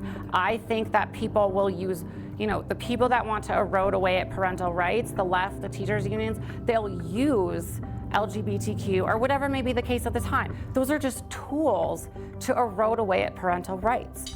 The last D11 meeting of the school year was mostly about student awards and performances. The board seemed to anticipate the few Moms for Liberty members in the crowd. As we reflect over the last year, removing... Someone in the chat said, Someone just in the chat said, it's weird seeing someone with hand tats talking about traditional conservative values. That is exactly what I'm talking about when I say motherfucking people with blue hair are no longer just SJWs, okay? I see it every fucking day, man. I see it every day. We look at hogs nonstop. A lot of hogs are they're the aesthetics of like who a hog is and who is actually a liberal, a libtard, or whatever is not as clear and as well defined as you thought it was. Those lines are fucking blurred now. There's a shitload of crystal mommies who are QAnon, for example. Rogue woke clubs, teachers, and woke counselors from D11 is a must. And a couple of students pushed back. If you remove teachers' ability to ask for pronouns, you will remove the ability for safe spaces to exist, taking away the safety of your students. I want to recognize our students and the support staff that are supporting our students out there. My child thinks it's ludicrous that it's such a big deal because to them it's just normal. To their friends, they don't care how my child identifies. They love them for who they are. And Ellie Reeve joins me now. Is it clear to you which side of this debate has the most support or momentum in that school district, for instance? Well, to be clear, Shaning's kids have never gone to public school. She says she doesn't want them to be guinea pigs. Her kids don't go to public. That part! Always. Always, bro. They either A, never have children go to public school, they're homeschooled, or B, don't even have kids in general. You're going to tell me that moms that go to the fucking parent-teachers conferences and shit are going to see this like hysterical, panting, cackling hyena in the background, and someone's going to ask her the question, so where do your kids go to school? She says, oh, I homeschool them. You think those moms are going to ever take that fucking entire movement seriously? Are you out of your fucking mind, dude? No. They're a nuisance. They're fucking annoying. No shot, dude. Yo, is this a VOD? Because I've seen this episode before, goddammit. No, it's not a VOD. It's just a consistent factor, always. Public school? No, they have never been. She hopes maybe by high school, the schools will be good enough for her kids.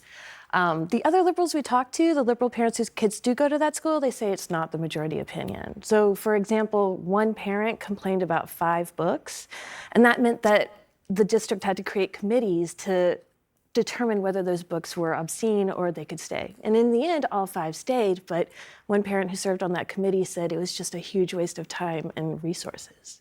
Ellery, thank you. Really fascinating. There you go.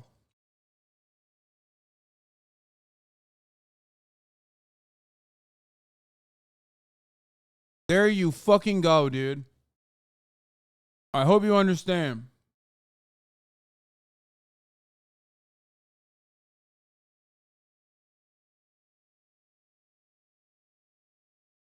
Someone in the chat said, remember, they don't care about what their children are learning. They care about what other children are learning, and that's the truth. You always have to remember that.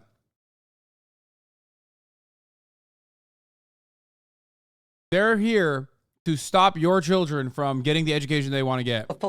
How do we get here, though? We got here because there's no real audience for this. Sophistication Republicans are playing with in Indiana right now.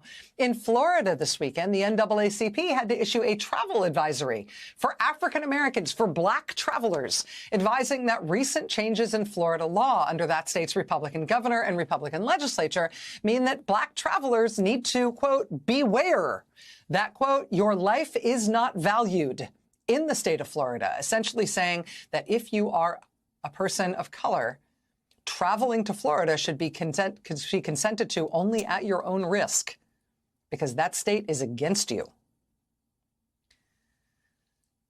I mean, whatever your politics are, whether you agree with what these Republicans and Republican governors and Republican legislatures are doing in the states, you still can see, right, that this isn't exactly a thrilling national platform on which Republican candidates are going to be eager to run for the White House next year, right? Like jailing librarians, banning abortion, banning books, undoing desegregation orders for schools, getting rid of child labor laws, right? I mean, regardless of who their standard bearer is going to be, it's either going to be Donald Trump or it's going to be somebody else who has this record of current models in Republican governance to run on.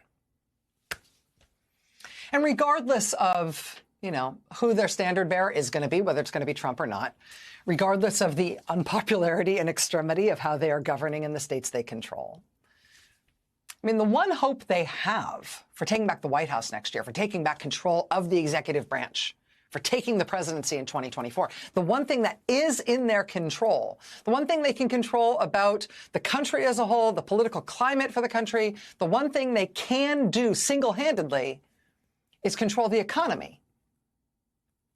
They can control that. That is in their hands. Democratic President Joe Biden is, of course, running for re-election. And, you know, he's running for re-election having brought. Another consideration for Republicans to always remember, as they hyper-focus on, like, culture, always, is that they mistake the Republican Party's undemocratic methods of, like, they mistake the Republican Party's undemocratic methods of, like, seizing control over state legislatures by way of, like, gerrymandering and shit for, like, genuine broad base of support. That's not real. There is no genuine broad base of support for criminalizing abortion, for example. There is none. There's a genuine broad base of support for protecting abortions. Okay? There is no genuine support for anti-trans bills that are being cut. Doesn't matter. I don't care. I'm sure you've listened to a million different debates. I'm sure you've seen so many motherfuckers overall talk about, but trans people participating in sports is, like, unpopular. Doesn't matter. This is not a people mover. Okay? It's not. I've never met a single issue voter outside of, like, extremely online weirdos. I've never met a single issue voter who's like, we got to fucking kill trans people. We got to abolish transgenderism. We got to make sure gay people don't exist. Like, that is not a fucking real human. That is a human being that is just loud as fuck and extremely online. So you see them all the time in the spaces that we frequent because we are also loud as fuck and extremely online. Matt Walsh does not represent the average person. You say you live in LA? Oh my God, you are such a fucking idiot. Dude, my mom's Uber driver was talking about how gay people are pedophiles to her, okay? You think Los Angeles doesn't? Los Angeles has more conservatives than your dumbass, cousin fucking, podunk hick town, okay? Shut the fuck up. The greater metropolitan Los Angeles County fucking area literally has a totality of conservatives that is larger than like fucking entire states and their Republican populations. You're so fucking stupid. You're such a dumb fuck that you don't even understand mathematics. Ronald Reagan and Richard Nixon are from California.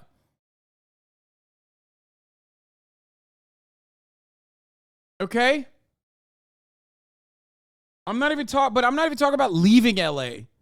LA is deep blue, but there are still more fucking Republicans, even in Los Angeles, than entire fucking states. Shut up.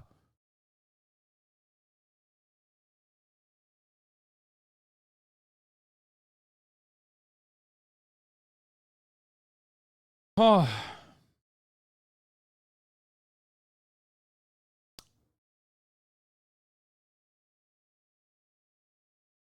I get what you're saying, but isn't trans acceptance part of the woke culture that so many conservatives cry about? Also, didn't we just see a poll yesterday that over 60% of Republicans want something done against wokeness? No, wokeness is everything bad. It's like cancel culture. Everything bad is wokeness. It can mean anything and everything. It can mean trans people, certainly. It can mean CRT. It can mean anti-black measures. It's just all encompassing. They've been conditioned into thinking anything that is bad is wokeness, okay? That's it. That could be substituted for segregation, or civil rights in the civil rights era. That could be substituted for communism during the Red Scare propaganda era. It's just like whatever the fuck the broader reactionary movement is declared as bad. It just means like the enemies.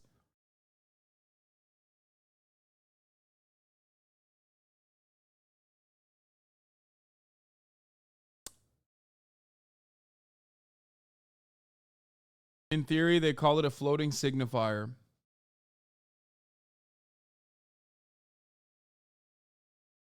What is this? Rick Scott issued a travel advisor for socialists visiting Florida. Today, Senator Rick Scott, former traveler notice states, Florida is openly hostile towards socialist communists and those who enable them. Before traveling to Florida, please understand that the state of Florida devalues and marginalizes the contributions and of the challenges faced by socialists and others who work in the Biden administration. Dude, this is so funny.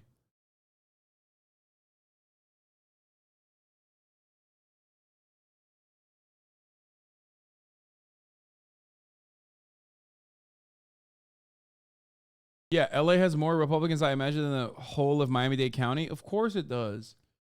LA just has more liberals, and significantly more liberals than there are Republicans, but there are also more Republicans in Los Angeles even than fucking entire states and their Republican voter registration numbers. Oh. Yeah, we are going to talk about Minnesota. Oh my fucking God. Minnesota has been fucking sexy as hell, dude. I mean, straight up.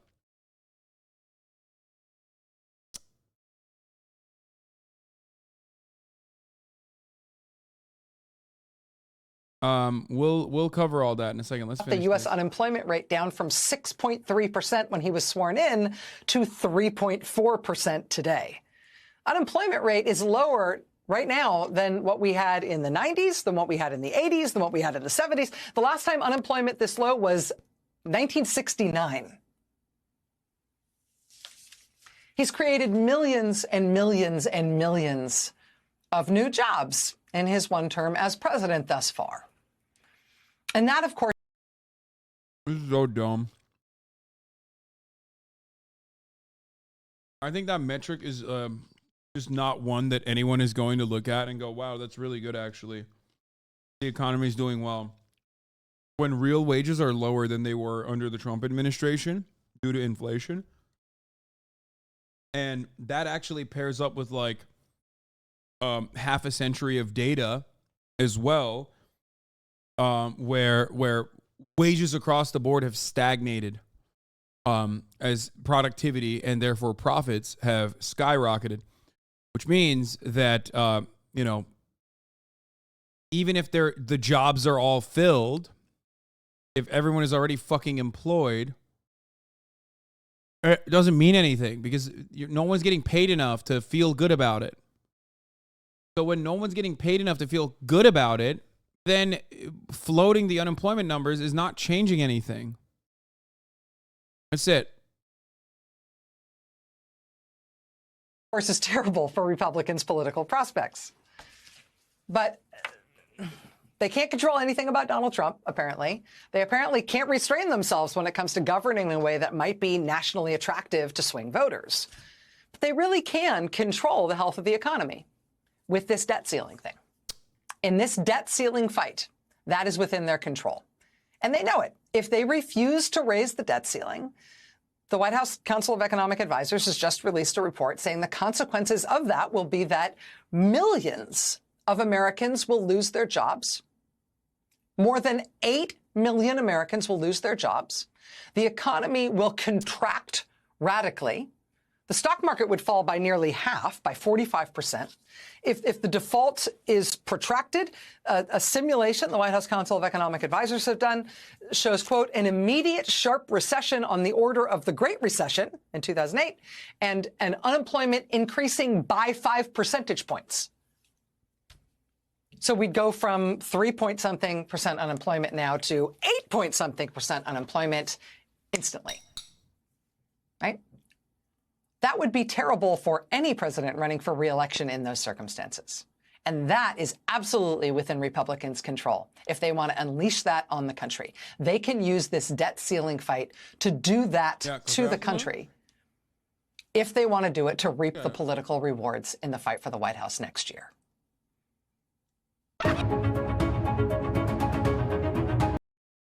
You're a conservative sound? What is this? What the fuck is this, dude? No! What is it? What is that? What the fuck is that? What is that? That's awesome.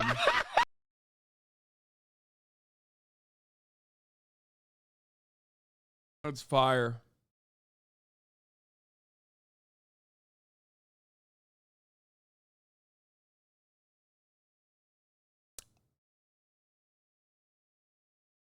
I think one of the greatest things that Elon Musk did is he single-handedly turned blue check marks from an indication that someone was like a liberal media homosexual to someone who is a dumbass cryptocurrency trading loser who is probably a Republican weirdo. That was pretty wild. Like the fact that he was able to do that single-handedly and so fast, like I kind of like that. I do.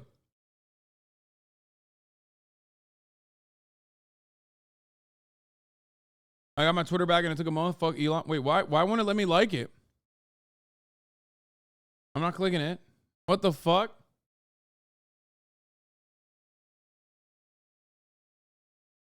I'm not blocked by this person. That'd be very weird if they fucking blocked me while they're using my voice, chatter.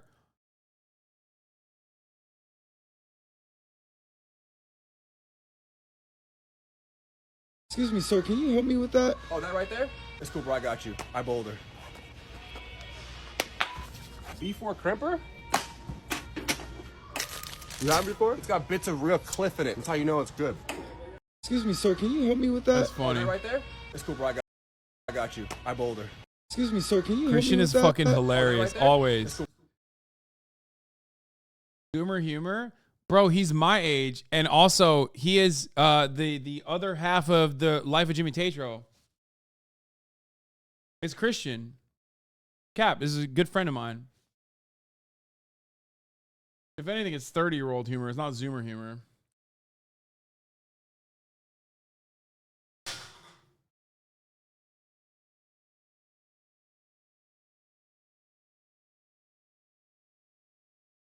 No Zoomer boulders? Wait, really? You don't think Zoomer's boulder? Yo, can you take these to the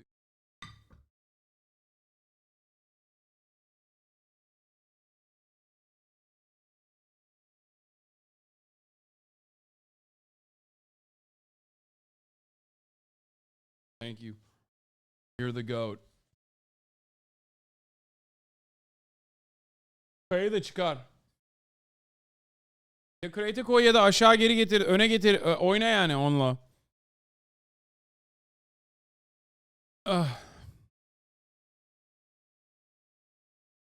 Bro, drug test Jokic. Bro, everything I hear about this dude, it makes me like him more.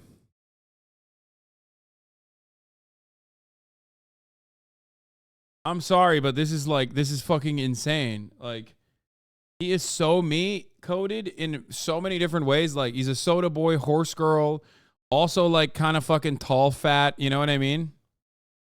He's got it all, man. He's got it all. He's doing the damn thing. Let's look at the original sound and whoever used it. Oh, it's just this guy that's used it.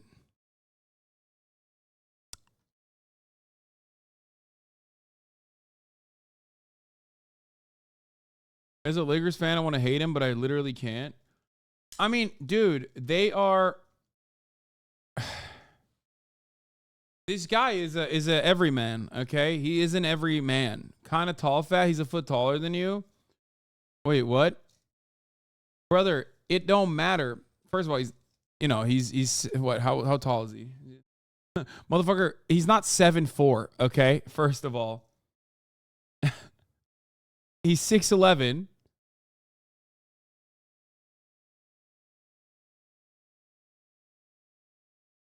You're like, dog, he's a foot taller than you. I'm 6'4", okay? But his body is built very similar to mine.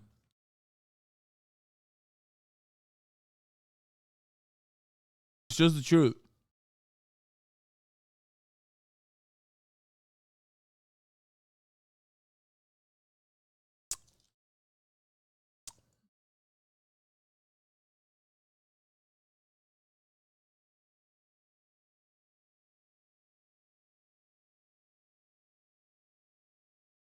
Important question. Burger King, McDonald's, or Wendy's? Wendy's. Easy. Next. Oh, okay. Let's fucking move on from this. There's this like guy. There's this U-Haul shit that like even made me feel like maybe it's a psyop. I'm not gonna lie. Like, I know Nazis are really fucking stupid, but are they that stupid? Who knows? We're gonna find out. I'll look at the details together with you guys.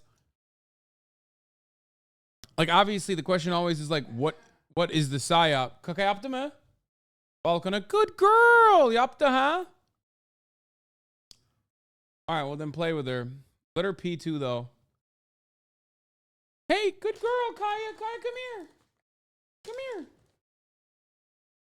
You are a good girl. You know that? Get out of here. God, if you guys could only see how she runs, it's the goofiest shit of all time. What? Okay, do it.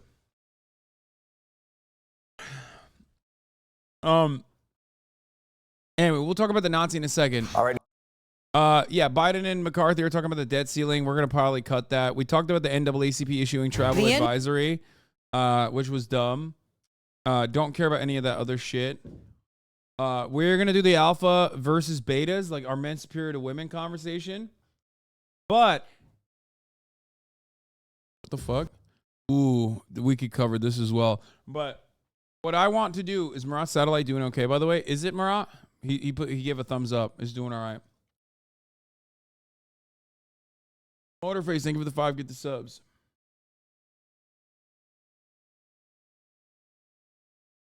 What is this? Q1 on the musical? Uh-oh.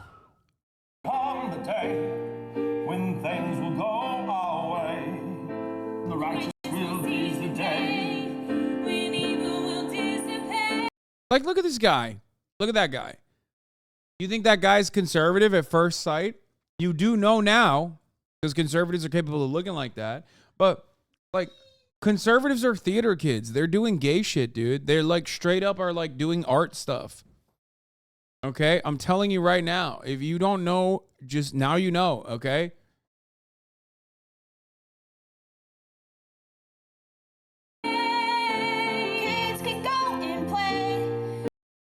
You New YouTube short from your podcast. Hyundai had a facility in Alabama where children were actually working in the facility. Oftentimes these are undocumented kids, all the way from 12-year-olds, 14-year-olds on the assembly line. I wouldn't be opposed necessarily if they make it easier for a teenager or someone who wants to work after school a certain amount of hours, more access to be able to work if they want.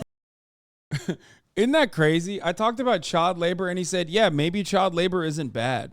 That's crazy. 11 states have done this, and they've either passed or introduced laws to roll back child labor laws. In the past 2 years, those states have moved to extend working hours for children, eliminate work permit requirements, and lower age for teens to handle alcohol or work in hazardous industries. Jack, you worked at a restaurant, but you couldn't serve the alcohol, right? Correct. Yes, correct.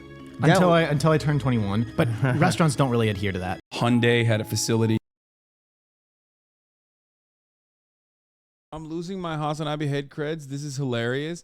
Dude, it is so fucking funny. What? Kawaii Steez? Wait, when the hell did you talk to Stephen Graham Stephen? A while ago. I hated when I was younger so hard to get someone to give me hours. Restaurants don't care. I know a ton of waiters. It's not just Alabama, California does it too. Children work in a car manufacturing to afford a living. Damn, such a shame that there are laws allowing teenagers to work if they want to. They titled this toaster off of I guess the kitchen appliance that will end up falling into the bathtub on accident for this fucking particular dipshit. You know what I mean? Look at this guy. It's such a shame. Laws allowing teenagers to work if they want to. I really thought I never listened to Hasan no matter what he's saying. Yep, I want my kids to work in the coal mines like the good old days. They'll build some character and won't turn out like Hasan.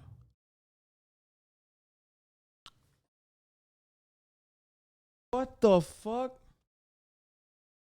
Bro, this entire comment section is saying it's good to do child labor.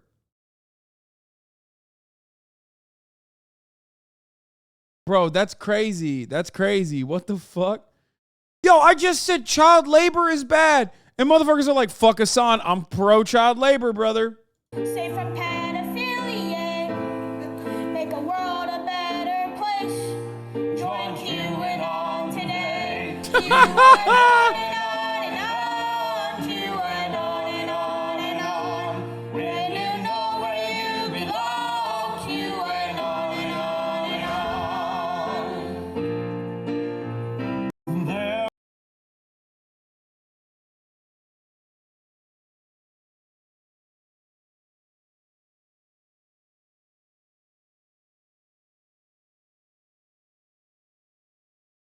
Correction, it's bad if you say it's good.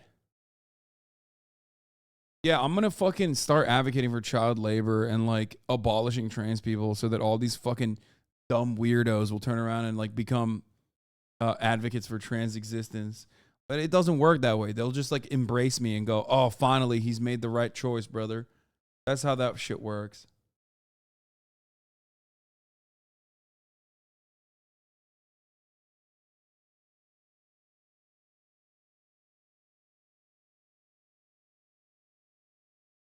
The people saying the musical is a parody, the QAnonymous podcast presented this as legit. Oh, if they did, then it probably is. Okay. This is why the left will always be good at art and entertainment. I mean, part of it, yeah. Any chance that you have time to answer my previous question? Let's hear it. What's a good argument for normies against trans sports other than they aren't even good at them really, which I've heard people say, yeah, but what if they are and we should change sports, which all normies I've told hate that a lot. I'm just looking for advice here, thanks. I think that trans people competing with cis people is always going to be a losing argument because there's way too many fucking people that are constantly talking about it. Joe Rogan has made that impossible to fucking talk about in any serious way. Ultimately, though, that's why I like to belittle my interlocutors instead of talking about it like fairness or whatever by saying stuff like, look, man, you're forced to go watch women's sports then. If you fucking talk about this for any longer, you're going to have to legally go and watch little girls swim meets or something. Which, by the way, if you want to do that, what's wrong with you? Are you a fucking pervert? You know what I mean? Nobody cares about this shit. It's ultimately a lot of people that are whipped into a fucking frenzy by all of their goddamn podcasters that talk about it. It's it. It's stupid. Like, no one fucking cares about women's sports in general, all the way up to the fucking professional level. And they only act like they care about it to just, you know, score some points against trans people. And oftentimes not even trans people that trans people that will suffer from this. It'll be cis girls that suffer from the penis inspection day because there aren't that many fucking trans people on the planet, okay, in the United States of America that are at least participating in athletic endeavors. For every, like, 4 trans girls that you have in a state like fucking Kansas, there are hundreds of thousands of cis girls that are participating in sports who now will have to go through penis inspection day because some hyper-competitive zealot decided that girl is trans actually. She ain't looking right. Do you think that's fair? Do you think that's good for anyone? Do you think that it's like, or do you think that it's going to be traumatizing for conservative parents and their cis girls? Okay? That's why I don't like talking about it, because it's like 0.00001% of like competition in general. And the argument is like, what if everyone becomes trans and then is like participating in it? It's unserious. Okay, what if they don't? Okay, and even if they do, what if they do? I legitimately do think that having more trans women, if they were as good as the way the conservatives present them as, having more trans women participate in sports alongside cis women would make it more interesting and probably would generate more revenue for all athletes that are participating in the fucking field. So if that was even the case, that would literally be good. It wouldn't be bad. It would be a good thing.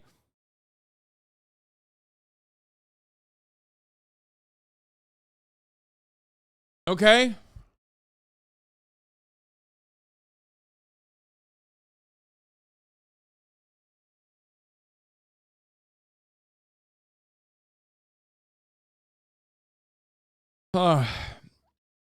Women's sports and boys playing on girls' teams when trans people are doing what sports they play at the sports ball time to avoid the top of the hour ad break. Am I right? Fuck you. Is class war an instrument? God damn it. You didn't even try to write something that was like coherent, which is why you captured my attention. Okay? Like, it was so impossible to comprehend what you just said there. It was so impossible to understand. Thanks for responding, and thanks, chat. Read some good stuff in here, too. Agree it's fucked up. Appreciate it. Sorry for getting into it again. No, it's fine. We've talked about it so much. I personally believe in a couple things. One, I don't believe that people are transing themselves to win a high school swim meet. I think you're just self-reporting when you say that. It's the same kind of self-report that people used to say that people are gay for attention. It's like you're not sucking a dick for attention. You're sucking a dick because you want to suck one, okay? There's nothing wrong with it, but get the fuck out of here. Put a dick in your butt then if you want it for attention. Try it out. Try it out. Try it out for size. You know what I mean? Like, it's fucking ridiculous. It's ridiculous. No one is doing that shit. Okay? It's the same thing. It's like, oh yeah, you want to take puberty blockers after undergoing rigorous psychiatric evaluation so you can win, or you have a non-zeroed shot. Like, you not even have a guaranteed shot of victory either, by the way, when you take all the fucking puberty blockers and shit. So what the fuck are you talking about? You're not going to win anything. But if you want to win at the top of the hour, all you need to do is subscribe for $5 or for free with the Twitch Prime by connecting your Amazon Prime account to your Twitch account, where you get 1 free Prime subscription a month. By getting gifted a sub, you can also win at the top of the hour. Your approach is wrong if you're talking to people with some empathy for trans people. What? Your approach is wrong if you're talking to people with some empathy for trans people? No, I'm never talking to people with empathy for trans people. I'm talking specifically to people who don't have empathy for trans people. I'm talking to the majority. I'm talking to people who have apathy for trans people. Okay?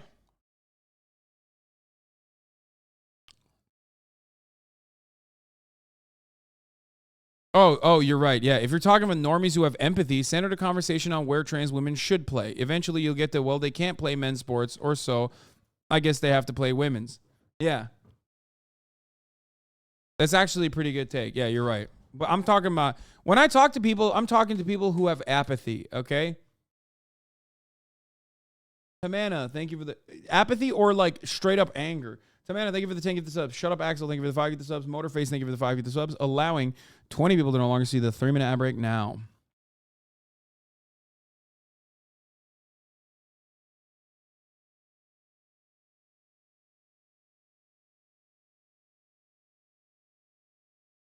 But the tractors say their own league. Yeah, that's a laughable notion. If you're talking to someone who has like a little bit of empathy, who's like libbed up, if you ask them their own league, that's not going to work. There's like one fucking, you can literally give the exact number of trans student athletes from K through 12 in like every state. You want to know why it's easy? Because it's like usually something that you can count with one hand, man.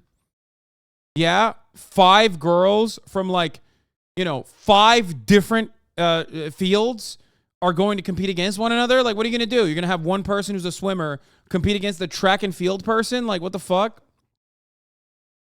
And that's how you arrive at the advantage. A couple things I believe, like I said, one of the things is that, like, yeah, sports is not about fairness. Ask them why they want equality of outcome, okay? Why they're trying to turn sports away from what it actually is. And you will say, oh, well, hormones are not natural. Plenty of athletes take hormones. Plenty of athletes take medicine that you would consider to be fucking an advantage, whether it be Adderall or whether it be like some form of HGH that, for example, a beloved athlete like Lionel Messi took, okay? Ultimately, they're nerfing themselves. Trans women, especially, are nerfing themselves, okay? They're not buffing themselves. They're nerfing prior testosterone levels that were coursing through their fucking veins. Okay? So, yeah, most of the UFC was on TRT for a while. Exactly. So, like, it ultimately comes down to who you don't want to participate in sports. You just think trans people are weird and gross or somehow hiding it, somehow, like, fucking doing something freaky. For false notions, for like some devious purpose. You can't even identify what the fucking devious purpose is half the goddamn time. And you think that like they're doing it to like win athletic competition at the fucking high school level? Like, get out of here. Okay?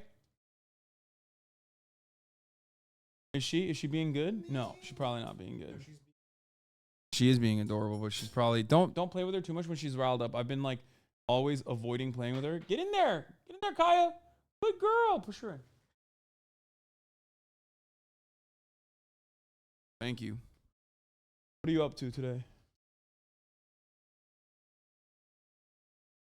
Okay. It's a free show. As an ex-college athlete, you wouldn't believe the shit coaches wanted us to take the boost performance. The girls' teams were peddled the same shit.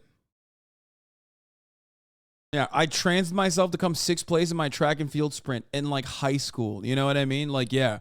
I am now getting owned by every facet of society where, like, I don't know if I could be fucking hate crimed on the way to, like, 7-Eleven. But, hey, guess what? I got 6th place in a fucking track and field meet. You think that's the reason? You think that's why people do that? Or do you think that sports, especially up from K through 12, is a really good way to feel normalized and feel welcomed in society? And that's precisely the reason why some brave trans students actually go through with it, even if they will become a national villain in the fucking spotlight at the early age of like 12 to fucking 16. That's it. That's the only reason. That's the only reason why like trans people compete. They're not that good anyway. They're usually competing before they transition too. So they're like, yeah, I'll keep doing that. This makes me feel normal. It makes me feel welcome. And in a lot of instances, luckily, there are plenty of other high school athletes who are very open-minded towards them. It's always the fucking freaky, pervy adults that, decide that it's unacceptable. It's so gross.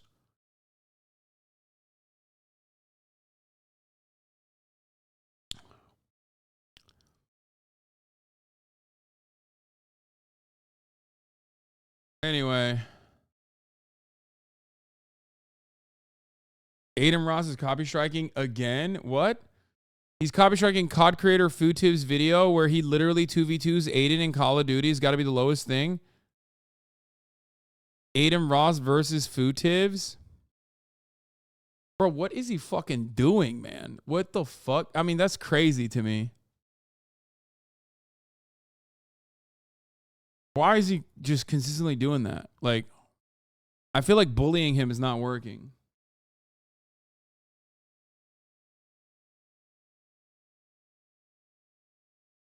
It also reminds me when the trans MMA fighter Fallon Fox was fighting a cis woman, and it came out Fallon was trans. She's passable and was more attractive than her opponent. So the freak in the comment section was dragging the cis woman opponent, calling her all sorts of transphobic nonsense. Yeah, that does happen all the time. It basically, look, transphobia is like super fucking mental illness on overdrive, okay? And it creates an environment that is unsafe for trans people. Certainly, we all know that, obviously. That's the obvious answer.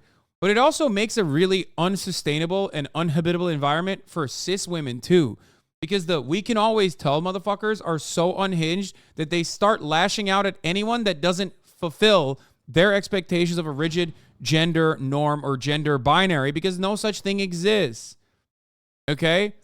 So then you're just shitting on every woman you can because you're like, oh, it's just probably trans. Are you tomboy? Trans. Are you lesbian? Trans. Or just a cishet, but like, you know, maybe you got hair growing? Trans. And that's the thing, like, and then some of the other dumbass transphobes will look at that and go, this is because trans people exist, and that's why. Correct, this story. Oh yeah, I saw this. Here it is, dude. Here, look at that. Oh my God. A lesbian cisgender woman is escorted out of the women's bathroom by police because a Karen called the cops on her thinking she was a man. Bathroom transvestigations are only about enforcing gender conformity, nothing else. This is from 2016, 7 years ago. Oh, this is an old ass fucking video from TYT. Hate to post anything from TYT, but the funniest thing is the we can always tell crowd is bricked the fuck up. Okay? That's the inherent irony, because guess what? Gender norms are fucking silly. They're not real, okay? That's the most hilarious part about it, is that like TERFs unironically make a less safe space for themselves because someone else is going to turn around and go, bitch, what about you? The fuck? Wait a minute. Are you trans? That's the point. That's what's like unironically hilarious about it. You know what I mean? I've never seen a fucking non-bricked up TERF, dude. I'm sorry. TERF face is real and scary. Yeah. It's so dumb. It's like Ben Shapiro talking about like masculinity and, you know, rigid gender binary. It's like, bitch, you literally, what are you saying? Like, Buck Angel, for all of his trust scummy ways, clears Ben in every capacity as a man. You know what I mean? Every capacity.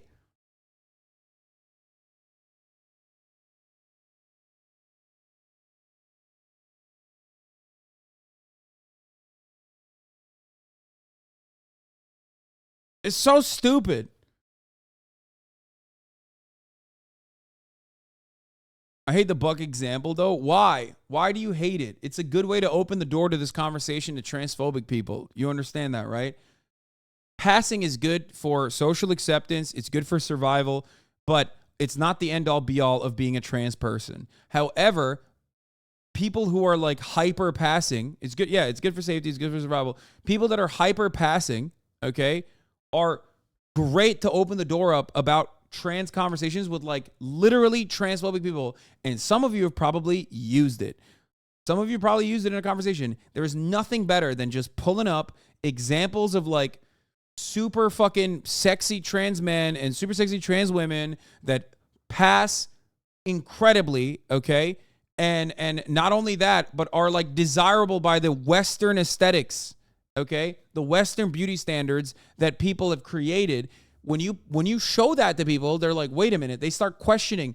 You open up the door in a way that is unimaginable. I know this as a person who had some transphobic opinions, okay?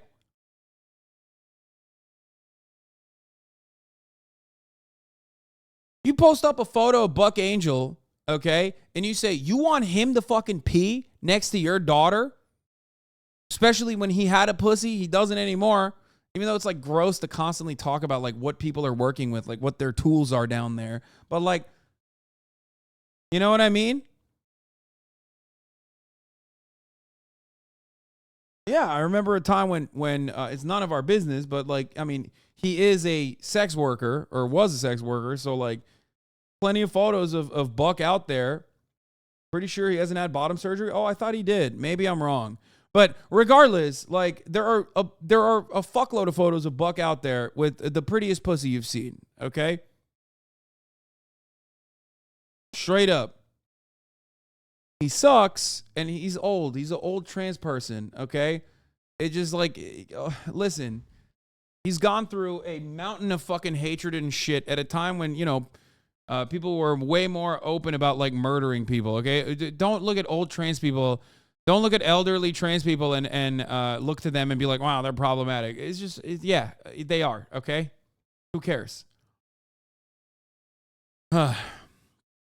There's way too much trauma there for you to like fucking expect like a reasonable answer out of them. Like these are people who like somehow survived. Okay.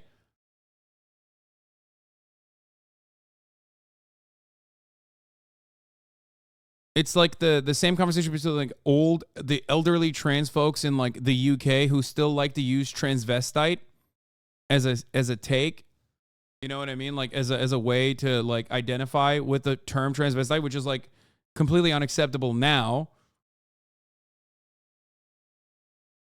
You know what I mean?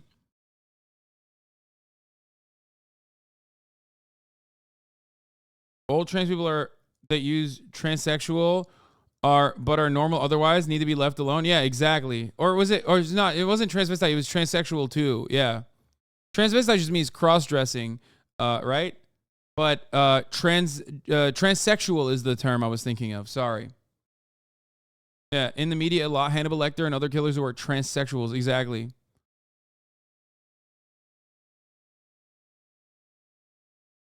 They identify with that. So was cross-dressing never a thing? It was trans people? No, what the fuck? What do you mean? No, cross-dressing is still a thing. I've cross-dressed. What do you mean? No, it's definitely, yeah, it wasn't Hannibal. It was Buffalo Bill.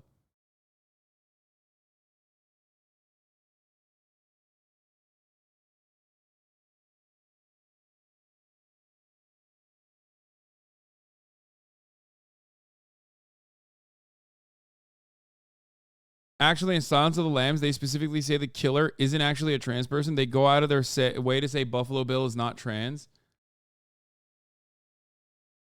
Why is transsexual a slur, but transgender is a default term? First of all, I think in its origination, transsexual was not a slur. But being transgender is not about your sexuality.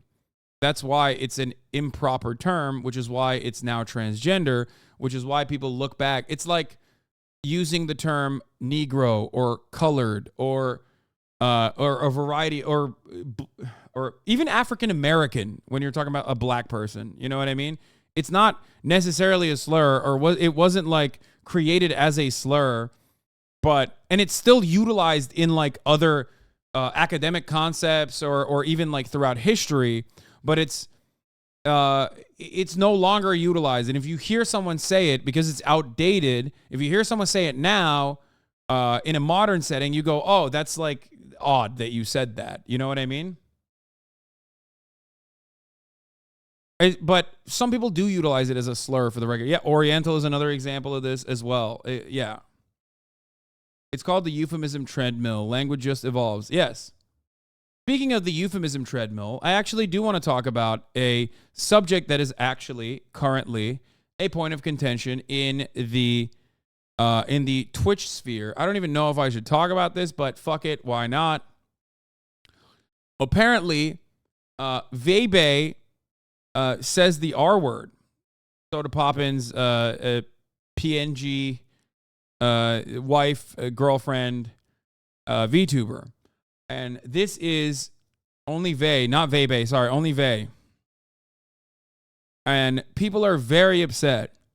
Now, as you guys know, I have talked about like how I conduct myself, but also what I think about it, what I think about that word in particular, or ableism in particular. The reason why I'm using that as a segue from the euphemism treadmill is because the R word in and of itself, which is, by the way, super commonly utilized still very openly by many, many people. If you have like a severe distaste for the R word, and think that like it's shocking when people use it, you must not really go around a lot. Okay? I'm just saying. The R word in comparison to other slurs, especially as its inception versus the way it's perceived now, is very much a part of that euphemism treadmill that we were talking about. The origination of that word comes from, originally, the term idiot being considered to be unfashionable and unacceptable, because idiot was the secondary part of a longer term that I'm not even going to say right now that was a medical term. Okay? That was the original slur. Nowadays, when you say idiot, not a single person will look at you and go, wow, hold up now, that's really fucked up. Unless you're, I don't know, reading like the Stanford academia thing that, was circulating around. Okay? In our language, we need pejoratives. Okay? Things that are bad. Things that you can point to universally that people find to be bad. The R word was the more socially acceptable version of idiot, when idiot was considered to be a slur. Okay? Now, R word is considered to be the slur, which is why you're not supposed to say it. I do it not because I have some like profound moral reason for it. Okay? I personally don't think that it's the worst thing, and I do think that it has great mouthfeel, but the reason why I do not say it is because I want to be accommodating. Okay? That's it. That's the only reason. I don't want someone who is disabled to think that I'm like shitting on them, and that's precisely the only reason why I don't do it. Okay? That's it. Obviously, using it towards someone who is like, disabled is very different than just like how people use it in normal conversation. But that's the main reason. I don't think that it's as bad as other slurs, especially because there's another substitute for it. It's already started.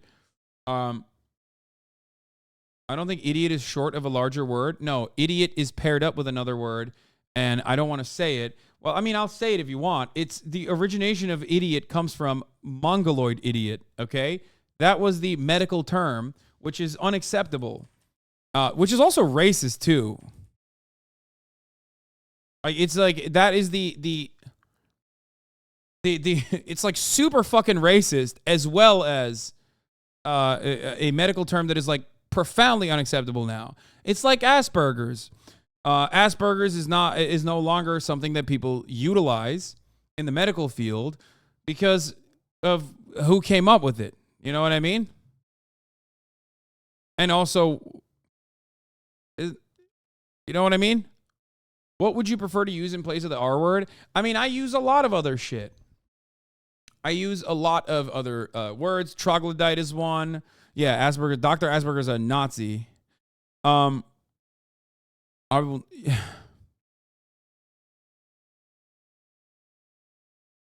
Yeah, brain dead, dumb fuck, dumbass. I used all of those. Silly Billy is another one that we use in this community as a joke. Like, ultimately, it's the same shit though. Like, you're pointing to someone who is behaving in a stupid way, but like not just regular stupid, extra stupid. Okay, that's what it is. And ultimately, moron is another one.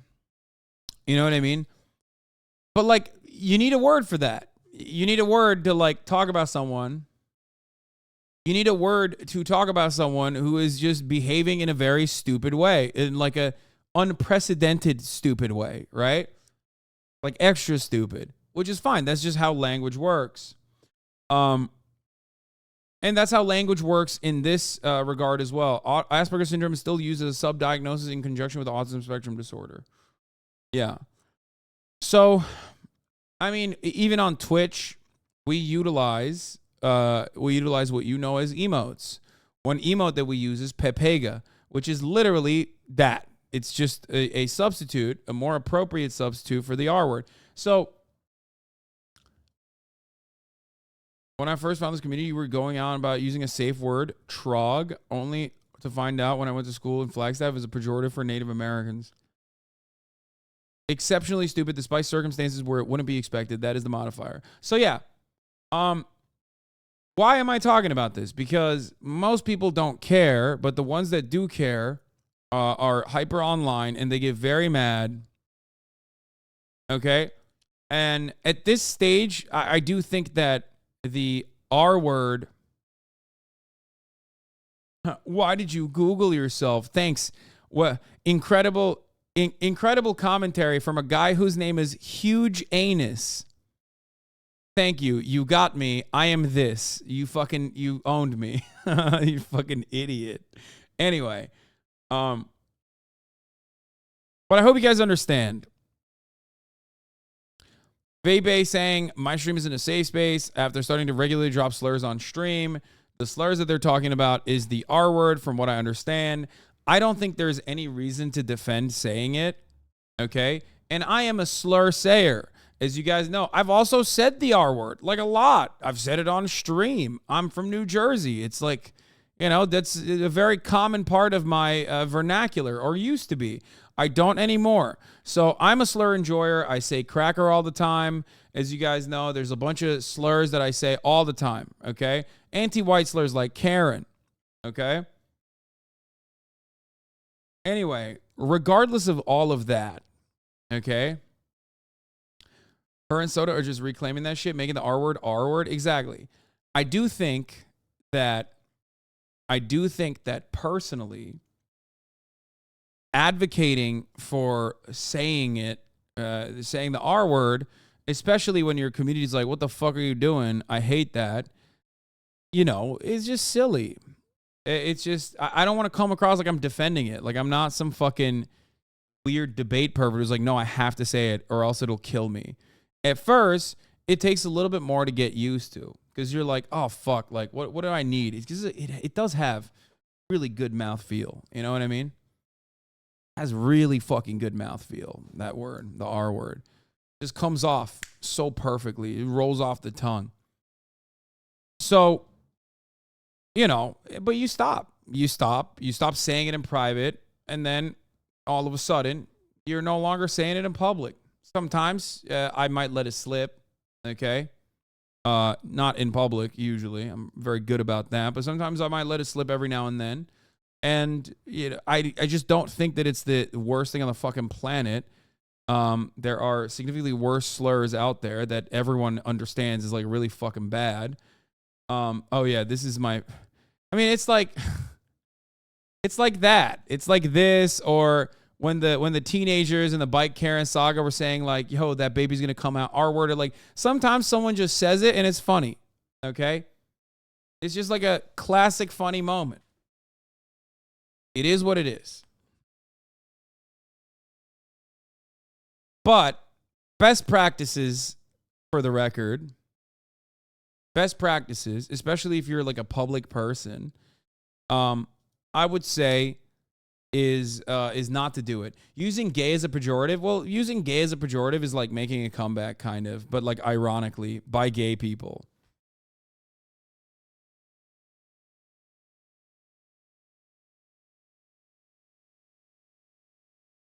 If I say the R word less than 50 times an hour, I'll literally explode. So yeah, that's what it is. I hope you guys understand that. How did JFK know about our chat? Is this why JFK got assassinated?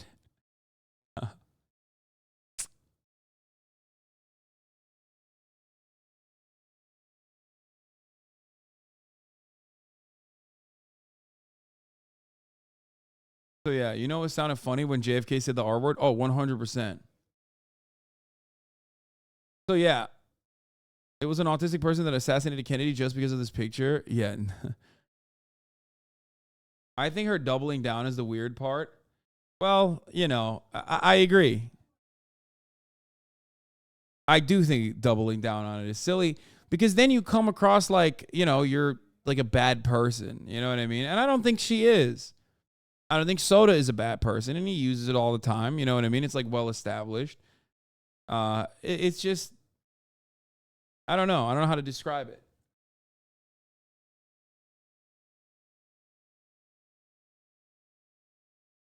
How do you feel about people like Moon just telling real dumb chatters to get a vasectomy? I think it's hilarious. What do you mean? What? That's awesome. And I'm probably going to steal it now.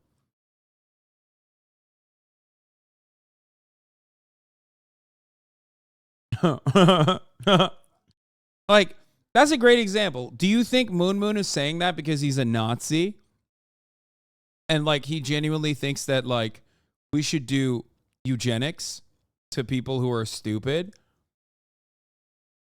Like, do you think that that's what's going on there, or do you think he's just like joking?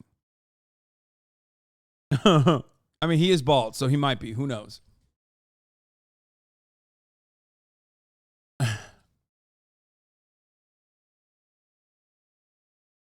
So yeah.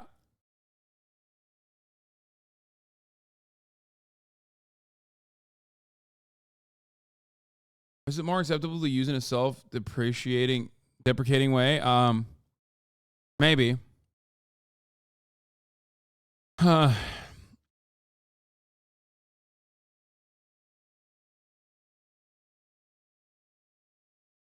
What is this? Yeah, I think it's a pretty bad slur. Maybe I'm just chronically online like you say, lol. Wait, you mean Asperger's? Is that what you're talking about? Autism and disability in Nazi Vienna? People with mental and physical disabilities were among the first targets of the Nazi regime? Yeah, no, that's why I'm saying, like, that's the reason why they stopped using it, right? I thought that was literally the reason.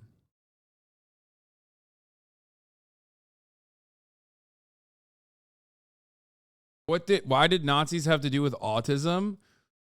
Dude, anything that you look at now that the reactionary movement has like made it its enemy, the Nazis were there first. Because in many respects, modern conservatism is just like a sometimes softened version of the exact same politics that the Nazis believed in. So that's it. That's the reason. And they did eugenics. They thought that disabilities that needed to be purged. It would kill people with disabilities. Hitler thought the one-drop rule was too severe to apply in Germany. Yeah, Hitler literally looked at the United States of America, looked at Jim Crow laws, and was like, I learned a lot from you guys. Thank you. Okay? But then sometimes he was like, well, that's a bit too far.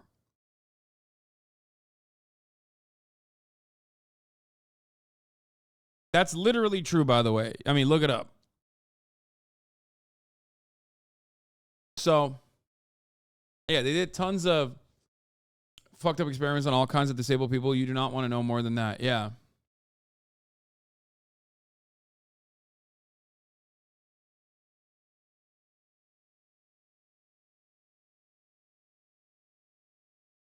Anyway, I don't really know enough about that part, but VTubers and Vebe homies, I come from when the R word was used daily. No, not a joke. It wasn't used for shits and gigs. Fucked up, demeaning, abusive, and should never be used. We can talk 4chan gamer, like make excuses. Not that hard. Don't use it. This VTuber dad.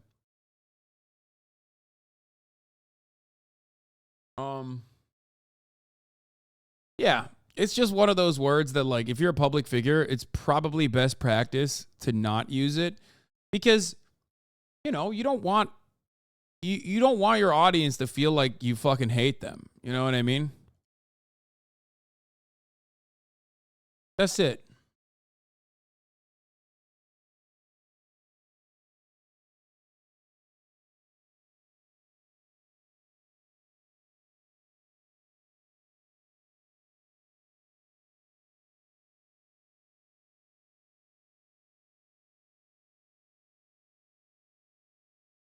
I mean, if you have been challenged about how using a specific slur is offensive and you still do it, I'm going to think you're a douche. Well, the irony here is that, like, I have been challenged about using a specific slur, which people consider to be a slur, that I do not consider to be a slur.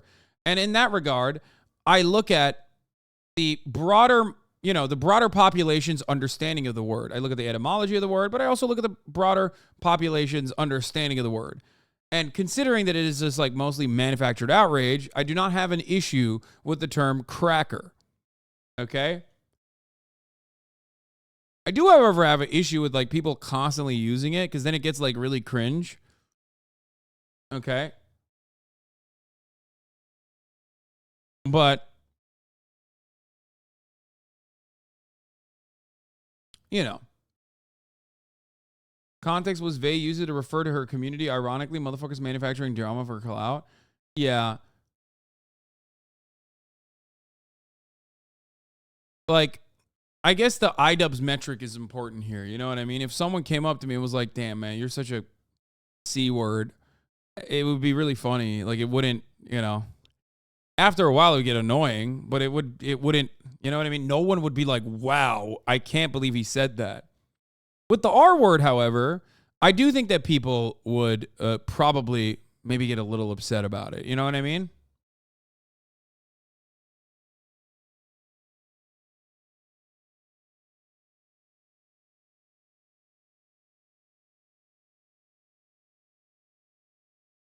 What is this? Disagree. You shouldn't in your personal life either. A lot of people I would consider my friends are directly harmed by that, or a family who may. I understand what you're saying, but I'm not also saying people shouldn't take that as an excuse just to say the R word because they're not a streamer or something. Yeah. No, I mean, I get it.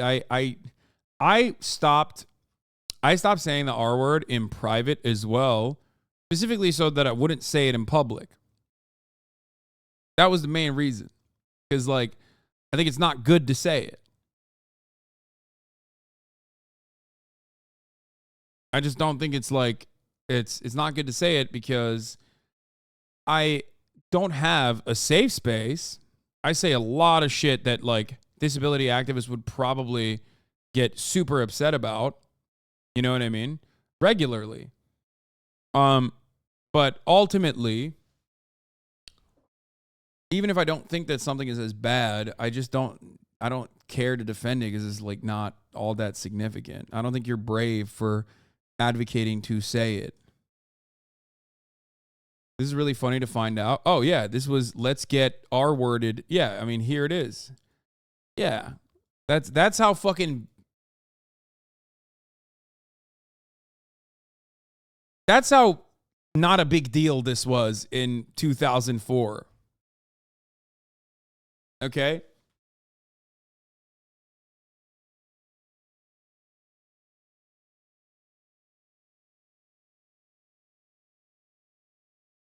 Yep, you are very ableist a lot. It's really annoying. I mean, yeah. I am. But also, like, I mean, I think you're fucking crazy if you think that, like, I'm going to be able to successfully cleanse my daily conversation from, like, anything that disability activists would consider to be inappropriate, including crazy. Okay? Like, there are certain expectations, like the R word that I am understanding of. But if you come to me and you say, well, you can't use blind playthrough or, you know, I deafened and that's ableist, or you say things along the lines of crazy, insane. All of these terms are actually fucked up because it stigmatizes people with disabilities, stigmatizes people with mental illnesses. It's like, who doesn't have a fucking mental illness, dude? What the fuck? Yeah, lame in and of itself is a disability and also an ableist term.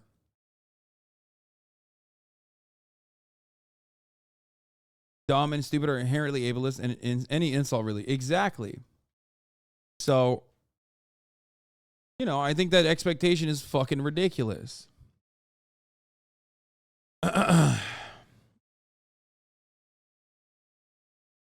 Oh, you just riled her up, dude. She was laying down. Oh, you taking her out? Oh, little baby is going outside. Go.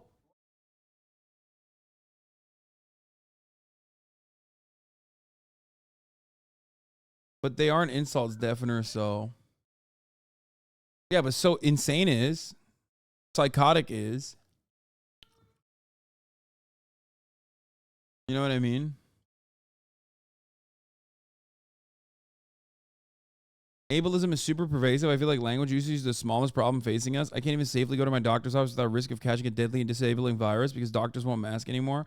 Yeah, I was going to say there's also the other part of that. Because the other part of that conversation is that, like, is cleaning up language legitimately going to clean up or change the material realities that, like, disabled people face, for example? I don't think so. You know what I mean? I don't think so at all. I think it just makes people feel good, which is fine. I don't mind making people feel good, especially when we're talking about the R word and whether or not people would consider that to be, like, immediately shitting on them because they've heard it so many fucking times when they were growing up. Calling someone wild, savage is also a no-no. A lunatic or hysterical or sexist. Yeah.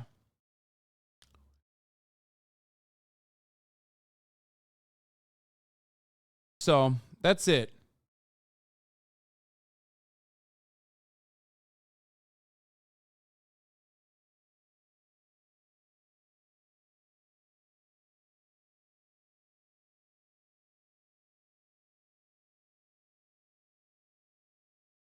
Dude, you made me feel weird about the word idiot. Lamau, thanks for ruining it. No, that's insane. Okay? That is actually fucking insane. If you think that, like, saying the word idiot is actually saying it in that regard. No one cares about that. No one. No one now thinks about that. This reminds me of that Stanford list you read out. Exactly. There's so many. Dude, language is creating cultural context for our daily existence. It's a part of the fucking superstructure. It's literally built on top of our material realities. So if our material realities are ableist, patriarchal, racist, white supremacist, misogynistic, homophobic, then of course the language itself that reflects those realities are going to be like that. Trying to tackle the usage of slurs in communities to a certain level is fine and understandable because you're directly saying this is not a space for that kind of behavior, and you're basically showing everyone that this is your signifier. Like you're telling people that there is, like, a level of unacceptable behavior. Okay? There's a level of unacceptable behavior, and I abide by that as well. But beyond it, if it goes beyond that, I don't think that it's just like, if you think that genuinely cleaning up the language will be, changing people's material realities, you're wrong. Okay? It's just busybody, busy work for a lot of people. People don't jump on me here, but I know a lot of people in this chat who I've spoken to that do get offended by schizo, and that's really because most schizophrenic people aren't the crazed, terminally online freak that the word describes, and it's hurtful, and I do know that people feel alienated by it. Yeah. Again, it's probably another thing that I will inevitably have to clean up.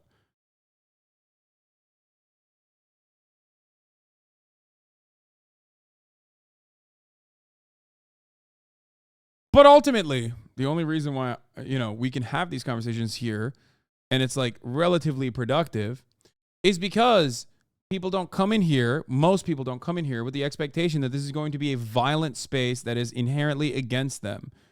It's a well-intentioned conversation because I've made those amends, because I've actually ensured that there is, like, a relative safety for everyone. Okay? That's all I'm stating. And I hope everybody understands that. Surprised no one's calling Little Bear Radlib, Woke Skull, to Concern Troll, or annoying SJW for that take. I mean, it's valid. Because it's valid. My doctor told me they think I'm schizo effective, and the first thing I thought about is schizo posting memes in DMs with friends. Now, of course, this is not a fully safe space because this is a space for learning and education, and you will encounter a lot of people. This is a public space, so you will encounter a lot of people that come in here with questions and whatnot, microaggressions, things of that nature. And of course, that's normal. And if you have a problem with that, I will most likely ban you, especially if you get annoying. Schizo is one of those I've personally hated too. Just personal experience with patience where you see what it really means instead of just annoying or confusing chatter. Yeah.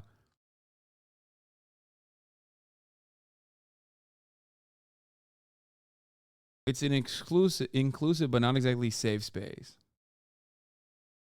But of course, having said all of that, is it still funny when I hear it out in the wild in a situation like the bike Karen with the teenagers and one of them going, "Yo, that baby's gonna come out R-worded." Like, yeah, that's pretty funny. Okay, I mean that's fucking hilarious. Actually, it just perfectly fits in that situation, and I feel like lying about that would not be the right thing to do.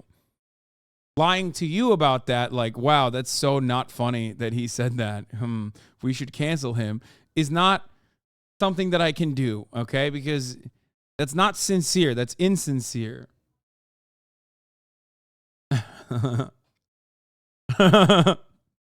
I'm still thinking about it. Anyway.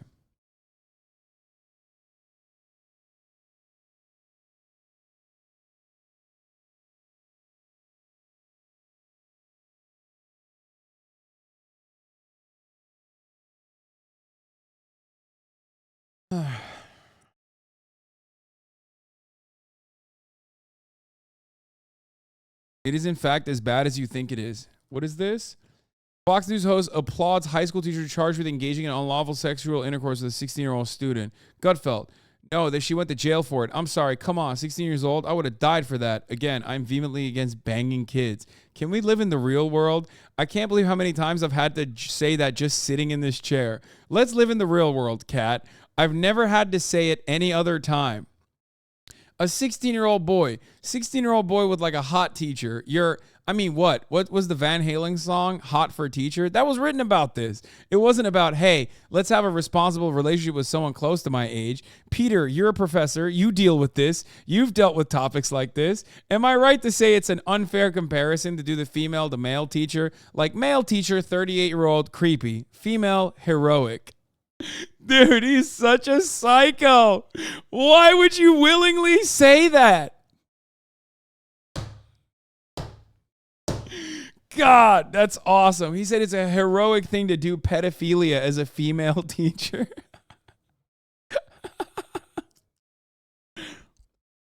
That's so fucked up. This is what happens when you have no normal friends or people around you. Yeah, literally, someone had to have stopped Greg and been like, dude, what are you saying?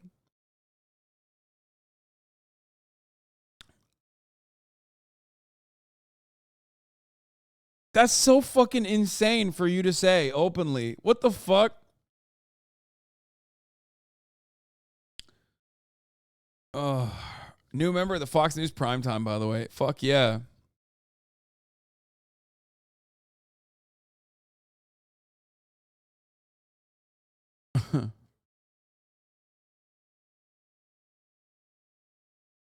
That's awesome that he said that. Respect.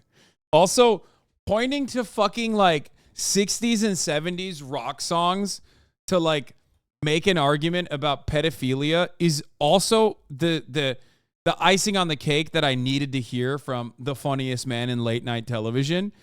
Because like, yeah, they said a lot of fucked up shit. They actually did a lot of fucked up shit. It wasn't just like they said that they desired the bodies of 16-year-old girls or 14-year-old girls in some instances, but they actually acted out on those desires, which in my opinion makes it even worse, I think.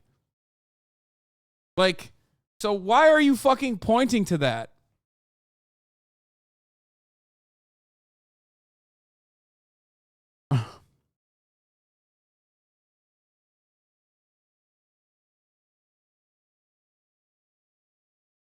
You guys don't have to ban him. He's just giving me a fucking Steam code, chat.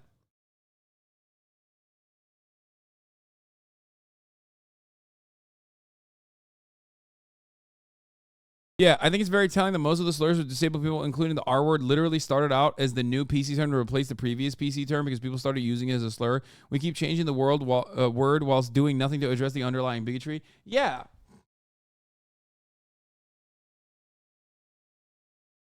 No, absolutely. Exactly. And it's never going to change. It's just going to be a cycle.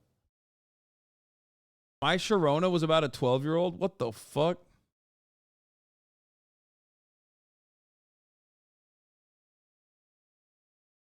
That's insane, dude.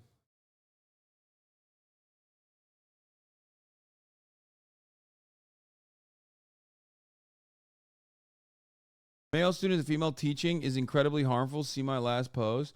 I had 2 male friends leave with female teachers and it legit messed them up. One couldn't have normal relationships. The other became a sex addict. It's harmful to both. Yeah, of course it is, dude. You're fucking 16. Like, I know why Greg's saying that. Well, one, he's saying that because he's a fucking pervert. Okay? But like, it's like thinking about when you're that age, okay, and I was that age, fantasizing about like a hot teacher is something that some kids do, I myself included, okay? But like acting out on those desires or normalizing that behavior is an entirely different thing, okay? Like advocating for pedophilia is very different than being 16 at a certain point and being like, damn, I wish I could like fuck one of my friend's moms, or I wish I could like fuck one of my teachers that I think is super hot. Okay? That's the difference. We are adults.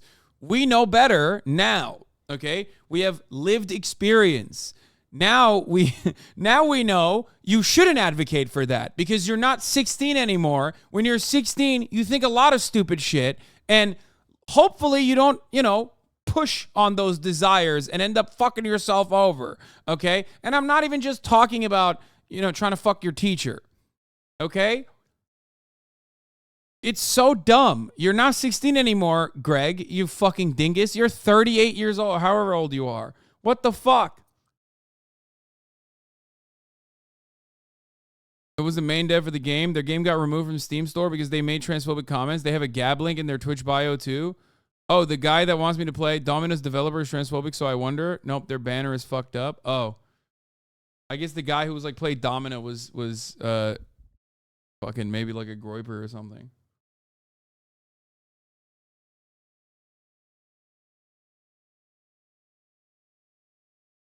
Like the irony here is like, I mean, this kind of goes back. This is even worse than like the defending slurs argument. This is like significantly worse because there's no like social acceptance of this. You know what I mean? It's just fucking wild. The Domina dev is a psycho. Domina dev posts transphobic rant and patch notes following own community forums ban. Steam users are calling on Valve to ban Domina's dev from the platform entirely, including the store page. Nicholas John Leonard Groyson sparked backlash for posting misogynistic and anti-mask rant in the game's patch notes with further comments made on their own community forums.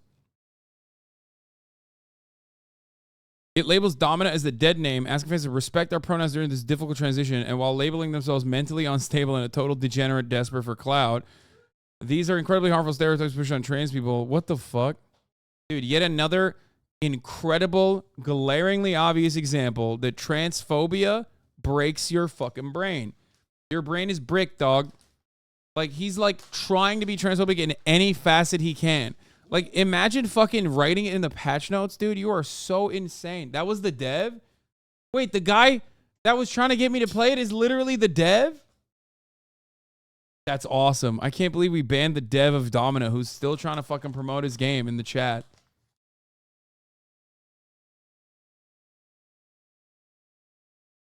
Yeah, she knows how to sit. She knows how to stay too, but not great.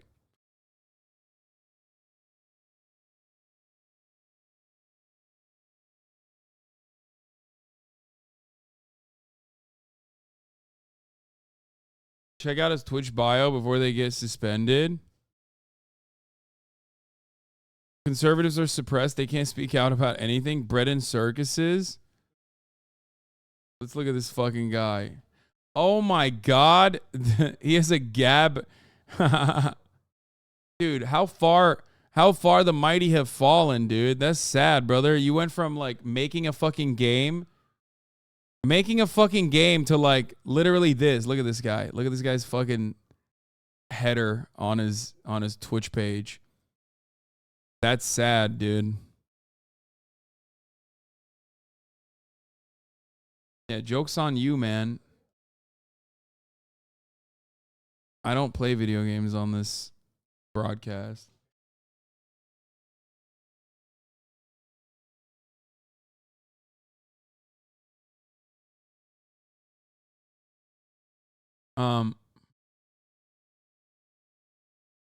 Okay, everybody fucking calm down. Okay. Oh, he doesn't play any games. Shut up. Half of you leave when I do play games. All right, let's talk about this fucking dude. Here it is. So a man apparently of South Asian descent with a Nazi flag emblazoned with a swastika rammed a U-Haul into the White House gates. Once again, the far right is running with a PSYOP claim. I'd like to dig into that a little bit. A 19-year-old Missouri man. That's it. Okay, it's not a PSYOP. I take it back. At first, I was going to say it's probably, it seems like crazy.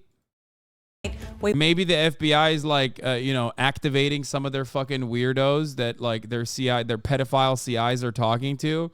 But then I found out that he's from Missouri. So now I believe it. We want to It's begin not a tonight with PSYOP. a security threat near the White House. Average Missouri youth. When a Missouri man attempted to drive a rented box truck into a barricade last night. According to court documents, the suspect told Secret Service agents that he planned the attack for 6 months with the intention of taking control of the White House and killing the president or anyone else that got in his way. Okay, dude. You planned it for 6 months and this is the best you got? This is literally like a 6-second plan, you fucking idiot. You are so stupid, dude. You're so fucking dumb. 6 months of planning, and what you got out of it was like, let me rent a traceable U-Haul that will give them my social security number and 7 lineages worth of data and put a fucking Nazi flag in it to go into the White House. Wow, dude. The 19-year-old from the St. Louis suburb of Chesterfield appeared in court this afternoon on one. Bro, even that court. Wait, what the fuck? That's what homie looks like? Bro, he's 19 and the court photographer showed us his hairline. Why is every groiper like this? Bro, what is happening, bro? This motherfucker's 19. His hairline's on 79. Okay, what the fuck?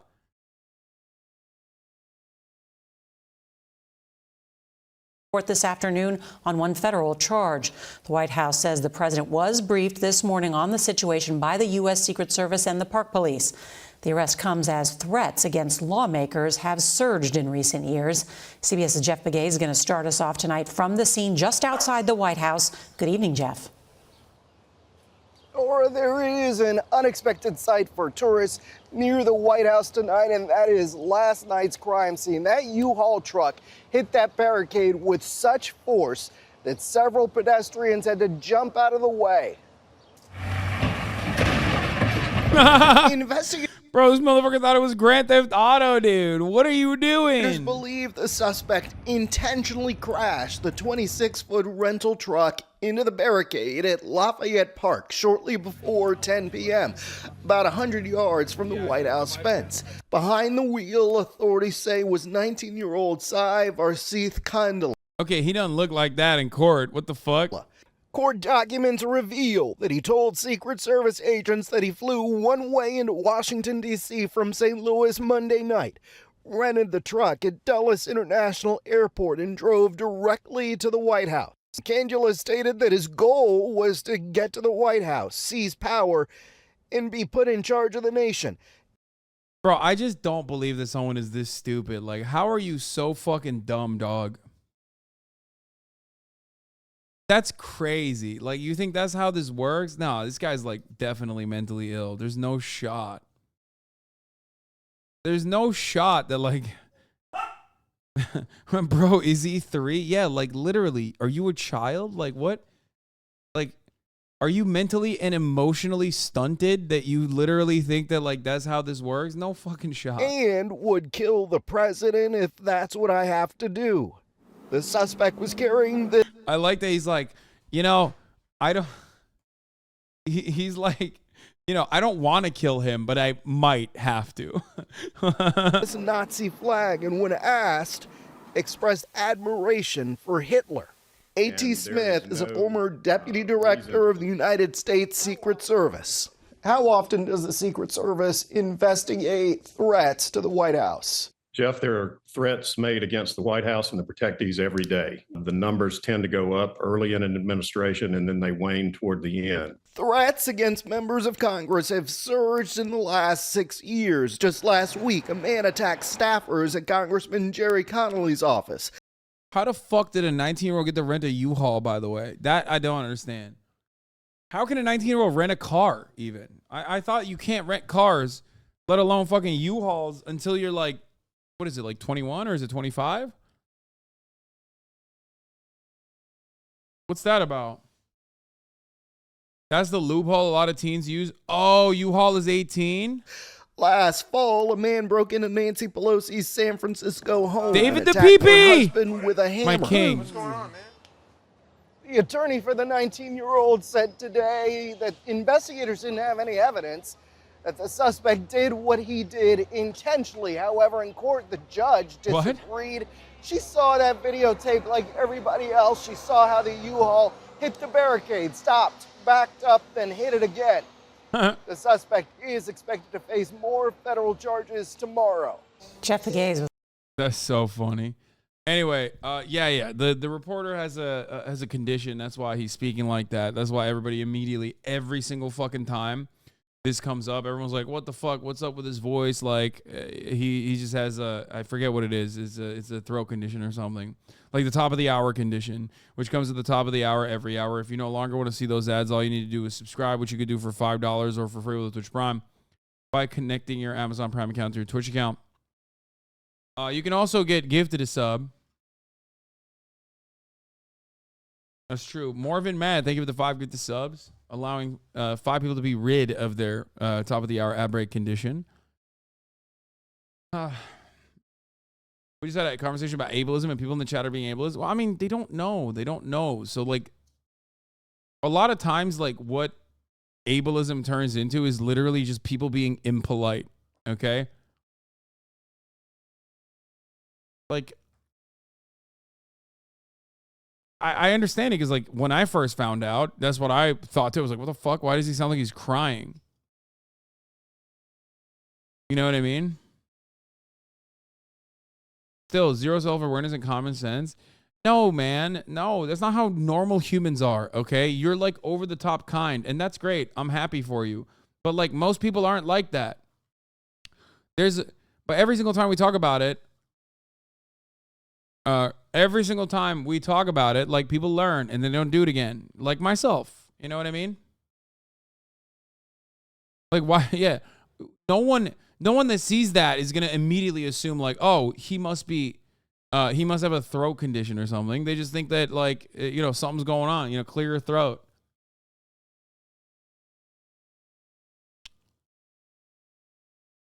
Genuinely thought he was emotionally upset about the attempt on the president. Anyway, here's the ad break now. That's what I thought too at first. When I first heard him, I was like, damn, he's really passionate about the situation. Not this time, but like the first time a couple years back when we first watched him do commentary, I was like, shit, dude, like, it's not that serious. And then I found out that he has like a condition, a throat condition.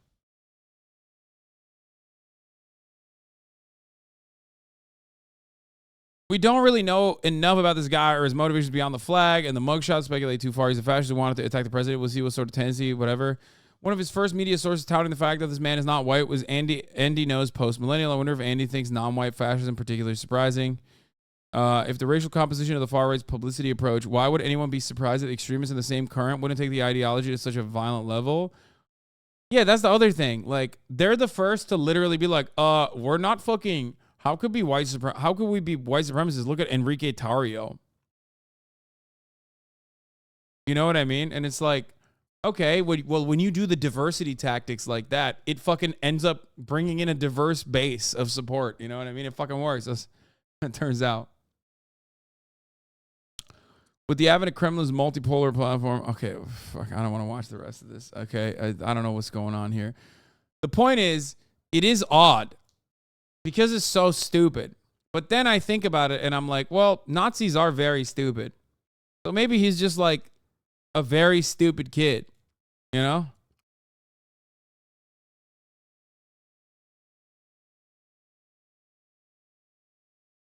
Does that make sense?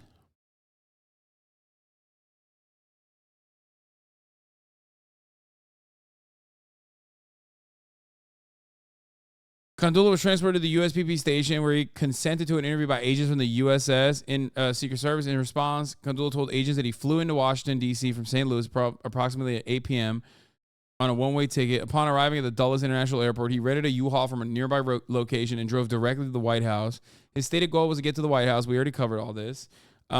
Stated that his actions at the White House had been successful because his intention was to send a message to us. When asked what Kandula meant by us, Kandula stated the message was meant to be sent to all organizations like the Secret Service. Either way, whether I got into the White House or not, my message was received. Kandula was asked if he knew how dangerous his actions were and stated that he knew he would be arrested, but his book would get to those who needed to see it. He's said to refer to the Green Book, which is an outlet for his thoughts. Oh my God, he was a fucking Gaddafi supporter. I'm kidding.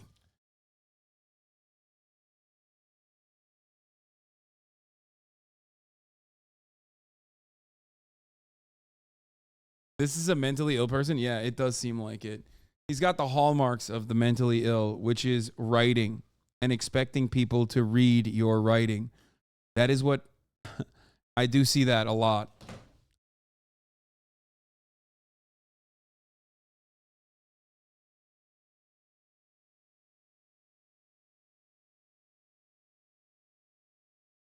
By book, Kandula said this referred to his Green Book, which is an outlet for his thoughts. He stated that he eventually started writing his plans to enter the White House and what he would accomplish if he was in charge. When asked about the flag he shoved at the scene, Kandula stated it was a swastika. He purchased the flag online because Nazis have a great history. Kandula was asked to elaborate on what he favors about the Nazis, to which he stated that he admires their authoritarian nature, eugenics, and their one world order. When asked if he looks up to any leaders, Kandula answered Hitler because he was a strong leader. What? Jerma Juski for speaker. Thank you for the 5 get the subs.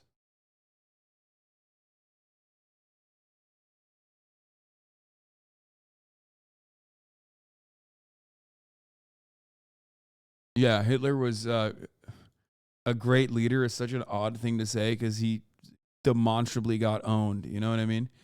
All right. It's time.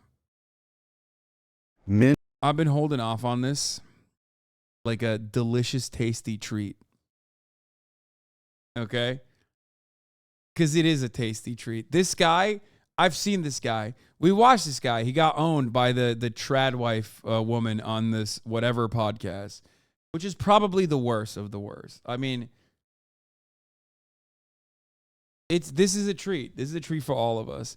Are men superior to women? Alphas versus betas. Okay? It's so good. It's so fucking good.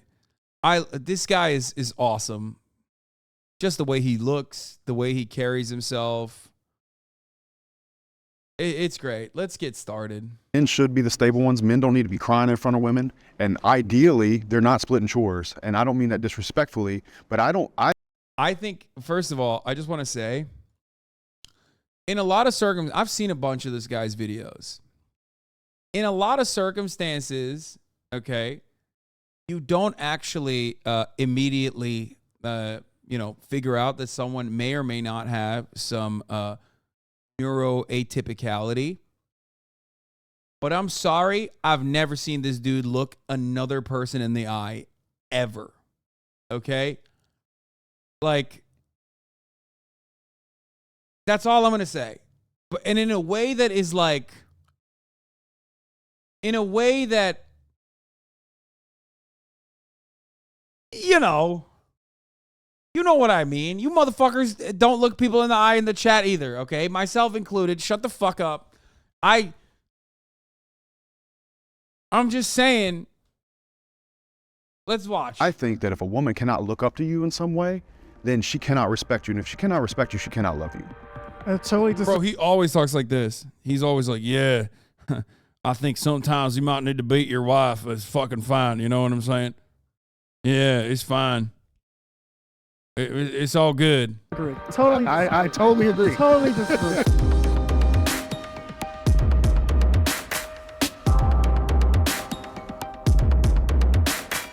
Step forward if you agree with the prompt. Men are designed to want to sleep with multiple women. Yeah! What does that mean? What are you, a fucking animal? Like, what the fuck? There's nothing more alpha than being a fucking dog. Yeah, you're fucking beta, brother, if you think that. Yeah, I would say I definitely agree that men, want to sleep with multiple women. I think it's natural because one of the things is because we have so much sperm and that we produce so much sperm, and that makes us want to repopulate the earth basically. And so a lot of times what happens is I think that society is telling men not to do that for whatever reason. You know what I mean? And some guys fall into that, but I definitely believe this guy's shirt says submissive women are sexy. I think the funniest part about being one of these alpha dogs is that, like, you are perpetually in a state of never getting pussy, okay? Or at least the type of women you attract are going to be fucking gross, okay? Like, I'm sorry. It's just, don't get mad at me. Don't say that it's misogyny. Women can be gross too, okay? They can't. You're not gonna find like a sick person who has like everything together, who's gonna be like, that's what I want to fuck, like that fucking demon right there. And then I feel like that also reinforces their cycle, which, I mean, obviously their starting position is fucking insane, okay? But then they're like, yeah, all women care about are private jets. It's like, bro, you literally are that's the only output you have. Like, of course you're only going to be around women that only care about your material possessions and like want your money, you fucking idiot, because that's all you're offering.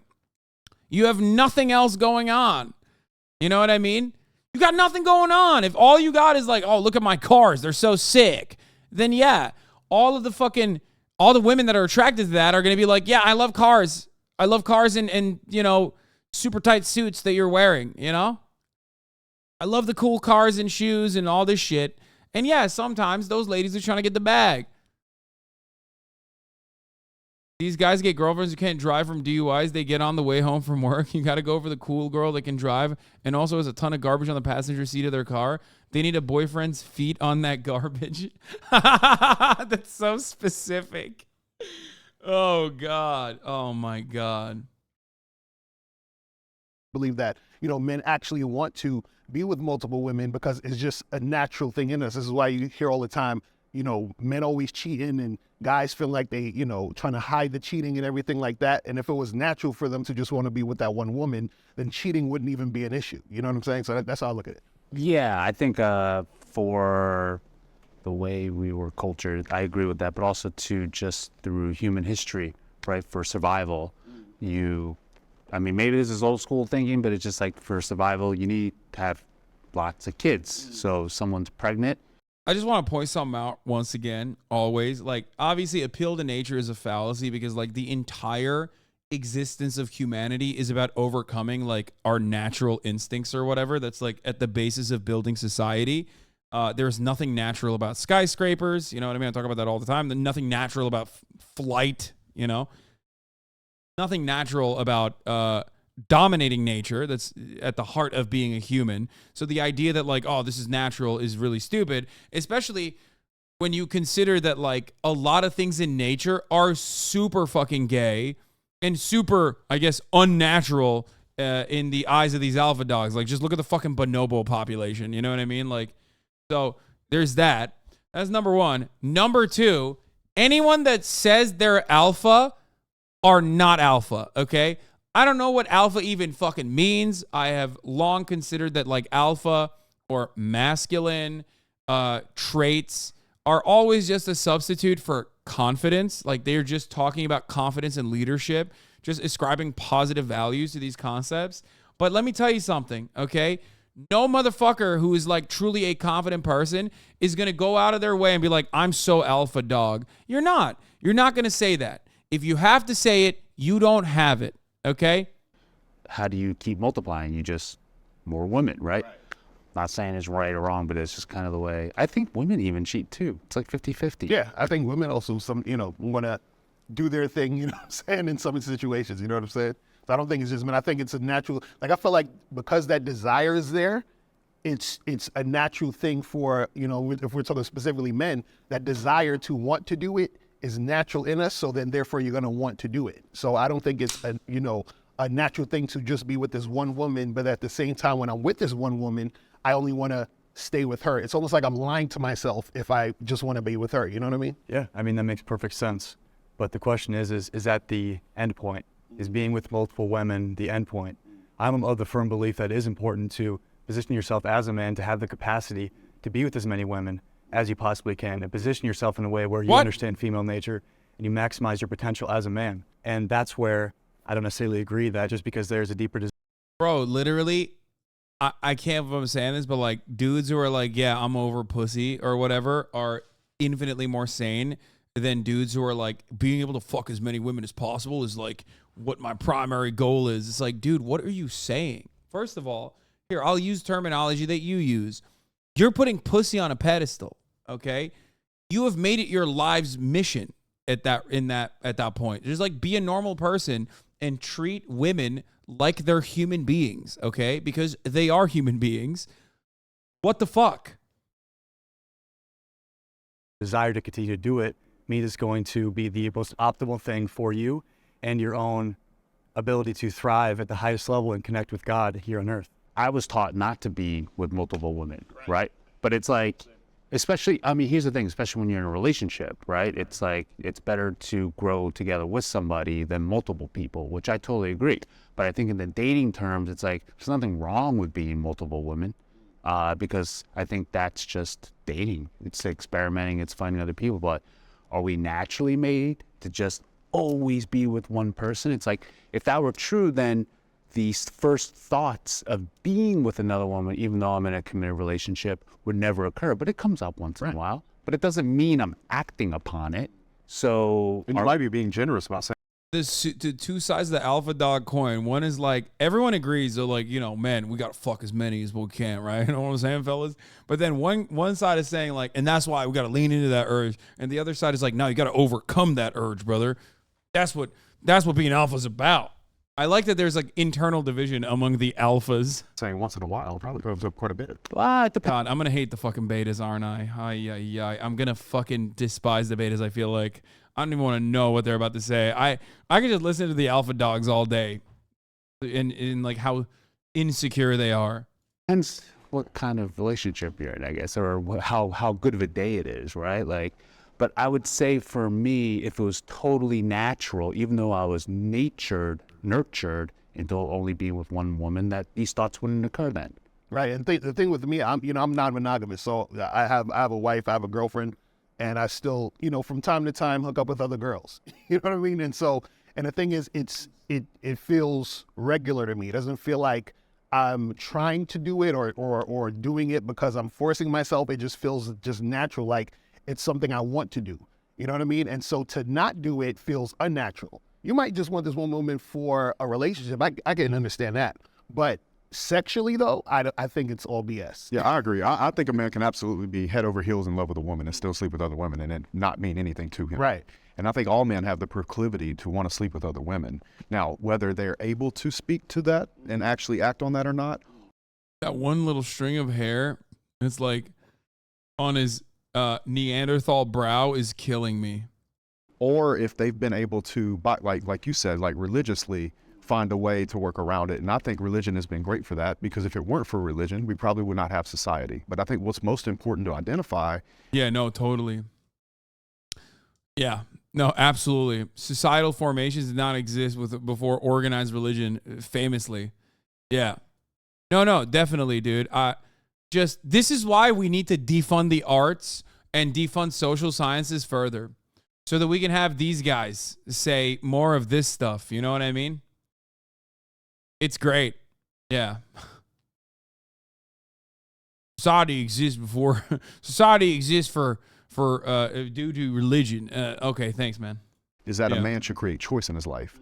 And if you have choice, you should be able to do as you wish, particularly like in your case, like in my case, if there's no deceit. Exactly. It's the lying. That, in my opinion, is... Okay, that's kind of woke. He's right. It's like, don't lie. If you want to fuck other people when you're in a relationship, just like be open about it. And if your partner consents to that, then great. Fair. These guys are poly, okay? They are in a polycule, okay, everybody? That's what they're doing right now. It's called being poly, okay? It's actually the overall problem when guys, tend to go outside of a relationship, they lie to the woman. Right. That's the problem. So when But of course, they're such alpha dogs that they can't admit that because that's gay. Being poly, what is that, like pan? What the fuck? What does that mean? I don't know. That's gay. I'm fucking bitches on the side. That's what it is. That's what I like to call it. I was growing up, I was under the belief of just being with one woman, right? Like I was a virgin for a very long time.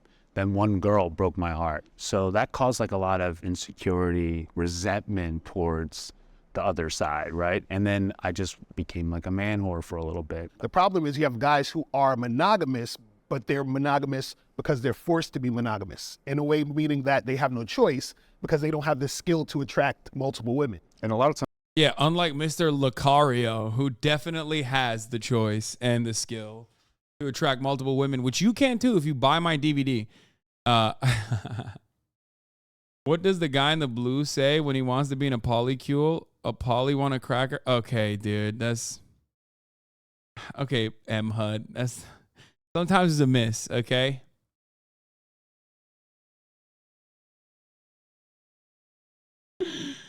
Someone earlier in the chat said that dude went to the suit store and said, give me the bluest suit you got. And I've been thinking about it nonstop. Like he said, give me the bluest suit you have. Okay. Sometimes they'll use that as virtue signaling. I would never do such a thing. Well, actually, bro, you can't. All right. Can the disagree step forward? By the way, I cannot get over this dude's pants. I think we did something really fucked up when we became more accepted. Like, we started saying that, like, oh, calling things gay is fucked up and bad. So now you got, like, these alpha dogs who wear the worst pants of all time. Okay? Alpha dogs love wearing literal Lululemon leggings. Okay? Like... with those shoes too, it's Andrew Tate all over again, okay? What is happening? I'm sorry. These alpha dogs would be called the F slur in like any Midwestern town, okay? You walk into a Midwestern town, motherfuckers think you're gay for wearing a cardigan, okay? They see how tight this shit is, they're gonna be like, they're going to hate crime you, okay? You're going to get hate crimed. I'm just saying. You could be, by the way, alpha dog and a gay as well, of course. You can be a lame-ass alpha dog who also happens to be gay. But, I'm pretty sure these guys would consider that to be bad. I remember when I would, like, go on tour and things like that, my friends would always try to encourage me to, like, hook up with girls that were on to me. But I wasn't really, like, into it. And... it made me feel like weird, like off, like there was something wrong with me. Oh God. And now I'm at a point in my life where I feel like I'm only having sex with multiple women, so I'm not weird, so I'm quote unquote normal.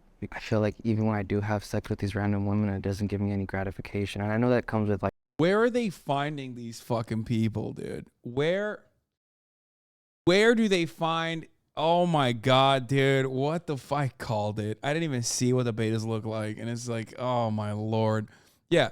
Let's put a bunch of fucking like roid donkeys, okay, who at least have like normal attire, even though it's like kind of funny, against like a bunch of people that we found that look absolutely crazy.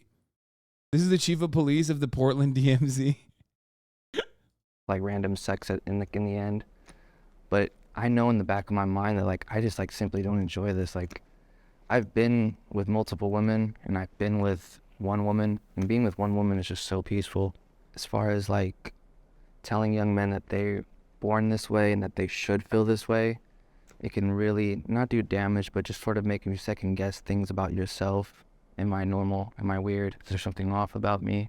Everyone else around me is saying that I have to feel this way or I have to do these things, but yet I don't feel the courage to do those things. I would say that's not true, though. I don't think that we should promote men sleep with multiple women. I think that we should promote choice and what feels right to you. So in your particular case, I would never tell you to sleep with multiple women. I think you might be doing the right thing to do exactly what you're doing and not do it or stop doing it. It's not about pushing it on the young men, but I'll tell you, there's a lot of young men that have a demon inside and maybe are really upset and frustrated with themselves because they feel a certain way. And it's like, oh, I'm coming out the closet, I'm straight, you know, or super straight or too straight or whatever it is. I think that it's really going to be about choice, man. So if me to you, I tell you, if that you don't feel good doing that, man, I wouldn't do it at all. Yeah, I agree. In your situation, well, what was happening, and this is what I think a lot of times what happens is you have guys who will have sex with multiple women because they're trying to fill a void.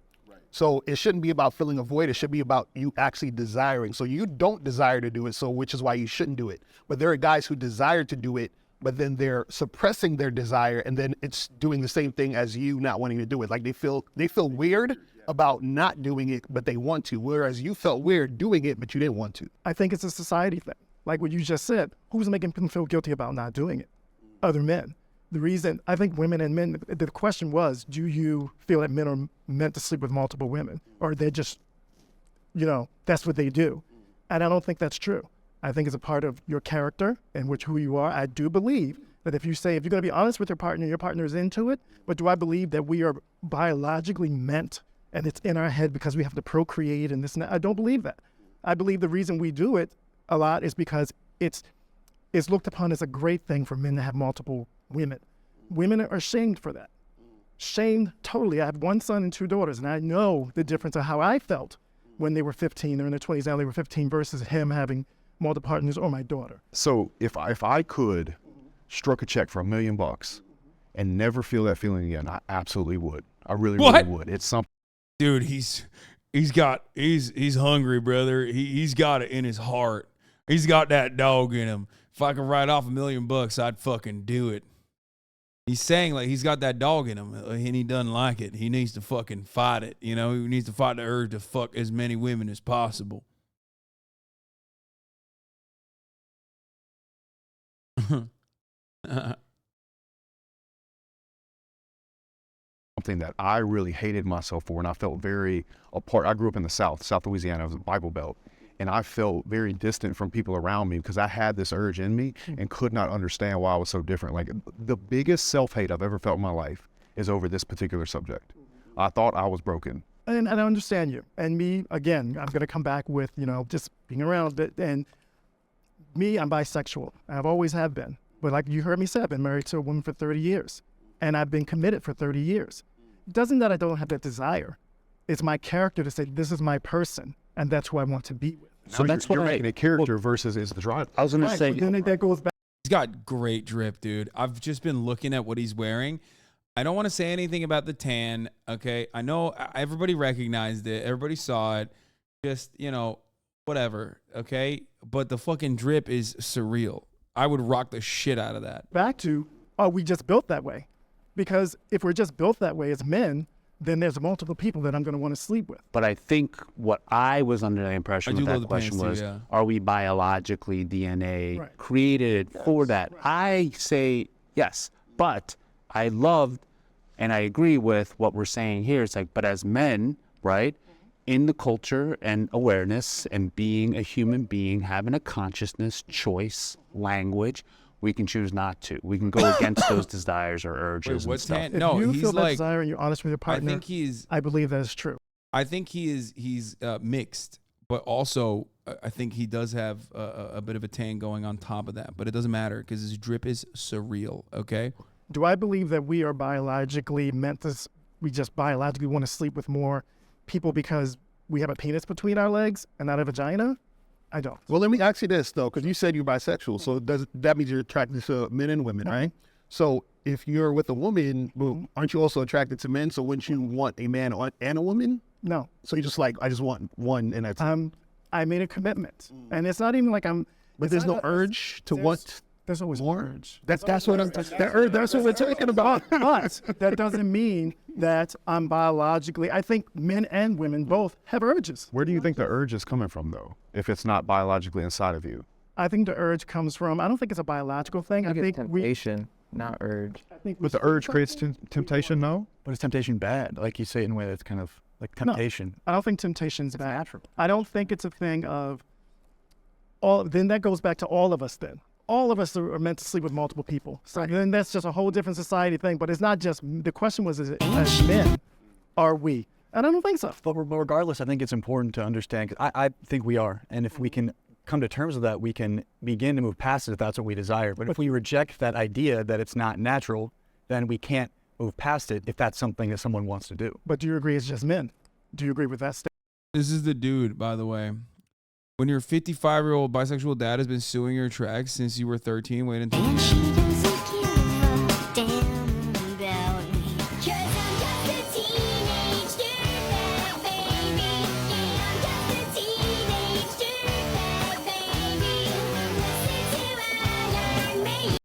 I think he seems like a really cool dude. Like at first I was like a little bit weirded out, but he seems like a cool ass dude actually.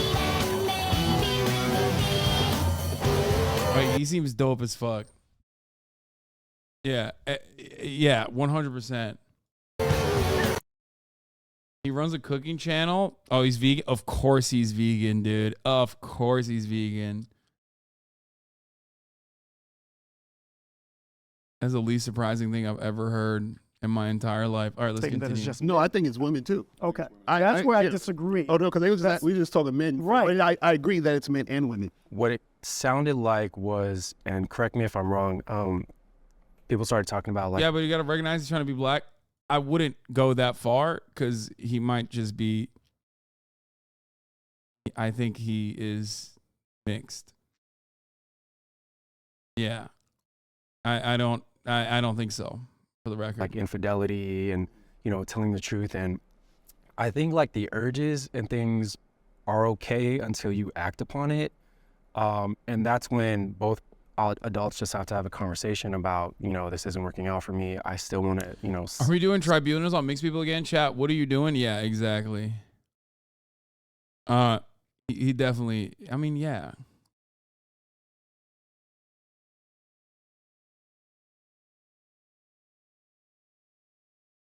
Woke mind virus chatter.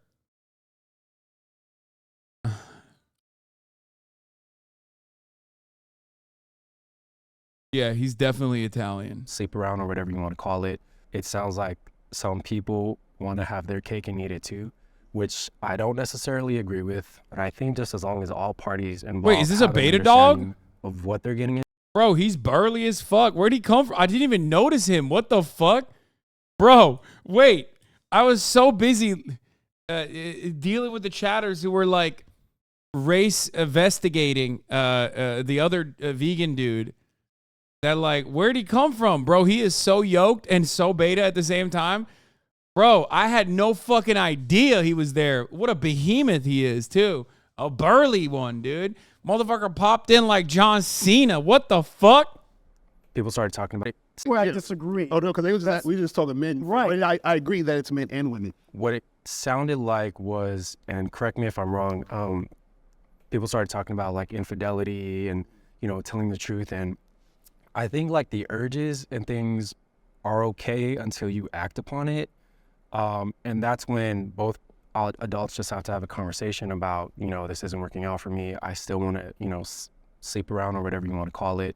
It sounds like some people want to have their cake and eat it too, which I don't necessarily agree with. But I think just as long as all parties involved have an understanding of what they're getting into, I don't see the issue. I mean, honestly, I don't think I could say it any better than he did.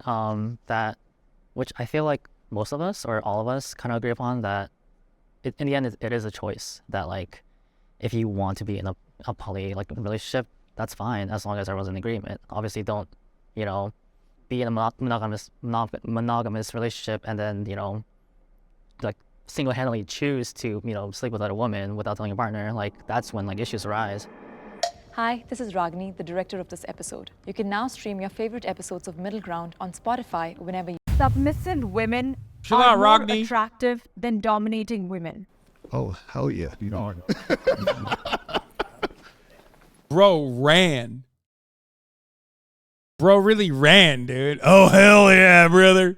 I mean, that is a personal preference, okay? That is a personal preference after, many, many experiences that I've had of mine. But it seems like such a weird thing to just, like, state.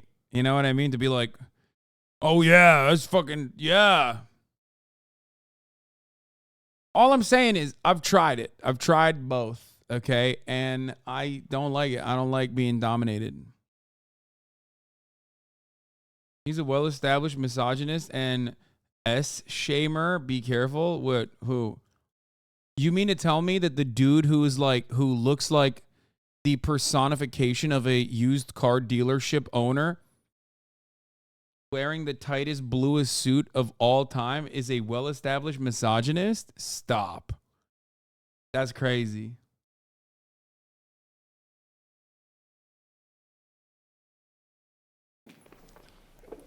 Hell yeah. Listen, my shirt says submissive women are sexy. Okay, so. Yeah, it's true, man. It's true. So alpha, they need a woman to be submissive because dominant women scary? No, like, first of all, for the record, I don't like this dynamic either because women can be dominant elsewhere, but not in the bedroom. You know what I mean? Like, I'm not one of these dudes who's like, oh my God, I'm fucking secretly deep down terrified of a woman who is like independent, a woman who's successful, any of those things. Okay? I was just simply talking about bedroom antics in general. But if they're talking about like submissive women as just like a thing, it just feels so weird. It feels so weird to specify that, like as though women aren't human beings that are multifaceted and unique and it's just odd. You know what I mean? Like it's so incredibly one-dimensional that I didn't even fully understand what the fucking question prompt was because like the only time where that would be important is if we're talking about, your sexual preferences. You know what I mean? Like, what the fuck does submissive women, what does that mean? The fuck does that mean? I think one of the most beautiful things about love is being able to fully take care of a woman in every way, whether that's emotionally, protecting, providing, everything about that. Like every fairy tale that was ever written for all of time was about a man saving a woman from a castle and a dragon, right? Or some sort of scenario like that. And I think that's absolutely beautiful. Yeah. And I have nothing against. Yeah, I love that shit. That's my favorite. I love watching children's TV shows and making inferences about society off of them. You know what I'm saying? And also, if I see children's TV shows that don't show that back to me, I get mad, which is very alpha dog to do. Alpha dog. Yes, women being empowered. But I do feel like the happiest women in the world are the ones that look up to a man and that he can fight every day to love her and love his kids and his family and provide and be that source of something to actually look up to. Like, I believe a woman can admire a man and it's very, very, very healthy. Am I saying that somebody that doesn't do that is not a man? No, I would never.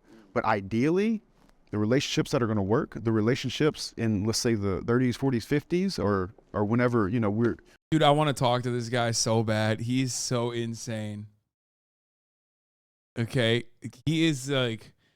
Ever since I saw that one clip where he's like, yeah, I can't be tempered. I'm horny. Like, bro, how is that like a trait that you're openly stating? You know what I mean? I'm like one step removed from a violent animal, like a feral being. I'm horny. Like, that's all you're saying. You're saying that you're like too horny for society. That's not a positive trait. Why are you saying that as though it is a positive trait? That's not cool. Okay? You keep saying that you're feral. You keep saying that you're horny. That's all I'm hearing. When you say like, I can't be tempered. I got the dog in me. Like, I'm not thinking, oh man, how cool. I'm thinking you're in heat and you need to be put down somehow. Like, what is going on? Should we put you in a medically induced coma? Like, what is happening? I'm rabid, brother. I'm horny. Have a nuclear family stay together before we went off the gold standard and inflation pushed everybody to have two people have to have a job. Oh, gold standard mention. Whoa. Libertarian right there, brother. Hell yeah. I'm one of them Ron Paul libertarians. Nuclear families stay together before we went off the gold standard and inflation pushed everybody to have two people have to have a job. Yeah, dude, I do. I think those relationships were much happier when the man could lead a house and be. Yeah, famously, relationships were much better in the 60s, said the guy who watched episodes of Mad Men, never for once even considering what women felt in that situation. One of the funniest things I've seen about this, okay, is that one take that I go back to all the time, which is that, like, you know, since divorce became more normalized, you hear about men getting poisoned and dying to poisoning a lot less frequently. And I think about that a lot because I think that was probably what was happening all the fucking time. It probably hurt sales of Visine in some respects, and that's fine, you know, but it's probably better to like not be in an abusive relationship and not be perma-stuck and seeing the only way out as though it's out of a fucking Brothers Grimm novel where you have to literally murder your husband. Be proud of going out and going to work every day and fighting for his family. Yeah, I do. Yeah, I think what we have to do is we have to look at general female happiness, because that's really what I'm into. Like, I don't really care what guys think or what girls think. I think I have a unique perspective in that I've worked with a lot of high-performing women that operate in this dominant role. And I work with them for the purpose of helping them be able to reintegrate with that more submissive, connected, intuitive part of themselves that really is connected to their bodies, that if they were connected to their bodies wouldn't be as dominant, at least in the presence of men. And with every woman that I've worked with, there is this deep, deep, deep desire, regardless of what she says externally, to submit to the leadership. Yes, dude. When I want to learn about a subject, let's say I want to learn about mathematics, who do I go to? I go to a toddler, okay? When I want to learn about astrophysics, who do I go to? I go to a caveman. And when I want to learn about women, who do I go to? A guy who's clearly not a woman and literally doesn't think women have any kind of autonomy or their own perspectives. A guy who says things like, even when women tell me that they want to be independent, in my experience, not listening to their demands, I have come to the conclusion that when they say, no, I want to be independent, they still want to submit to a strong leader. Okay? Why is it that people that are constantly seeking out information about, women go to men who know nothing about women, who don't even think women are actual people? This is one of the fundamental problems that I have with the manosphere. Because, like, so many of these dudes look like unfuckable losers. Like, they sound so insane. Like, this guy's attractive. Even the guy in the blue suit is, like, relatively an attractive dude, okay? But they're so insanely corny that they work against their best interests. They're so insanely corny that they're never going to actually turn around and attract a woman who is, worthwhile, okay? Like I said, there are definitely women out there who are kind of shitty, and I'm sure that they're going for these dudes, okay? And then they're permanently stuck in that cycle. And also, ladies, get your bag. You know what I mean? Get your fucking bag. There's nothing wrong with that. If you're milking these dudes for all they got, then good on you. You know what I mean? Probably gonna have to put up with the, not insignificant amount of abuse, but it is what it is. A man that she knows can properly hold down the emotional space and really put her interest at the forefront. Right, because when a woman is dominant over that man, she can't respect him. It's just impossible. And feel safe. Right, exactly. And the thing is with submission is like if you even look at the word submission, sub, under, a mission. If I have a mission and this woman is under my mission, meaning This is my favorite type of person. The type of guy that says things like, politics is poly, which is multiple, and ticks, which are blood-sucking parasites. There you go. A guy that fucking will take a word and just completely butcher its etymology. I love that, okay? I'm leading her, right? Then that is a actual good relationship that's going to flourish. Truly, deep down, every woman would love nothing more than to be more feminine in a role, in a family, and take on that either that motherly role or that nurturing role or the role that feels supportive to the overall mission of a man. It's just got to be a man worth getting behind, and weak men are the reason why this is a problem. Case in point, look at the workplace. You don't see women applying for jobs to be power line guys or hang steel at steel. Okay, but you're not either. You're a TikTok alpha dog influencer guy. You wear the lamest fucking suits and talk about how bitches are a certain way. You're not working on a power line. What the fuck are you saying? Why is it that all these dudes always talk about the power line? Okay? What are you doing? You're not working in a fucking blue collar job. Shut the fuck up. Why? Why do you immediately go back to that? You probably have an Andrew Tate style multi-level marketing scheme that you're sucking a bunch of fucking losers into with your digestible anti-women conversations, okay, when you appear on these fucking podcasts, and then you turn around and talk about, like, you know, women don't want to work in the fucking power lines. It's like, sure, you know, there are plenty of people who don't do that and can't do that. We should pay the people that work on the fucking lines. Linemen are actually paid fairly decently for the most part. We got some linemen in here. There are a lot of instances unionized as well, so shouts out to those guys. But, like, you know, that's the whole purpose behind living in a society, okay? Like, that's where this comes from, you know? We have a division of labor. We have people that are more capable of doing certain jobs, and we have people that are less capable of doing certain jobs. So I don't know why the fuck people are always, like, you know, constantly talking shit and mythologizing one aspect of the workplace, okay, as a way to, like, dunk on women or some shit. Like, bitch, you don't fucking take unionized linemen and put him as the CEO anyway. It's not like that's not what's happening. The CEO is never the rugged guy who's worked a hardcore job, okay? The CEO is the guy who never even sees the fucking factory floor. So what the fuck are you saying?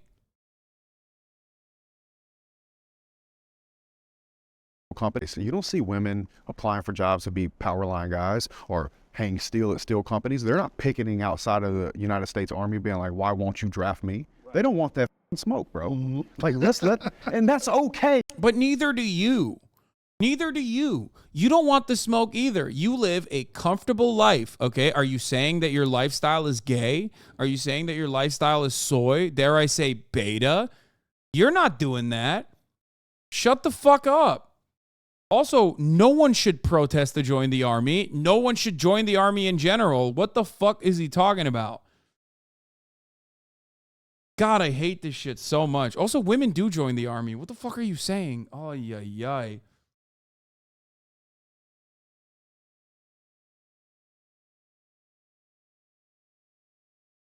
Why do none of these alpha men know how to wear suits? They look so metrosexual. Yeah. As a part of being an alpha dog in 2023.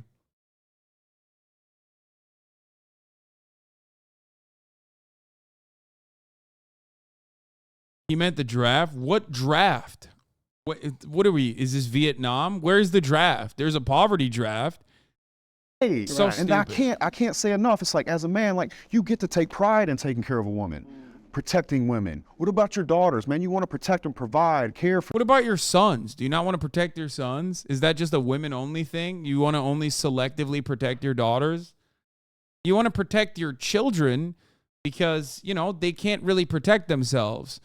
I would probably protect, if I had children, I'd protect my children from a dude like this and this kind of fucking behavior, for the record. Not just about women in that regard. You know what I mean? for them. That's okay. Let them be feminine. A strong man doesn't need you to be a man. He say, fine, you can be a woman. You're safe, sweetheart. You come with me. Right. That's it. There were just a few things that I disagree on. I think that in 2023 especially, I think women just want to be able to look to the side and see their partner as an equal. And I think a lot of women now are, I don't think they're trying to be men. I think what they're realizing is that the qualities that they were looking for in men, they've always had it within themselves. If women are submissive, it's mostly for, I want to say like the validation for the man. I think they know in the back of their heads, like they know now that they can do things on their own. I don't think they necessarily need a man, but I think what they're looking for is that intimacy to have a partner. But I don't think that they require one. Oh, no, they do. Because, you know, a lot of these girls, they usually go home and cry at night from being lonely, from not having a man. They have all these things, and then they're upset they don't have a man. You know what I mean? And I heard you say that, you know, women want to be the man's equal, but you don't see, and maybe this could just be a societal thing, a societal pressure, but you don't see women doing things that could make them equal to the men. You don't see the women approaching the men. You don't see the women paying for the dates. You don't see the women being more assertive to the man. You see what I'm saying? So where's that at? Because they got options. They got so much more options than men. Well, I'll tell you what you do see. You see a high level of women on antidepressants more than ever, right? And I think that's a bunch of women trying to cope with trying to be like a man when really, let me ask you a question. Are you more attracted to a woman that has a high... Wait, what the fuck? Wait, do men famously not consume antidepressants? Like, dude, these guys are awesome. I love the fact-free commentary on this shit. You know what I mean? It's always like that. It's like, yeah, you see these, like, women. Many women are reporting that they're unsatisfied by working and saying that they want to actually work not a real job, but be submissive to me, okay? That they reported it to me personally. And it's like, where did they say that? Where did you find this information? Why is it never, like, why? No, they commit suicide instead, Lamau. Yeah, that's the other thing. Like, and then they talk about fucking male suicide and talk about how, like, men are actually the real victims of society. In many respects, they are. Like, men are victimized in society, just as women are as well. Everyone is. They're victimized under, oppressive constructs. Even white, heteronormative, patriarchal constructs are actually still harming men, white heterosexual men. But, like, oh, that's pussy shit. You just got to fucking push it deep down, brother. You got to push it deep down, brother. It's like, it's so stupid. Kaya is giving me this motherfucking side eye right now on this. She knows what's about to happen to her. You know she's about to go on Delicious Town, okay? About to eat some Cheese Whiz.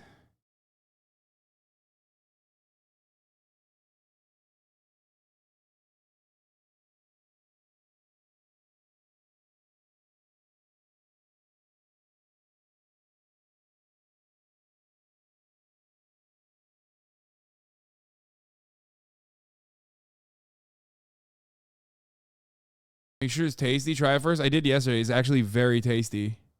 Like, it's not even a joke. I tasted it.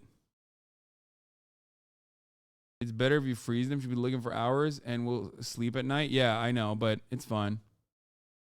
Yeah, I had it yesterday. You should be in a Jubilee video. I'd do it for Pan job. I do it for Ben Shapiro.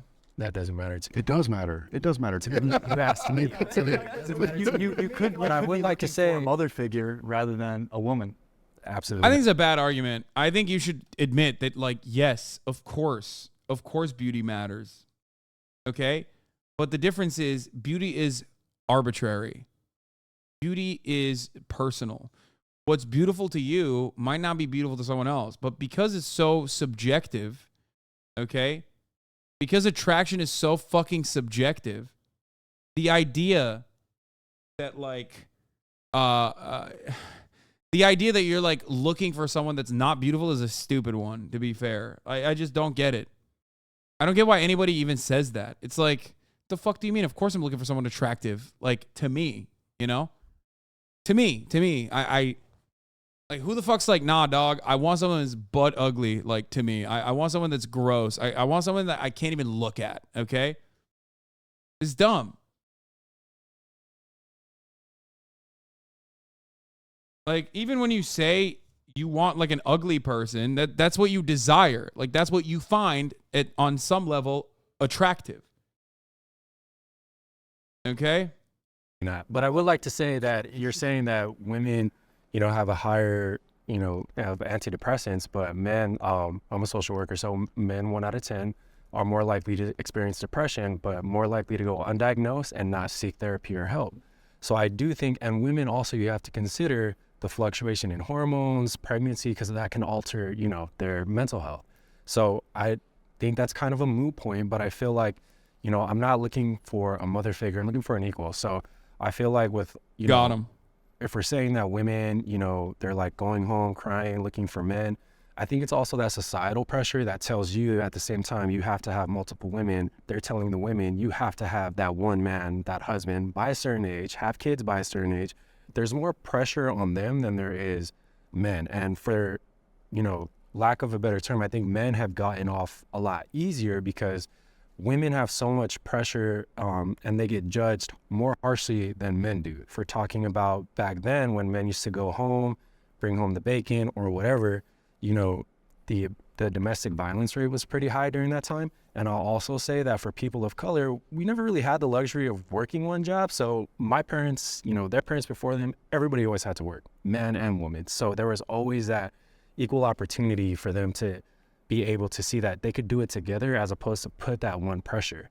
And I also would like to ask, if you guys find submissive women more attractive than dominant women, is that because it makes you feel more validated as a man, or is there something there that you feel like feeds into your purpose as a man? Yeah, well, it's a balance. If I'm a dominant person, I need a submissive. If I meet a dominant woman, we're gonna butt heads. I need a submissive. Like, dude, like you wouldn't even talk that way about a pet, dude. Okay. I need a submissive. It's like crazy. What if that changes? Like, what if she grows? Because I would love everybody to be able to grow throughout life. What if she starts becoming more dominant? Is that like a? Are you saying if she starts becoming more dominant in our relationship? More dominant or equal to your dominant? Oh yeah, she's gone. She's finished. We're done. And see, that's my thing. Like, look, I got children. I don't need somebody else to take care of. And I love your thing about, the Prince Charming and everything. But you know what I need? I need a badass woman who can match my badass energy. I work with my wife. And I'm going to tell you, I take care of her, she takes care of me, and she's badass. And that's what I'm attracted to. I don't need a submissive that I have someone to take care of.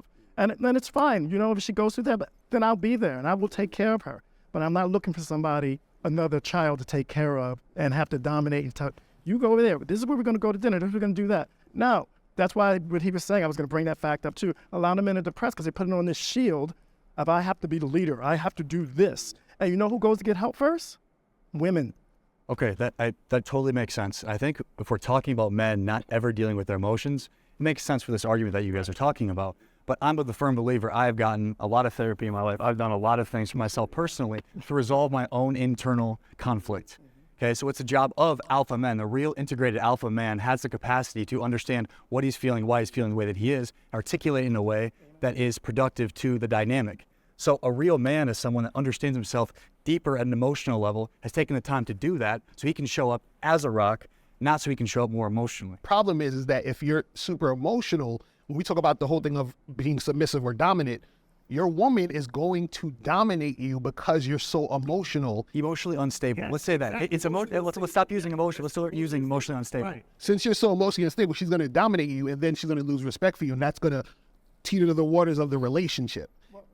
So, you guys know dominatrix exists for a reason. And by the way, I used to personal train at dominatrix. You guys are their clients. Not me, cowboy. I'm being serious. Like, it's a... Not me, cowboy. Fuck no. I would never do that. It's like, that's the difference between what I said and what he said. Okay. I have been dominated before. It's not for me. I don't really enjoy it. I feel like it's too forced usually. And like, I'm not insecure about it. This guy's like, oh, fucking, if you're being dominated, you're lame, you're wet, you're gay. It's like, dude, what the fuck is wrong with you, man? No one, like, people would not even make these assertions about you if you weren't so busy overcompensating for it. You know what I mean? Does that make sense? Do you understand? Like, now I immediately am thinking, oh, dude, you definitely secretly love it and are worried about it. Right now, I'm never going to not picture Hasan and gimp outfit. Okay, I didn't go that far, you fucking weirdos. Holy shit. There's nothing wrong with it if you do, but listen, man, you dip your toes in it, okay? You don't just fucking dive off the deep end. Holy fuck. Some of you chatters are crazy. Yeah, I got into that plastic fucking thing that I saw on Twitter. What is it? This dude has like a full body like plastic cube thing that he stays inside of.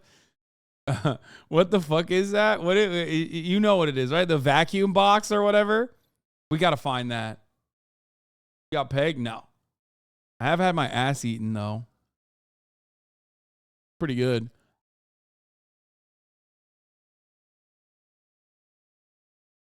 She's gonna drop that. She 100% is about to drop that fucking frame again.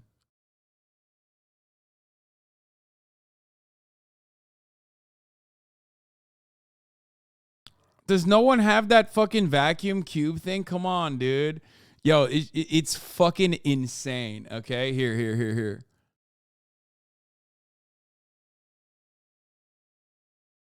I can show it because there's like nothing that you can see. Luckily, it's like not TOS.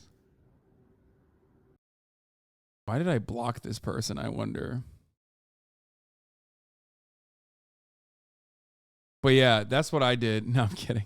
A very hidden thing. I used to date high positions of power, very alpha. But like, here's the thing. I think you guys put a little bit too much pressure on yourselves. It might be a societal thing. I've dated submissive women before. I find them highly annoying. Sometimes I just want somebody to pick a choice. I like her places. She's got better taste than I do when it comes to that kind of stuff. So please go ahead. We do butt heads once in a while because she is dominant. But does that mean she lost respect or attraction for me? No, not at all. And trust me on that one. So I think it does depend on your energy. You have a very high one, right? Maybe it doesn't mix well with somebody who also has a really high dominant energy. I'm not saying that's wrong because they exist for a reason, submissive people, right? But I just think for me, when it's very submissive, I don't find that as sexy. I find that annoying. But see, and that makes sense. And the reason why, see, what happens is the more masculine you are, the more you want the woman to be submissive. The more dominant she is, then the more. I don't know. I think I'm pretty fucking masculine, dude. And I don't want somebody that submissive. I'm saying that in that moment you're in your feminine, but go ahead. If you and your wife have like a conversation about a disagreement, and then you guys like a healthy conversation, and then she ends up being right in the situation, would you consider her dominating me? No, I consider her right. So what's your definition of like dominant? Like you always have to be right? No, it's not about right and wrong. It's about who's running the show. So by her being right, is that not her running the show? No, that's just her being right in that conversation. Yeah, a good leader would allow someone else to be right. A good leader doesn't have to be right. He wants the team to win. In fact, I'd call a man insecure if he wouldn't allow a woman to be right on the subject she was clearly. I like that. I do like that. And, it goes back to the question of, like, what do you find more attractive? Because that's what we're talking about. Yeah, it's a preference. What's the preference? It's a preference. One of the things you said is, like, when you and your partner or girlfriend get into something and it's, like, a little heated, like, I get off on that. Me, I totally don't get off on that. Like I don't need any back talk. I don't need any lip. I don't need any attitude. It's my way or the highway. Like I don't want none of it. I didn't even have a conversation in the first place about the disagreement. You're not having that conversation. No. So you just want to be challenged. You don't want to be challenged. That's okay. Like no back talk. I'm right. That's a different thing. If we're talking about a topic and she's right about the topic, that's just how. No, it's talking about the topic. Like an opinion of yours or things that. No, I'm talking about. Disagrees with. If you're making an opinion, you're saying you want no back. No. I'm not talking about opinions. I'm talking about decisions. So we can have a conversation about a topic, but when it comes to a decision, the final decision is mine. Let me change my word. If we're to have a healthy discussion about a decision, which she disagrees. She says I disagree. Right. She says, so if we say, hey, she wants to do A, B, and C. And I say, no, I want to do D, E, and F, right? We're doing D, E, and F at the end of the day. Now, I will listen to what she says, and if I think A, B, and C sounds better, then I say, okay, yeah, let's do A, B, and C, because that sounds back talk in the first place. No. That's even entertain the conversation. No, that's what I'm saying. If we're having a conversation, that's cool. I'm saying the final decision, though, is mine. So you can speak your mind, but at the end of the day, I'm making the final decision. So it's like, I'm going to let you talk. Yeah, let you talk, yes. In the end, I don't really care. I'm going to do what I want. I said I care. I do want to touch upon the... One more thing with, like let's clarify submissive. let's not get that mistaken between incompetent. Like, submissive does not mean incompetent. And I think you might have been talking about women that could be incompetent, where they don't have the capacity to take care of themselves at all or make any type of decision. So I think there's definitely a difference in how she shows up in the relationship compared to being able to make decisions in her everyday life. Sure, but he doesn't want them to make decisions. No, I didn't say I didn't want them to make decisions. I'll say this. No, your decision's the final, no matter what. Some of the strongest women in the world right now are sitting in submissive roles because they're strong enough to think for themselves and do what they feel good in their heart. Because there are women that do want to be submissive naturally. And some of those women are the strongest women in the world right now, especially when the world's telling them to go be something that they don't want to be. I do agree that honestly it is a choice, it's a preference. You know, we shouldn't speak upon like everybody. Obviously, like it's always a gray area. It's a range. It's not one side or the other. And if you guys want to be in a relationship where the woman is submissive and the woman also wants to be in a relationship where the male is dominant, that's completely fine. But the thing I want to talk about more is the fact that like you guys keep saying that like this is what women want, or that like all women want this. Who are we to decide what women want? Because first of all, we're not women. And second, just because of our personal experiences in our lifetime about the people we've interacted with, I feel like that's something we need to take a step back from and clarify that like, no, this is just my personal opinion. In the end, we don't know what women want. Woman knows what they want, not men. I have yet to see a relationship, because I would say a relationship dynamic that is optimal has deep connection where you could say there's a deep friendship there, but also there's sexual polarity. And I've seen dynamics where there is a great friendship there and there is connection and they do live very cohesively. But when the woman is more dominant, the majority of the time, I've yet to see a dynamic where consistently over time, there is strong sexual polarity on her end in a dynamic. And that's fine. Like if that's what you see in your lifetime. Kaya fucking just straight pissed. I didn't even see it. I didn't even notice it. I turned around and there's just so much piss.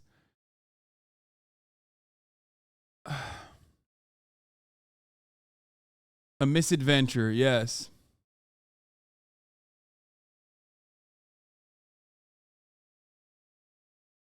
We noticed, we saw it. Nice. $3 million toilet. Stop saying piss maxing. Stop it. It's not funny, okay? Not funny at all. Give her diapers? That's what we're doing with our puppy? That's insane. What? No. Sorry. I can't believe they talked for like 25 minutes about whether submissive women are more attractive than dominating women. And that's completely fine. Like, but then that's biology says that. I don't think it's just my personal opinion. I don't think, but like, probably you just surround yourself with. Yeah, like, that's just saying. It's like just because you've grown up in a certain area where like people are like that, because like I could say the same thing, but on the other side, where I've seen plenty of people and plenty of relationships where like that wasn't the case, but then they're like sexually fine, you know, that they're perfectly fine, their polarity is completely fine, and they're happy.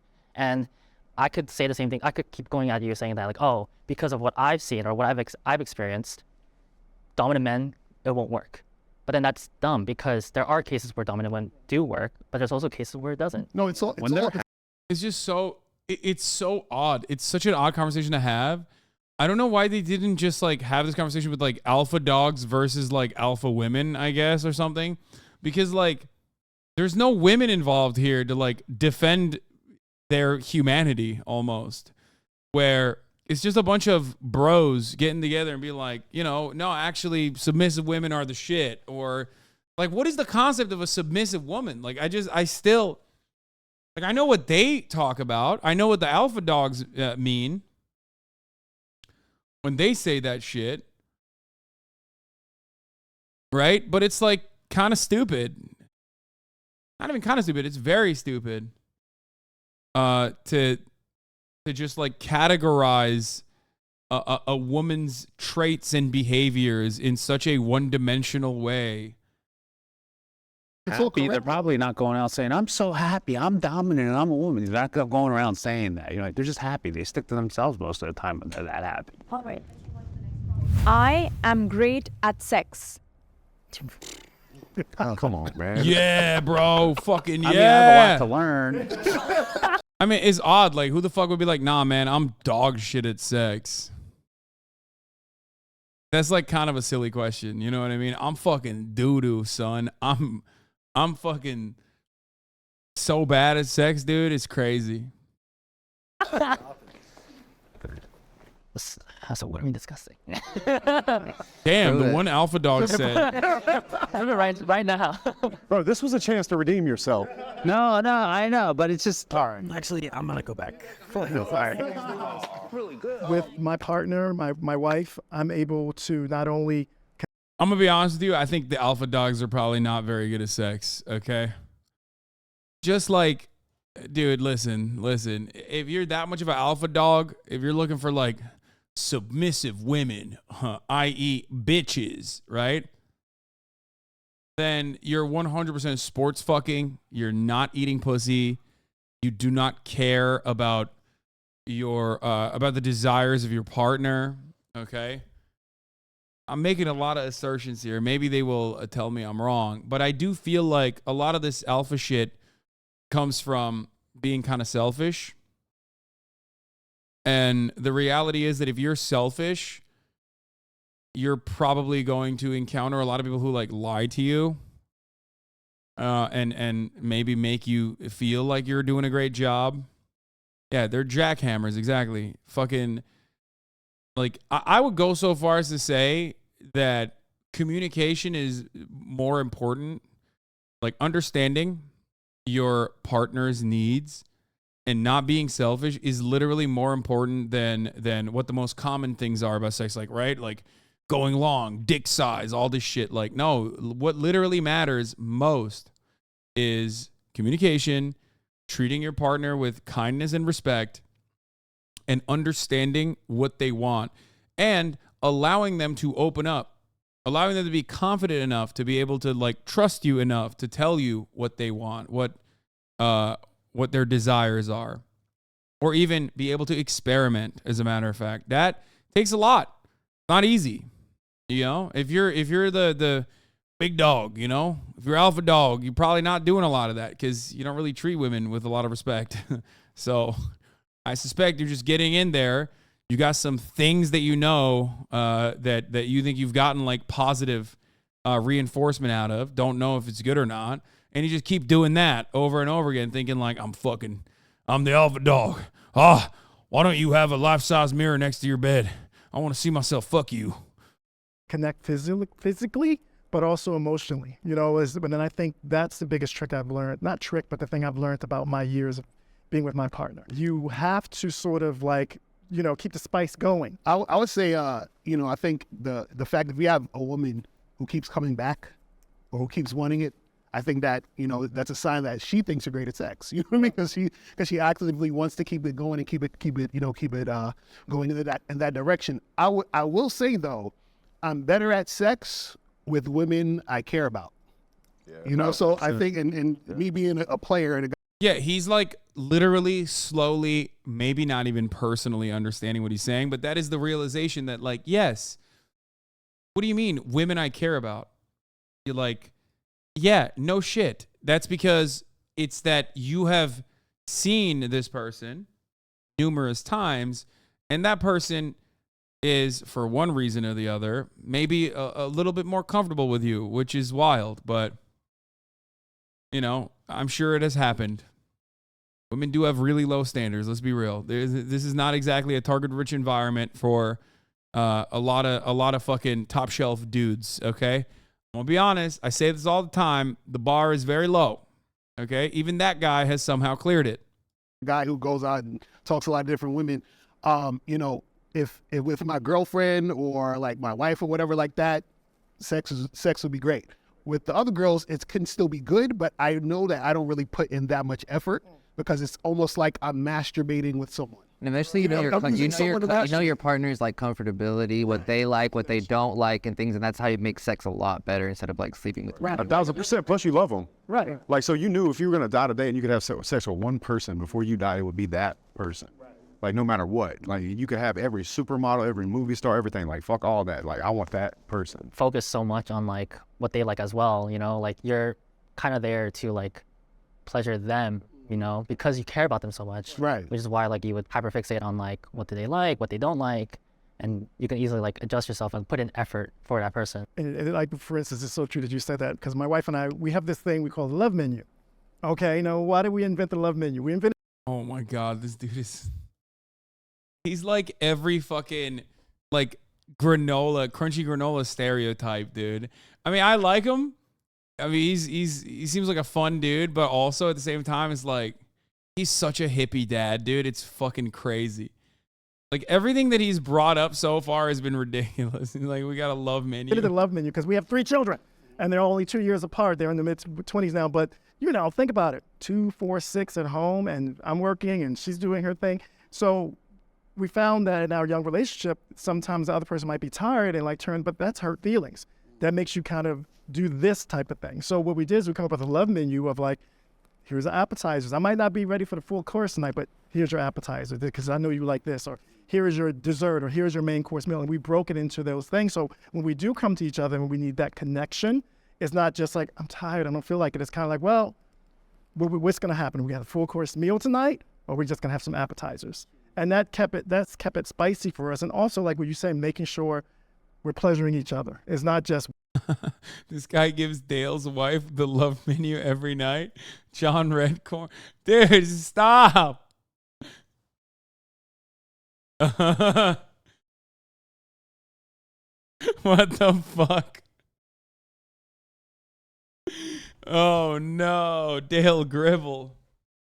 Wham bam, thank you, ma'am. I need to get my rocks off. But like, you know, how are you feeling about that? And how are you feeling about that? Because when you're in a long-term committed relationship, you have to do that or it dies. God damn it, Bobby. I love that. I love that you talk about the amount of intention that you live with in regard to making sure that you're always evolving with it, always making sure that. By the way, it was either going to be like the betas were going to be unbearably fucking cringe, or they were going to be like significantly more confident than the alpha dogs, and it's been a mixture of both, really. But like, you know, it's just like sometimes they come across as unbearably cringe, and most times they come across as like very, very confident, like much more confident than their alpha dog peers. That's spicy. You just care. I think if you have a genuine care for the other person that you're involved with, then maybe you're not great right then and there, but it will eventually develop into being something that way. So I love that care that you demonstrate with that. I'm interested in what you had to say. You've been very quiet on this one. You're usually like. All he said was, look at the receipts, you know? He knows it. and look, and that's a very important thing, right? Is so I think that as a man, I hate to say, actually I don't hate to say. Yeah, I don't think this guy's ever. This guy has never hated to say anything. Okay. Seems to me like he's not the type of guy who ever hates to say anything. He just says everything. And I do find, by and largely, it's kind of like you could have the alpha beta argument. I do that thinking coming in kind of in a dominant way. There's a reason 50 Shades of Grey is so popular. There's a reason it's the most read book of all time. There's a reason there's detail in it. And I think you can say so much to a woman in sex without saying a word. You know what I'm saying? It's about how you touch her, how you have your hands on her, the way you take over her in that way. And that's okay. Just knowing and seeing that expression and seeing things that happen and as a result of that is enough for me to know where I stand. Okay, this man's understanding of like sexuality and women's sexual desires is just so bad. Like it's like a 55-year-old repressed man. Okay. 50 Shades of Grey. It's like. Yeah, in another world, if he wasn't doing like the MLM shit and he actually struck gold, he would be doing the MHUD classic videos that he finds on TikTok of like dudes in the Midwest who like love wearing a 3-piece suit without the actual blazer and the, like over the fucking 50 Shades of Grey movie dialogue, doing like weird BDSM moves that they think are like super sick to get all the barber pussy in a fucking 30-mile radius. You know what I'm saying? Like, anyone that fucking says, like, yeah, 50 Shades of Grey, brother, women love that shit. This is the type of guy who says shit that sounds more like a threat than sexy, like, I would eat you out for hours. Ew, dog, get a sip of water. On the subject. The only thing I disagree with you about is I agree with that energy, that take control energy. And I think one woman does love that. But sometimes my wife likes to take control. And I love it. Well, get up there, girl. Get up there, girl, and do what you got to do. You know, So, like, hey, I don't I'll put my hands behind my head too. Yeah, cowboy. Hey, don't worry. Yeah, but by and largely, yes. And then when she wants to, but even when you're on bottom, man, you still doing work, bro. It's all about dancing, bro. I don't want to get naked, but I have sex tattooed on my chest. Can I? Bro, it wouldn't take much. It's right here on my rib. Okay. All right. And it's like an old one too. Not even like a. I think the biggest thing I've ever heard from my sexual partners is like, wow, you really caught me off guard. And I think that's like a big part of it. What does that mean? No. They're like, damn, you're worse than I thought I was going to be. Like, what the fuck's he saying? Oh my God, dude.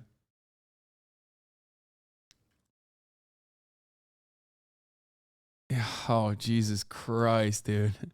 I don't want to even think about it. Is this like an argument with myself? Tell us why you're terrible at sex. You missed it. He stripped. No, I did see that. I saw that. I disagreed because I just feel like it's such a typical conversation and belief that every guy believes they're great at sex. And to be real, when I talk to my girlfriends, none of them have good sex with guys unless it's, like you guys said, your partner. Then you can... This guy's the most normal alpha guy, by the way, which is like a little bit uncharacteristic of like the average alpha dog. You know what I mean? Like he's not wrong. Also, like you can have great sexual chemistry with one person and nothing with another person. You know what I mean? Like there is no like I'm consistently the best at sex across the board. You know what I mean? Yeah, there are best practices, certainly. You know what I mean? There are best practices, but ultimately, like, it's not going to always work. Have you ever had bad sex? Of course I have. But sex is a lot like, for guys, sex is a lot like pizza for the most part. I know there's a fucking cliche to say, but even bad sex is still, you know, fine. It's still good.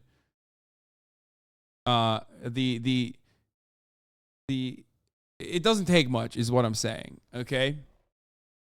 It doesn't take much, for me at least. Maybe not for everybody. So, but yeah, I have certainly had, I've certainly had, you know, not great experiences. You can get better at it, right? And you know what they like. So that's what I mean. Like, I think I'm great with my girlfriend, but if I was to generate and say, like, I'm great at sex, I'd be like, oh, I didn't, you know, almost every girl I slept with before probably never even got off really. But to say like, I'm great at sex, you know, I can bring a dildo in, you know, like, it's just like, I mean, I'm nothing against that. Like, I like all kinds of things. I didn't mention a dildo. Why'd you look at me like I was wondering why you said that. No, I'm just saying though, like, But you still looked at him. You look like the type. No, I'm kidding. I didn't get that. But it's like, I just feel like, you know, there's a lot for me to learn even now with my partner. And I just like to say I'm great. I don't say that to myself because I think that blocks me from something that I might not be good at, actually. No, I agree. I completely agree with the aspect that, like, honestly, there's always room for growth. You know, like, going around thinking that you're, like, the best is, like, is not something that I agree with, but more so that, like, especially with someone that, you know, like a partner, like, that you actually want to give the effort into. You learn, you know, like, it doesn't always have to go, like, perfect the first time, you know? You pick up things. Like, everyone's different, you know, man and woman. So, like, honestly, like, it's... But that's what when that question says, I'm great at sex, like, that to me tells me you could line up 10 girls and 9 out of 10, you would know exactly what to do. Sometimes it's just like a confidence thing. Like, I am confident that I can achieve good sex. Exactly. Shut up, bro. You're beta. No, you can't do that. You can't have it both ways, dog. You said you're beta. Right. That's what I'm saying. Because the thing seems alpha to me. Okay. What is this? My man pulled out the sex tattoo. I can never take him seriously after that. Okay. Thing is, I look at it like, because you're saying, well, being the best, you know, you can't really say you're being the best, but I disagree. I look at it as I am the best, but I'm choosing to be great with this person. And so what I'm saying is I can be really great with this one other girl, but I choose not to. And I do that purposely. And the reason why I do it purposely is because like I was saying earlier when we talk about friends with girls and all that other stuff, is that women have to earn good dick. That's how I look at it. You understand what I'm saying? So if I'm with a woman where I just met you at the bar and we're just hooking up, I'll give you some, like I should say women should earn great, but I'll give her some good, but it ain't gonna be great because you haven't earned it. You're not my girl. You haven't done anything. You're not gonna go the extra mile for her. Right? Exactly. I'm not gonna go the extra mile for a new girl. Like, I agreed with the I agree with the mentality, but then not the stage of it. Right, I'm just not gonna do all that for a new girl. I'm not gonna do that. So what I'm saying is that the greatness comes from within you to know that you can, but you have to make the decision to do that. And I think most guys, if they care about a woman, they'll do that because that woman in some form or fashion has earned that type of energy from him. And that's how I look at it. It's like, I completely agree, but I just want to change the word earn to something else. Something similar, but that means a little different. Because, like, you don't want to give as much effort to, like, other people that you don't really you see, like, long-term with. But then, like, obviously, if it's, like, a partner or someone that you can see a future with, you know that you can keep, improving. You can be, like, the best, for that person. Who thinks that great sex is more mental or more physical? Which one would you raise your hand? Well, which one? Say one of them. Who thinks that great sex is more mental? I think it's more mental. Okay. Who thinks great sex is more physical? The reason why I sat down and then I stepped back is because stepping down, sitting down, it was just kind of like that societal pressure of, we all agree like men have to be really great at sex. And I had to check myself out of my ego and take a step back because it can't be 9 out of 10. It has to be 10 out of 10. I know I've had, one night stands and I can't account for every single partner that I've had if they had a great experience or not.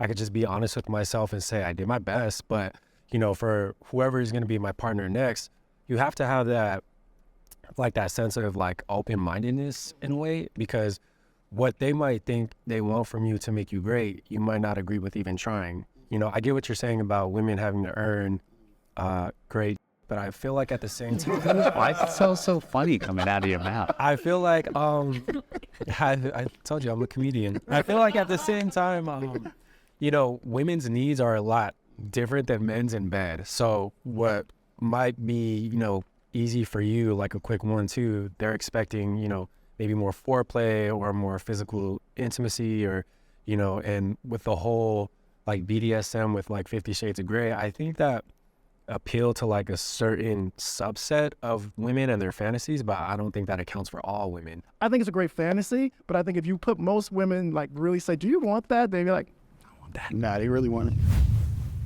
Women should not be in position of power.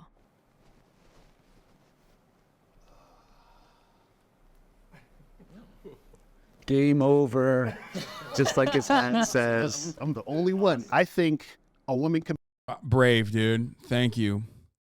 Real alpha dog behavior, dude. Thanks, man. Thank you be for in that. a position of power only by herself, Brave. but not in relation to being in a relationship with a man. Because when she's in a relationship with a man, the man has to be the leader. The man has to be the one that's guiding the situation, directing the situation. If it's in any other situation by herself with work, with her friends or whatever, she can do whatever she wants to do. Game over. Your game is over.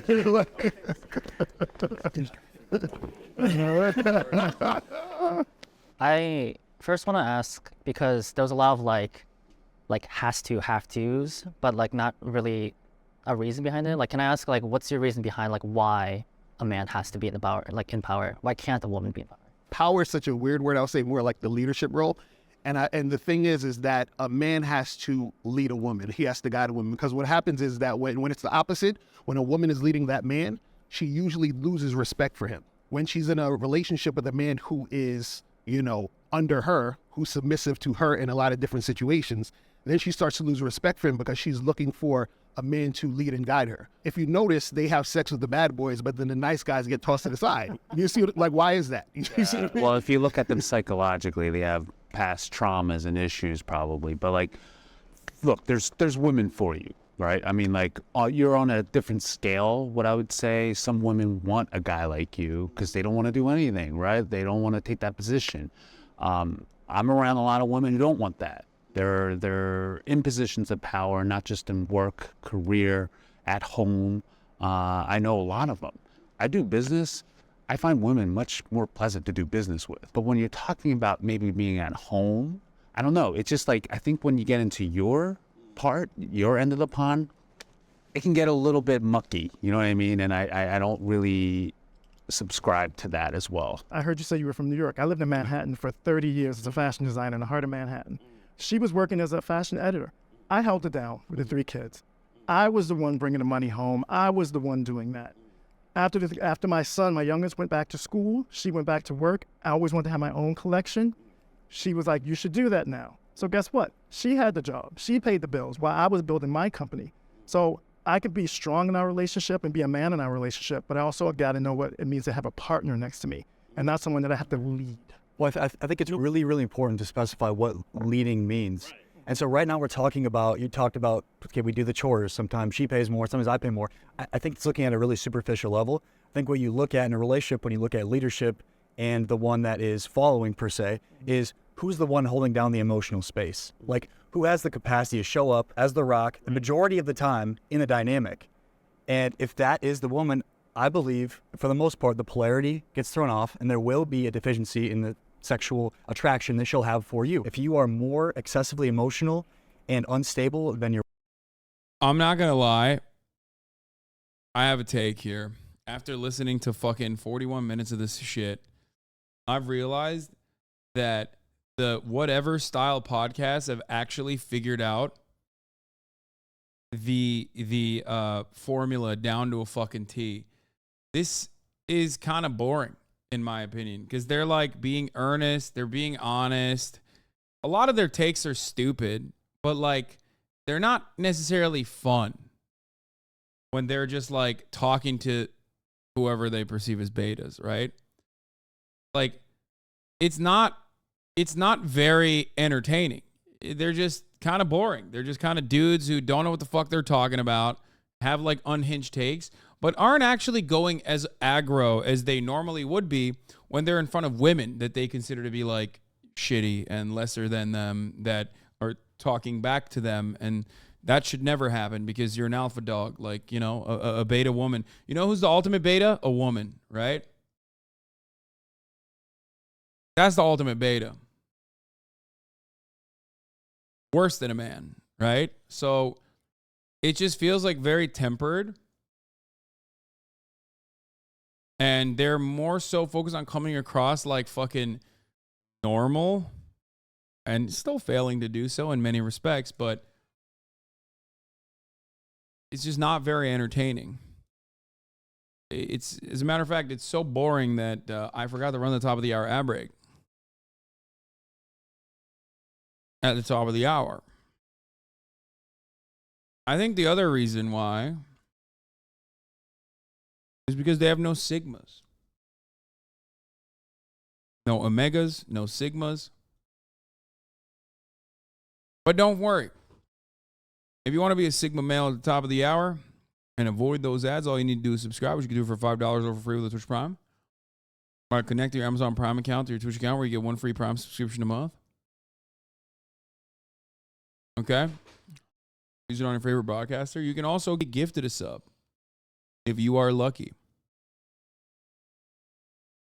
Here's the 3-minute ad break now. Your wife, I do believe that's going to lead to issues in the relationship. A man's job is to be the mountain that a woman's emotional waves crash into. Like, straight up. So women are always going to be more emotional than men. Men should be the stable ones. Men don't need to be crying in front of women. And ideally, they're not splitting chores. And I don't mean that disrespectfully, but I think that if a woman cannot look up to you in some way, then she cannot respect you. And if she cannot respect you, she cannot love you. I totally disagree. Yeah. Totally disagree. Yeah, so and the only reason I didn't come sit down is because I have some really, really good women in leadership roles in my businesses, and they are absolute leaders. Now, they might lead under me, but I think they stand alone as leaders, and I respect them enough that I would never come sit down over that particular statement because it's too vague. But in the relationship, yes, sir, I do agree that a man should be the leader. He should be the breadwinner, and he should be the one solving all the problems out in the world and emotionally at home.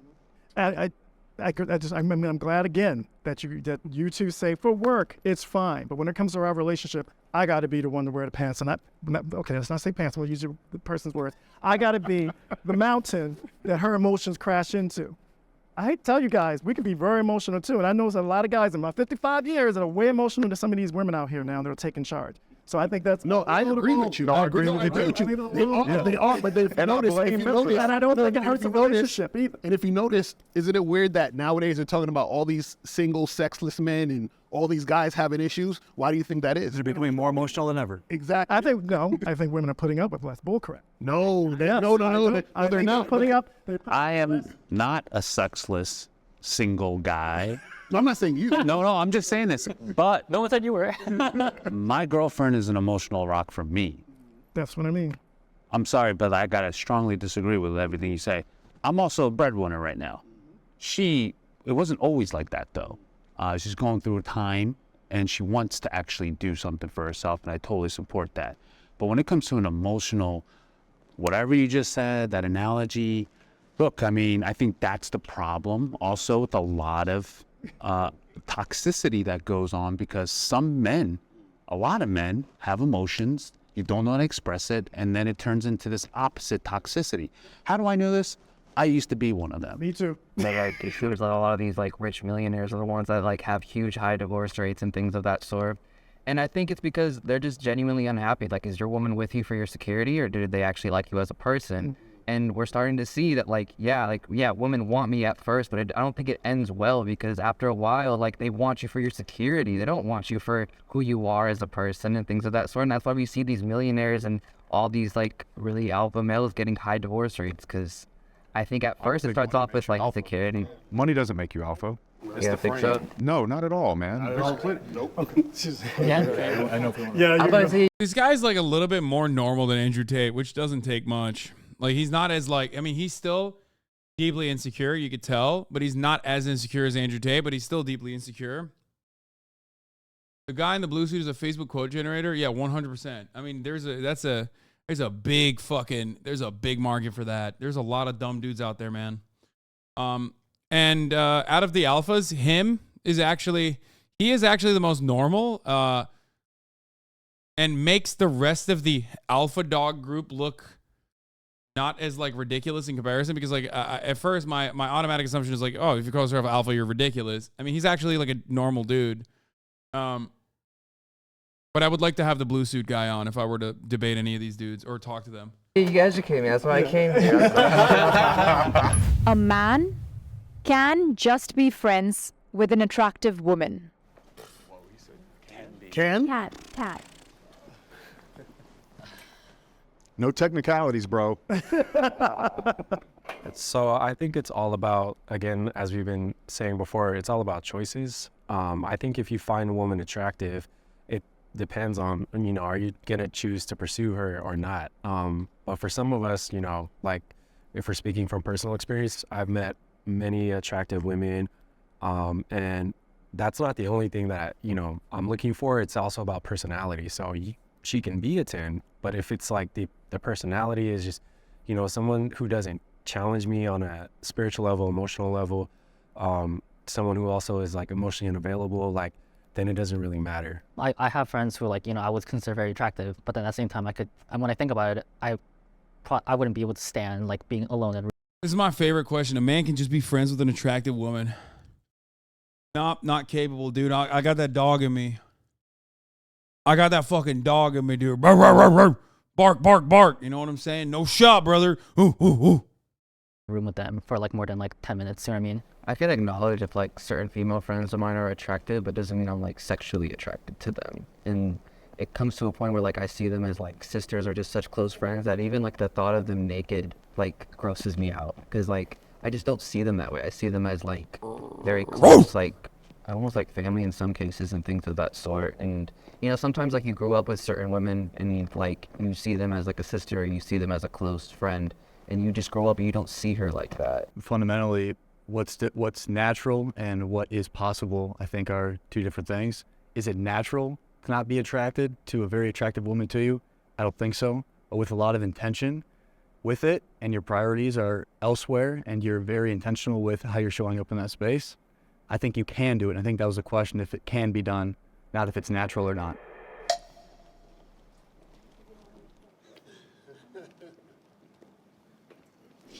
if I'm attracted to you, honestly, I'm trying to smash. You understand? We gotta have sex, and we have to be in. What you see is what you get with this guy. What, is she poo-poo? Yeah. I don't know where. Wait. Oh, here. She pooped.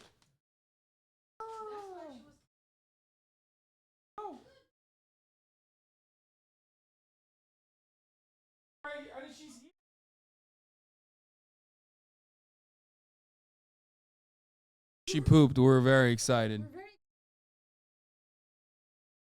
As well. You know, a little bit. You know, 5 minutes in the crate, and all of a sudden, this is a different dog. You know what I'm saying?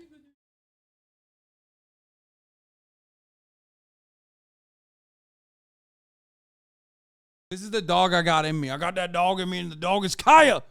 Bark, bark, bark.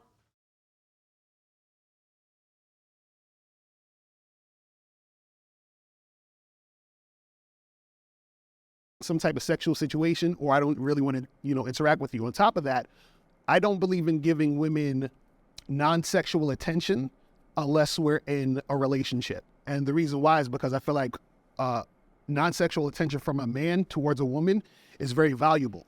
So I'm not just giving you that just to be friends. Bro, what are you saying, dude? Thank God Mr. Lucario's on here because he's bringing the content every time he opens his mouth. I don't believe in giving non-sexual attention to women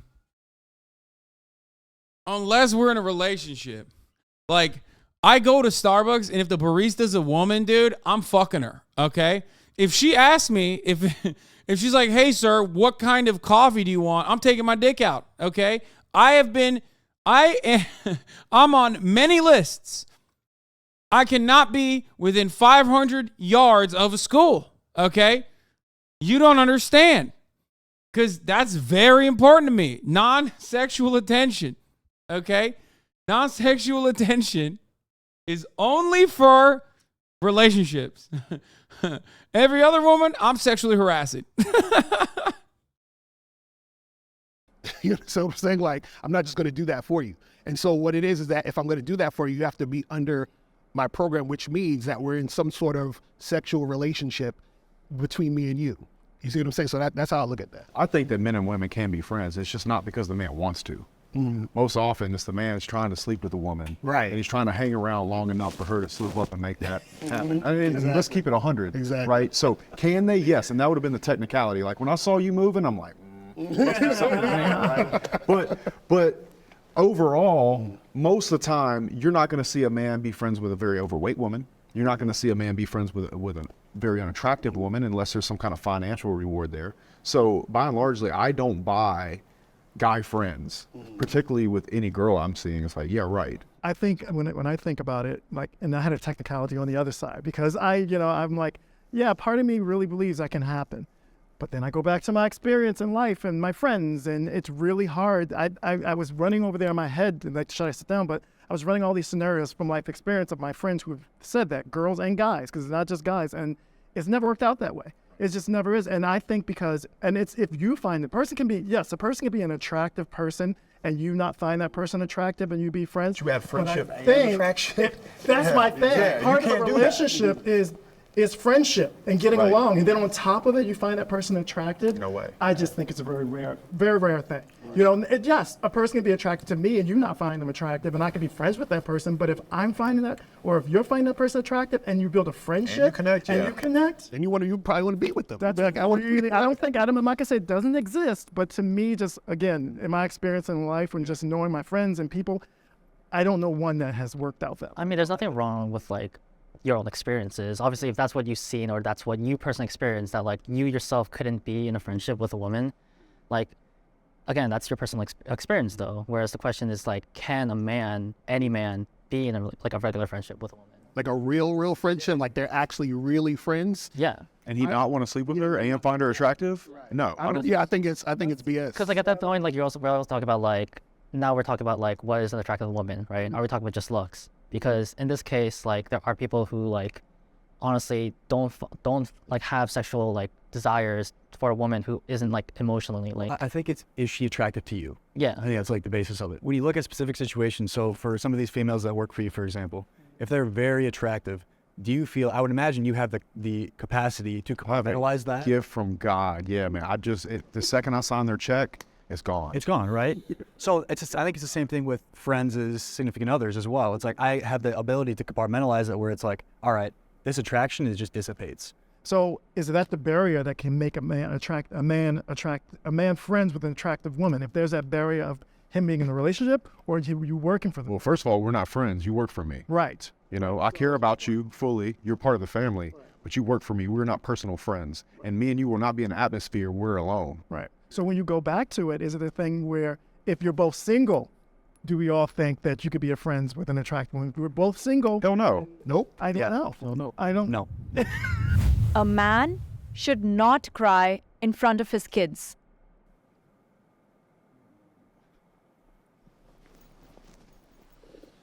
It ain't popular. It's not going to be popular to say this. But ideally, you're not going to cry in front of your kids. They cry to you. Is it fair? No. Is life fair? No. Is the dynamic between a man, a woman, a child fair? No. But personally for me, I want to take that responsibility of being the one that's stronger than all of them. And I'm okay with that. I'm okay with that responsibility. I want that responsibility in my life. I want to feel like I was a hero to them in every way. And I don't think a man that cries in front of his family is not the hero. But ideally, I'm not going to be doing that. Right. It's weird. I've never actually seen my dad cry till this day. Like, not even once. The kid. Yeah, and you are clearly just a beacon of good childhood development. So that makes sense. Yeah, I'm going to look at that and go with what not to do. Okay. This is looking to.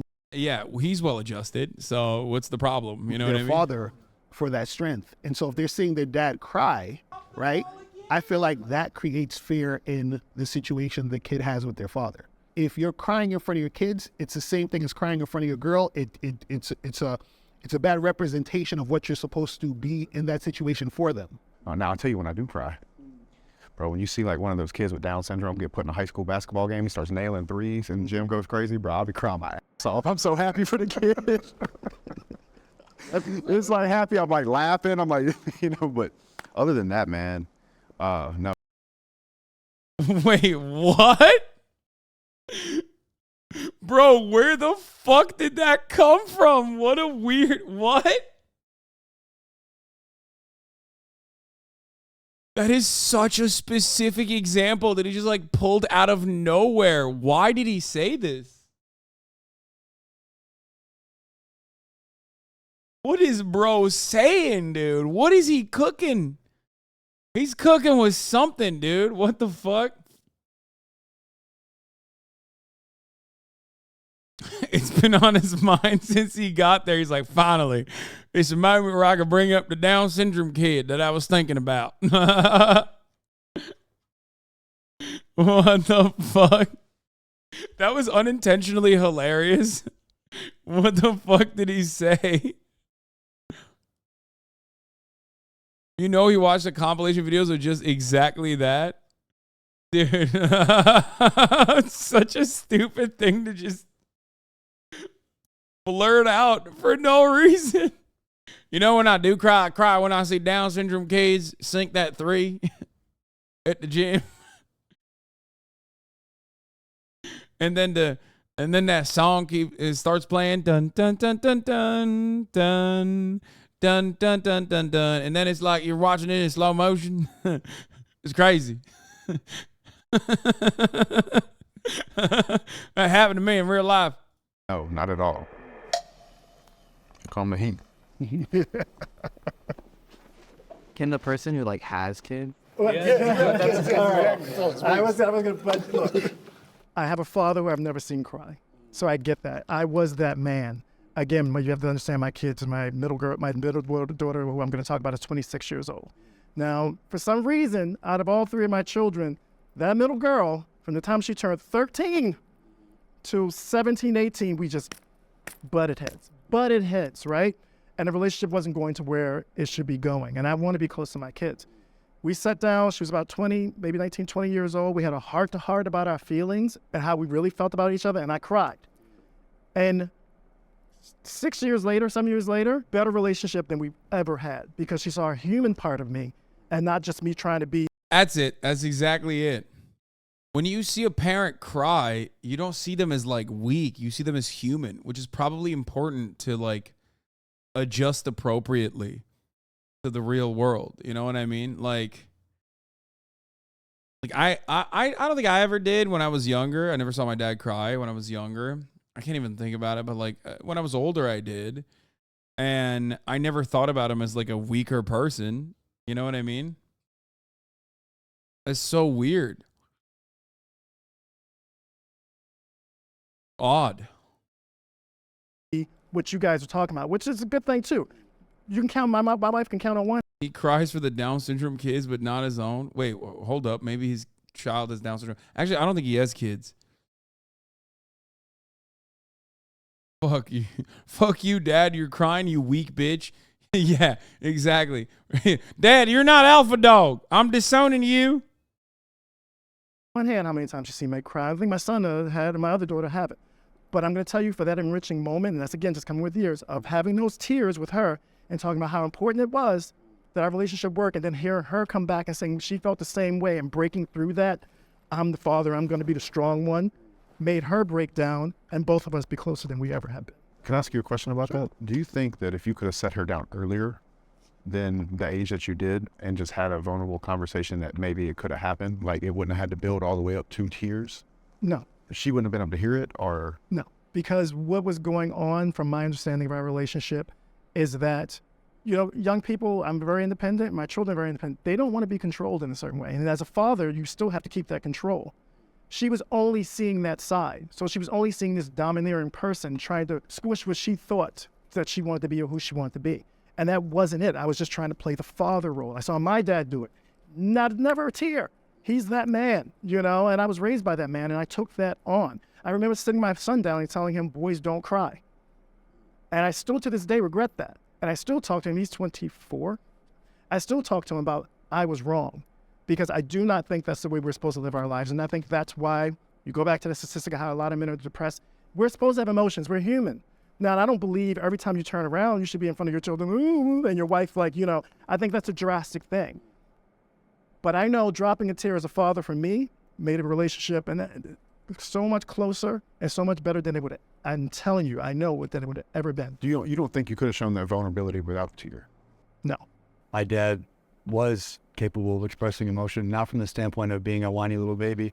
He held it down on my family. My parents are the happiest couple I've ever seen, still to this day. But my dad was able to, and still is able to, at funerals, be able to show emotion. During movies, when he feels the emotion, be able to show up and do that. I'd never see him whining about, like what you guys are saying, whining about just. Dude, whining and crying are two different things. Kaya is whining right now. You know what I mean? Like, she's whining. Okay? He said, hey, your dad, if you cried in front of your kids, you're a bitch. You whined. Issues happening in his life, like at work and what he's doing. Never. He deals with that on his own. But he is showing up vulnerably when he is experiencing an emotion, not from a whiny baby place, but from a freeness that he has with it. And I even think, like, when I first went out to college, you know, he's tearing up too. So I would just like to say, this is a field I specialize in. I'm a program manager for a nonprofit that focuses on mental health. And this guy's such a stud. What we get in our clients are men that are coming in dealing with childhood trauma, these expectations and standards of trying to live up to the quote unquote masculine ideal. So a lot of the times we have men coming in because they're still trying to seek approval in their 30s, or they're still trying to get that male validation, you know, in their 40s. And it goes back to making sure we understand the difference between regulating your emotions and suppressing them. I think that's why I said earlier, like, to be an alpha, you have to be balanced. You guys can be emotional as well. You guys can be vulnerable. It doesn't make you less than. Just like a woman being more assertive doesn't make her less than a woman. If you feel like you don't want to promote being emotional in front of your kids, you know, I've asked the question, does that kind of fall into toxic masculinity for your son? Well, first, I didn't say anything about not being vulnerable. Vulnerable is the word that I brought up. So I think being vulnerable is very important. I think crying, physically crying in front of your kids is not ideal. This is not about an ego stroke or trying to be overly masculine. I think being vulnerable as a man is one of the strongest things a man can actually do. It's just that I don't think that crying, particularly sobbing, is going to be very healthy as the leader and the person that they're supposed to come to for that safety. Okay, now they're just like trying to back away and like arguing semantics. Like, what the fuck? What about sobbing? Just like, what about bawling your eyes out? It's not very productive in problem solving. It's like, dude, first of all, crying is not supposed to be a particularly logical reaction to a situation. It's just like a reaction. Oftentimes an emotional one. It's a way to, you know, it's like a natural way to make yourself feel better. And oftentimes it's involuntary. It's kind of been like that the whole time, like an ashamed alpha who knows he can't be 100% tated up. Yeah.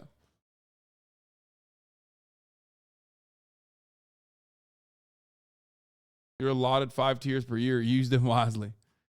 Yeah, I just don't know. I don't. In that care. But isn't real vulnerability then you're just not being honest? Be like, yo, babe, sorry, I had this thing. I want to see like left better. And I cried. But now I'm here to be strong with you. That's real vulnerability. I can't think of a scenario where I'd leave to cry. Yeah. See, I guess. Well, but needing feels performative. I'm trying to show you how vulnerable I am. No, it's not necessarily showing. It's I want to see better. I want to see the way that this guy represents himself in front of like women who are talking back to him and shit. I think he could be very vulnerable without crying. Yeah. People just express their sadness in different ways. You can be, but I heard what you guys were saying earlier, and I agree with that. It's like, you know, you don't want to be a crybaby about things. We don't, right?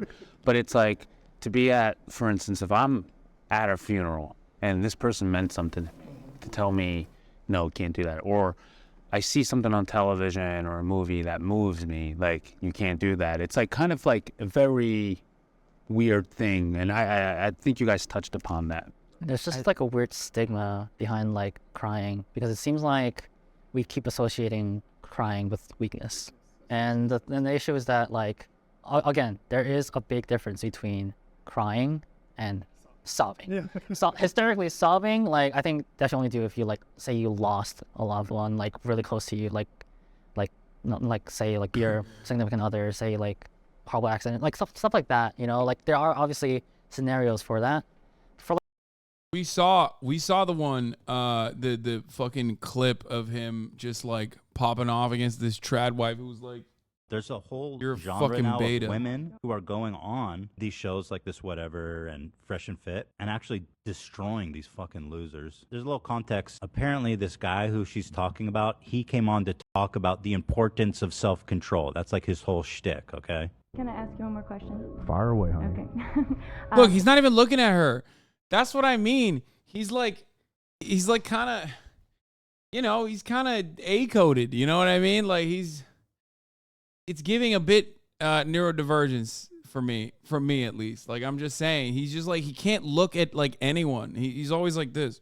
I don't know, man. I think you're reaching. Not gonna lie. Okay. If you have only one place in your heart for one woman, why don't you just commit to one and choose to be faithful to her?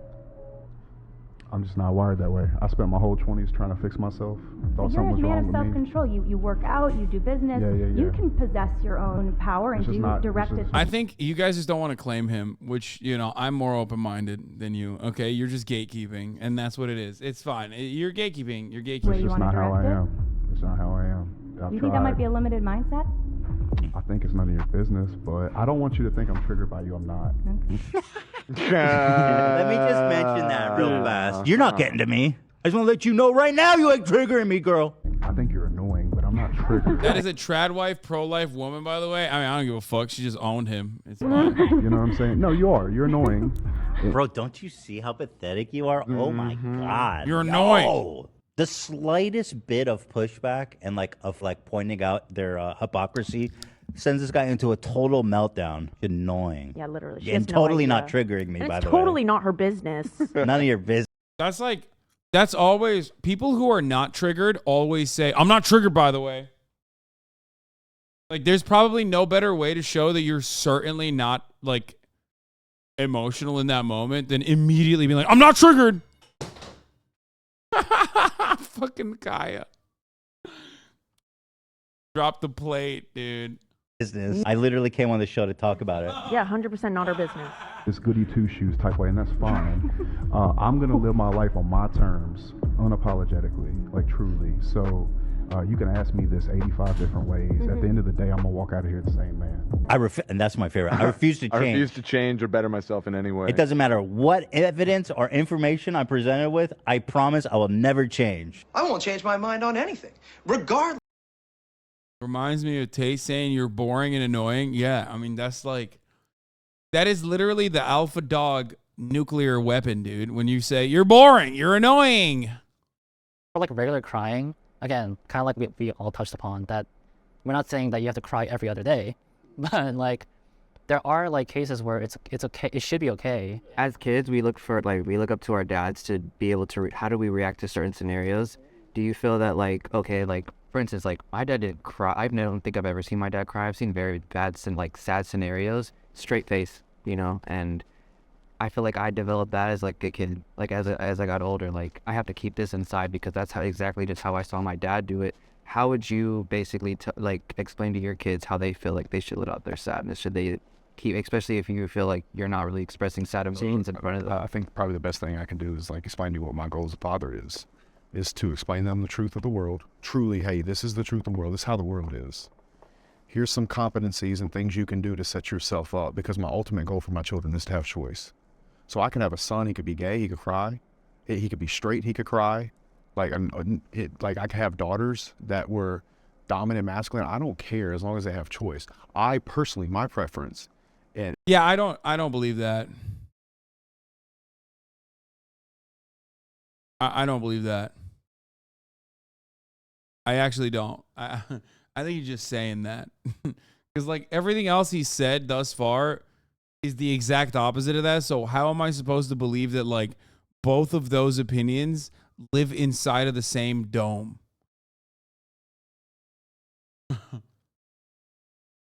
I found you a clip. His old Instagram is full of this shit.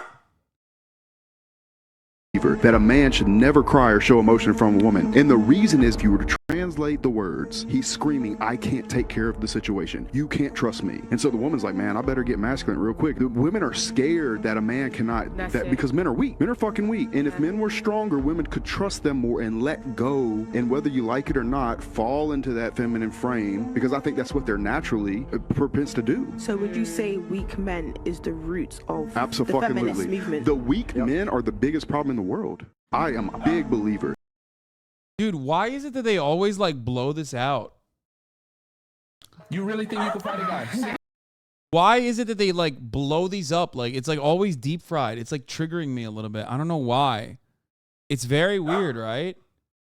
Like they filter it so weirdly. Like all of they over sharpen it. Yeah. Also, this guy's name is Anarchist TV. Like what the fuck? Dude, I love that. He thinks like anarchism is cool, but then he's also like, She's like, yes. Fight you. Let me fight you. Yes. I was sparring with him. To a 6'5" Yes. and I beat him up. Real talk, any of you ladies that really think you can fight a man, you're fucking stupid. I'm dead serious. If you seriously think, if any lady on this panel seriously thinks you can fight a man, you're fucking stupid. You're literally retarded. And I don't give a fuck if I offend your feelings. And that might save your life. I'm not offended. I might save your life. Because real talk, if you think you can sit there and do jiu-jitsu, you went to a jiu-jitsu class, or you went to an anti-rape class, or you think that you did some Krav Maga and you could actually get a guy off of you, bro. Krav Maga. A 12-year-old boy will literally fuck any of you all up at the table. I promise you. You really think you... what? Bro, these guys are so sick.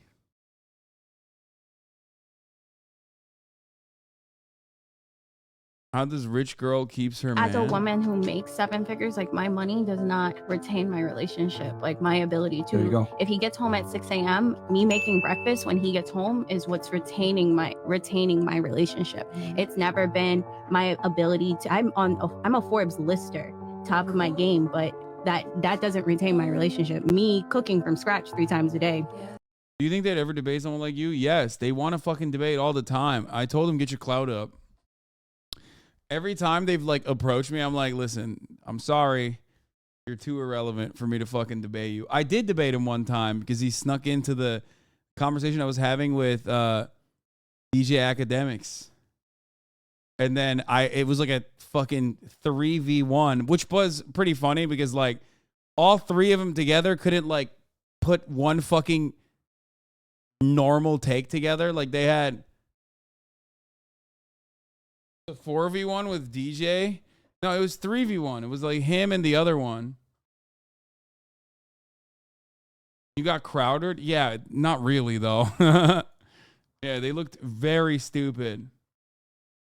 That was when the Lazan thing started to blow up because he called you Lazan. Yeah, I fucking turned around. I was like, bro, you're 40 years old. Like, did you just call me Lazan? You're a 40-year-old man. You're balding and you called me Lazan like you're some fucking 14-year-old idiot online. 4v1 if you count the mod. Who was the mod? There was another person? Yeah, there was another. He served our country. You're lame. Yo, someone should clip that.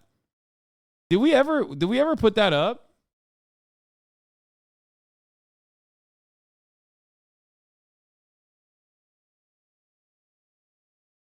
Now he just adds name onto slurs. Oh yeah, no, he calls me the F word all the time, dude. It's pretty funny.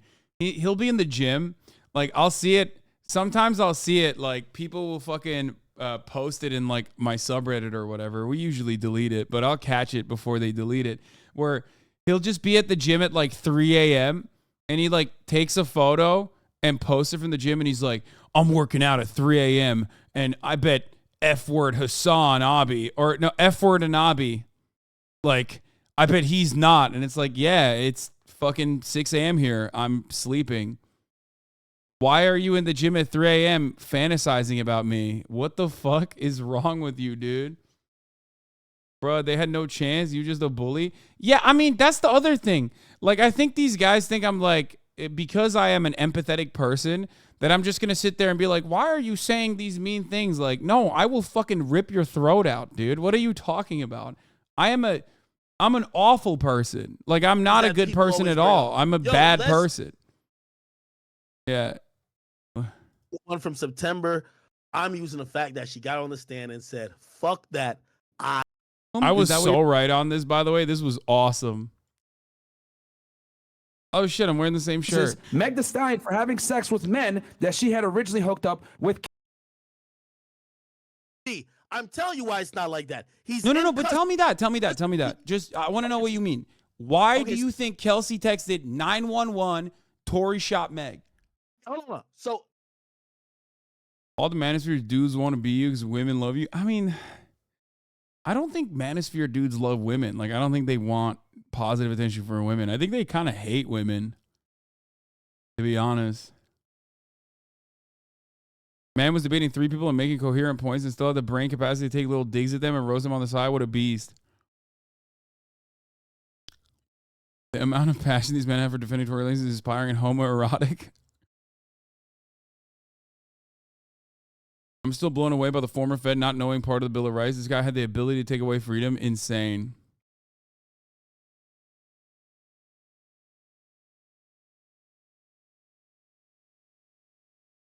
Every single time I've seen like Manosphere people, I usually get the assumption that they just like are fucking, they just don't really like women at all.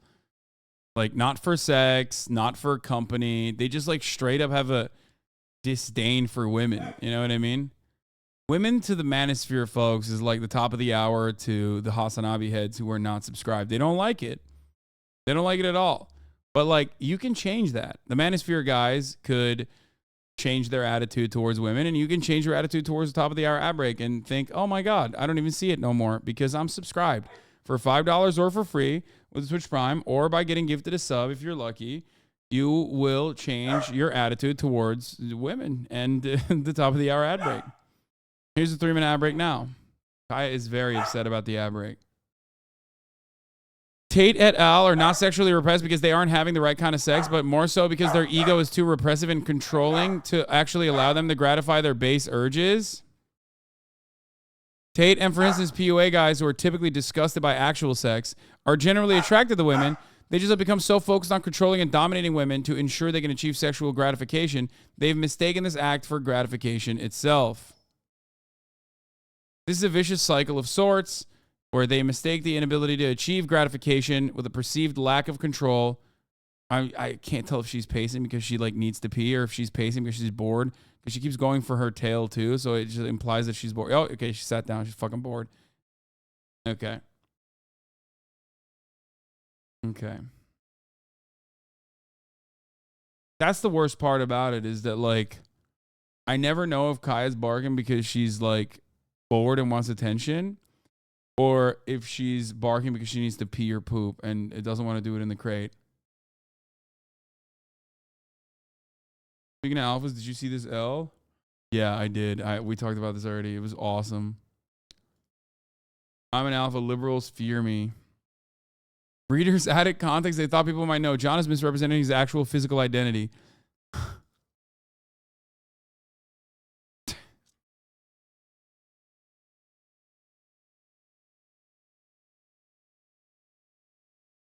You shouldn't be peeing or pooping in the crate, homie. Wait, what? Really?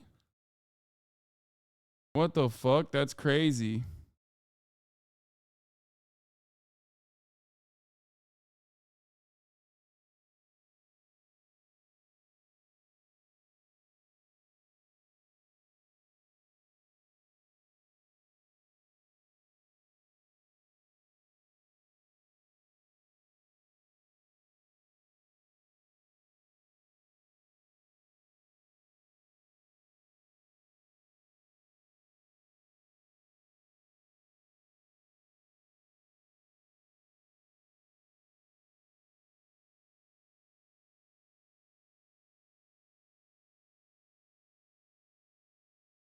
And they got butthurt over you telling them to get their cloud up. Oh. I'm pretty sure. Oh my God. We've definitely communicated that we could have this discussion. I mean, I'm here down. right now. Like I said, I'm down. Get your Yeah, bro. cloud up. If there's like enough, if you guys are doing enough damage to the discourse, then I'll have a conversation with you guys directly. How about that? Backhanded compliment, though. Come on, Bro, though. you are not as popular as you think you are. You are delusional if you think so, bro. We've been I'm on not. They got so butthurt on that one. That was awesome. That they got real mad about that one.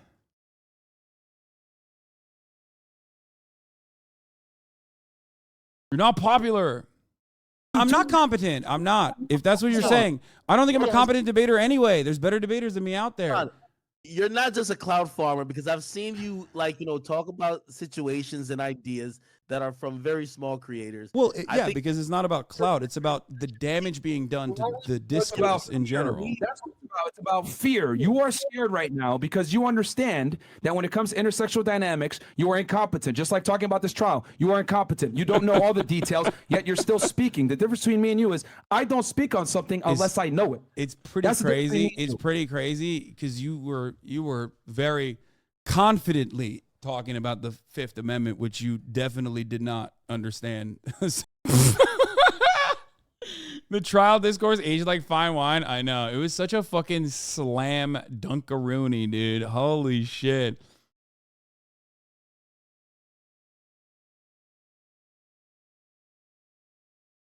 It's so good. Easy clap. 3v1. Is it just the beard or does your face get thinner? No, it's the beard.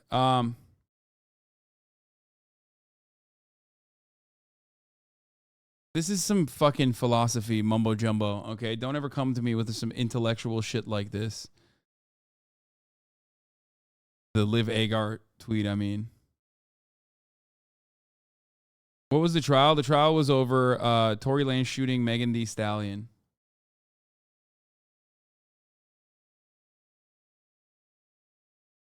I can't believe you debated Wackademics twice. And not a debate, a conversation of sorts. I wouldn't say debate.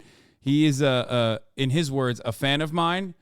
And in the first conversation, he said famously that I'm teetering on the edge of what some call socialism.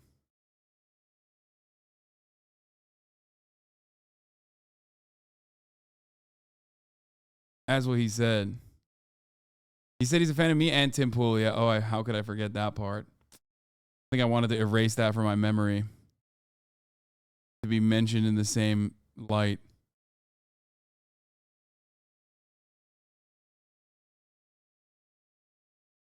Okay.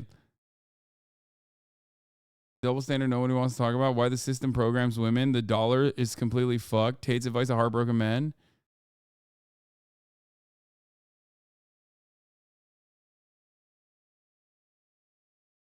How Tate is saving feminism. He has a huge following with women. And I think that him getting loud and boisterous about the promiscuity of women is really helping level women out. Oh my God, with the fucking hyper sharpened look, this dude's this ginger homie's fucking blemishes turn into a different thing Because here. what woman doesn't want a man at that level, right? So they respect him, they look at him, and they see him saying these things, and they think to themselves, okay, maybe that Instagram post is something I shouldn't make. Maybe I shouldn't do the OnlyFans account. Maybe I shouldn't try to be as masculine as I am. For that reason, I think that Andrew is really helping women in a lot of ways. He has a huge...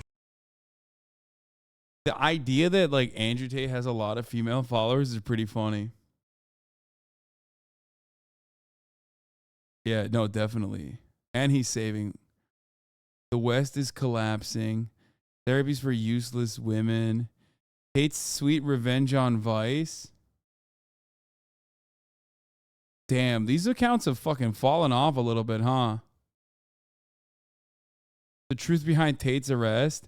The secret behind Tate's insane body. Men are dropping dead because of this. Men need to fix this ASAP. The truth of independent girls. We've interviewed a few girls on this podcast that are millionaires that make quite a bit of money. You know what they all said? That are successful influencers. Yeah. All of them said, fuck that money. I want a relationship and I want children. I want a family. Women don't derive the same pleasure from money and success that men do. When men You know what's really funny? Men say this too, but when men say that, it's seen as like a positive thing. They're like, wow, how worldly and brave of this like successful rich guy to turn around and openly admit that a relationship is more important than material possessions. But when a woman says that, that's an indication that they want to be a trad wife. How about like they don't want to be a fucking trad wife? They want a relationship, which is an understandable, desirable thing. Okay? Desiring a relationship is perfectly normal. It's perfectly human. Okay? It doesn't automatically mean that they're like looking to be the submissive, breedable, barefoot and pregnant in the kitchen wife that you are fantasizing about. Okay? Again, but you're stupid. So, of course, you're cutting content for stupid people, and it's a lot easier when you're fucking stupid yourself. Almost like money and success is a hollow victory with no further reward. Exactly.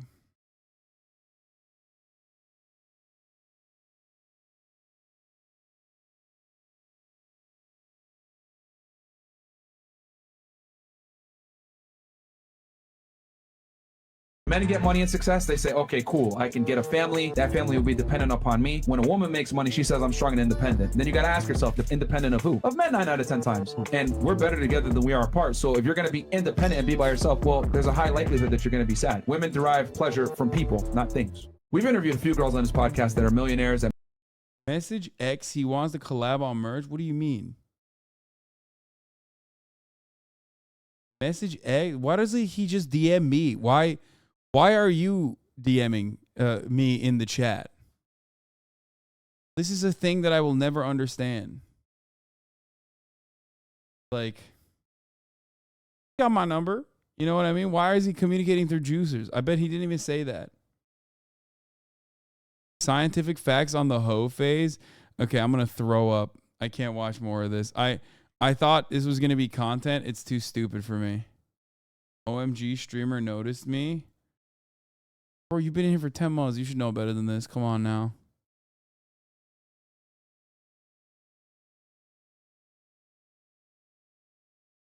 Message X, he wants to lick your toes.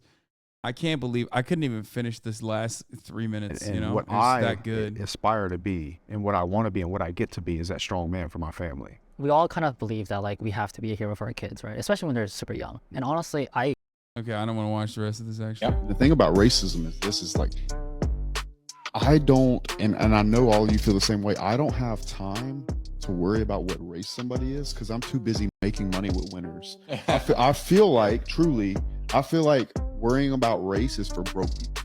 Yeah, no, it is. 100%. That's exactly what it is. Yeah. Like if you are a guy that I can make money with, I don't have time to worry about what color your fucking skin is. I see green. That's it. Yeah.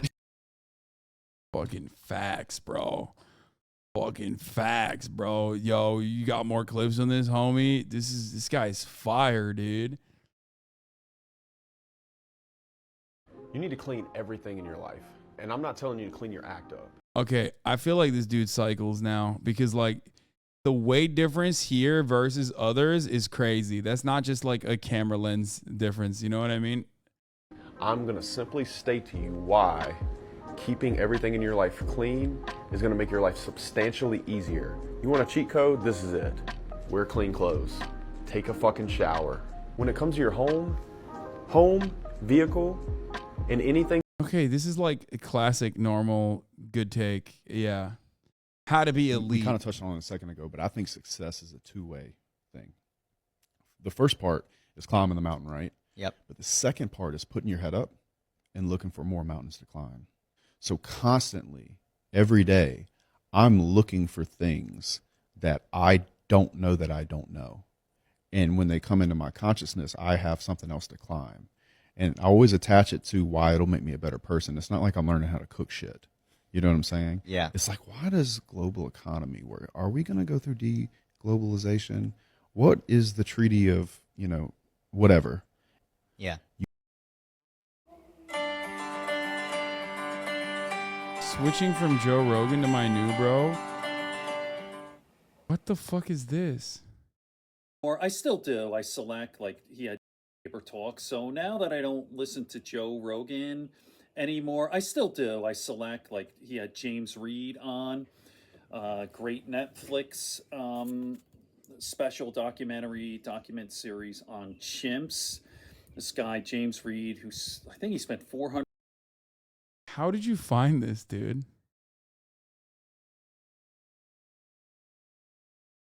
Youngest HasanAbi chatter, straight up. I don't even know how you find stuff like this.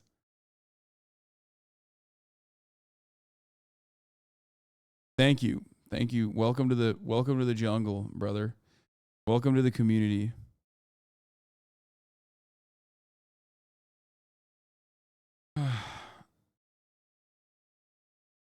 Type HasanAbi in YouTube. When I do that, it's like awful shit.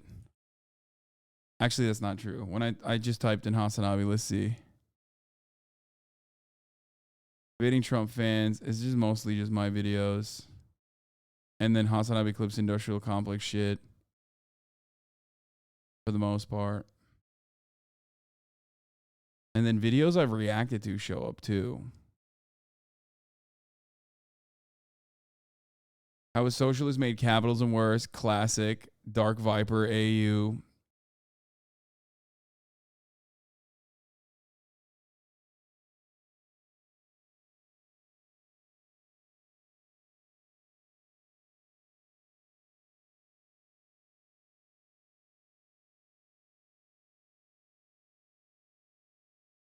That's it. Why I hate HasanAbi? Why I hate HasanAbi? Oh fuck! I scrolled through and we like accidentally saw 1 second. He might do a video on it now. Shit. Fucked up. We're fucked. We're fucked. We're fucked. Oh no. Well, we were gonna watch this. Geopold made a video and I'm in it, I guess. Let's take a look. So that's what someone said.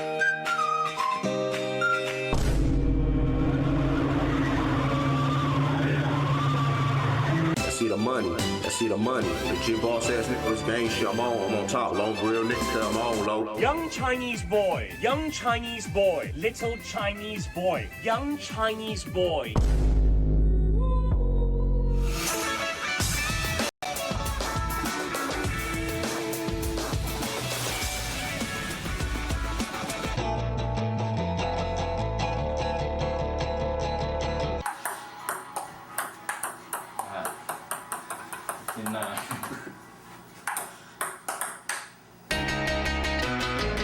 In America, are you to put more MSG in their food? Got it over here.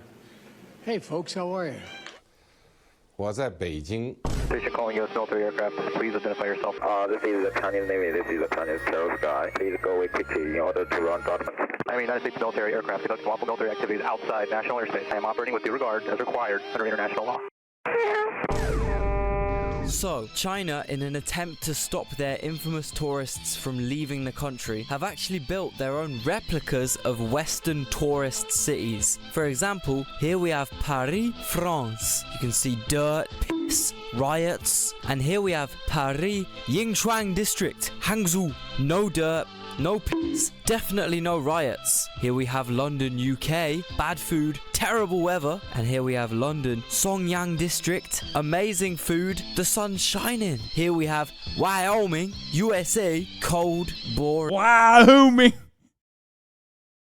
USA. Rednecks. And here we have Wyoming, Xingzhou, Zhangjiakou, Hebei province. Lovely weather, lots of stuff to do, no rednecks. I also want to point out that the Chinese might be the first people in human history to notice that Wyoming exists.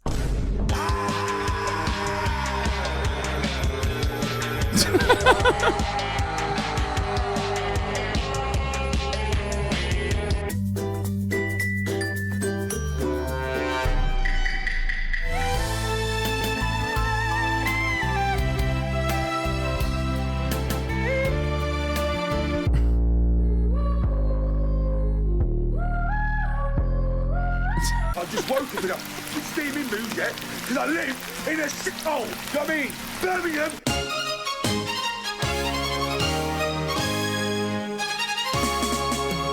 Yeah, I'm Italian. Smell like gay race. My top off. Link at the gas that won't stop. I can't stop. Can't even see clean where you at though. Be careful, my ass is fragile.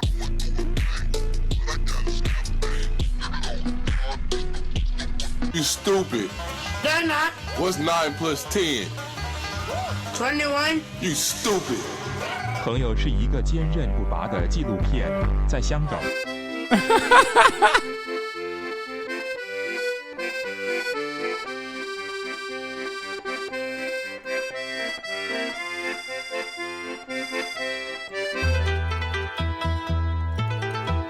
The South Underwater Diversion Project in China is the largest of its kind undertaken.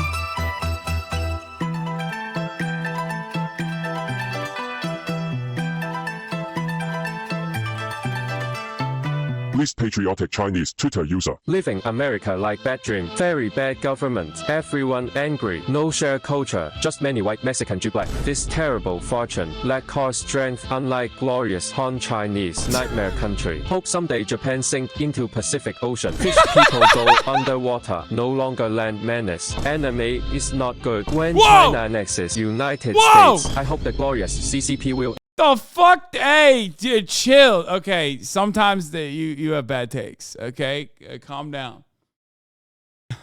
The fuck was that, dude? It's not good. When China annexes United States, I hope the glorious CCP will expel all white people directly to the sun. White people yell and make Twitter opinion. No one cares. The medium is the message. Ugly horse face fraud. When CCP annex USI, you will be jetted into space. Guarantee.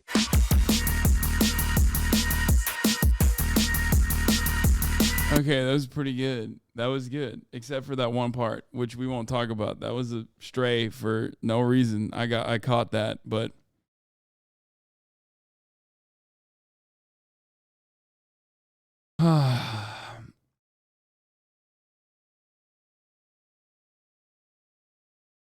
yeah, no, I like this guy's videos. I like Wow Mao as well. I think they're very funny.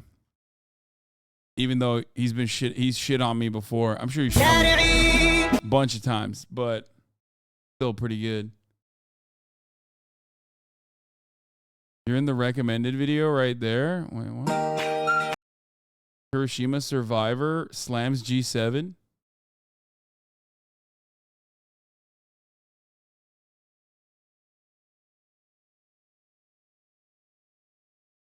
Put one frame of Hasan in a video to get him watch. Yeah.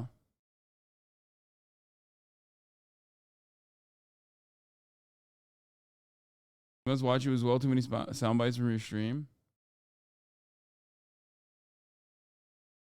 Yeah, this is Geopold. China versus the West.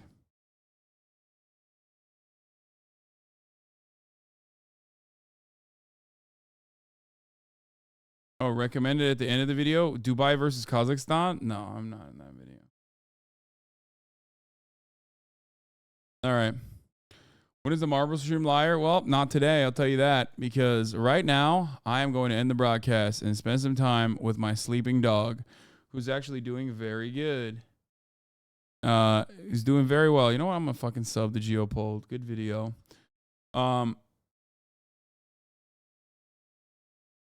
He's close to getting 200K subs. Yep. You guys enjoyed your stay. Here, I'll play a classic. What a fucking liar, dude. What I'll play the classic outro. Weasley little liar. Dude. Anyway, love you guys. I will see you tomorrow. Obviously, we got H3H3, more like W3W3. And after that, I'll be live here. I'm saying it. Doing the same damn thing over again. Let's go. Oh, no. Tomorrow's not Wednesday. Fuck.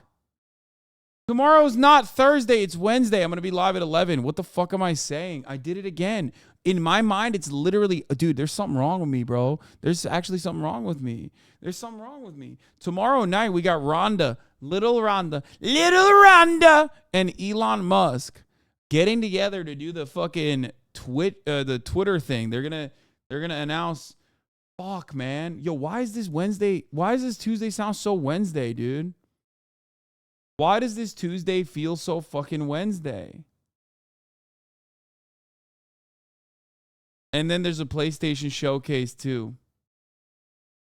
We'll definitely watch that. You ahead of the game, Sigma Grind said? Yeah, I'm ahead of the fucking game. As in, like, I don't perceive time in the same way that you mere mortals do. I perceive it in a different way. It's Wednesday for me. It fucks up all of my obligations, but it doesn't matter. Anyway. This is a Wednesday-ass Tuesday, man. I'm not even kidding. Straight up. America deserves happiness. Anyway, bye, everybody. See you tomorrow. I'm saying it. It's a Wednesday, so at 11 a.m. Peace. I'm saying it. America deserves happiness. Oh, you're such a big, big man, Hasan. Man, Hasan. This is a deranged pervert. This is a deranged pervert. Oh, you're such a big, big man, Hasan. Man, Hasan. This is a deranged pervert. This is a deranged pervert. I bet he's got some big old, giant bitch tits. I bet he's got some big old, giant bitch tits. I bet he's got some big old, giant bitch tits. I bet he's got some big old, giant bitch tits. Hasan Pecker. Can't make up that name. That's his name. That's his name. Hasan Pecker. Can't make up that name. That's his name. That's his name. Fuck it. I'm saying it. America deserves love. Fuck it. I'm saying it. America deserves happiness. Fuck it. I'm saying it. America deserves love. Fuck it. I'm saying it. America deserves happiness.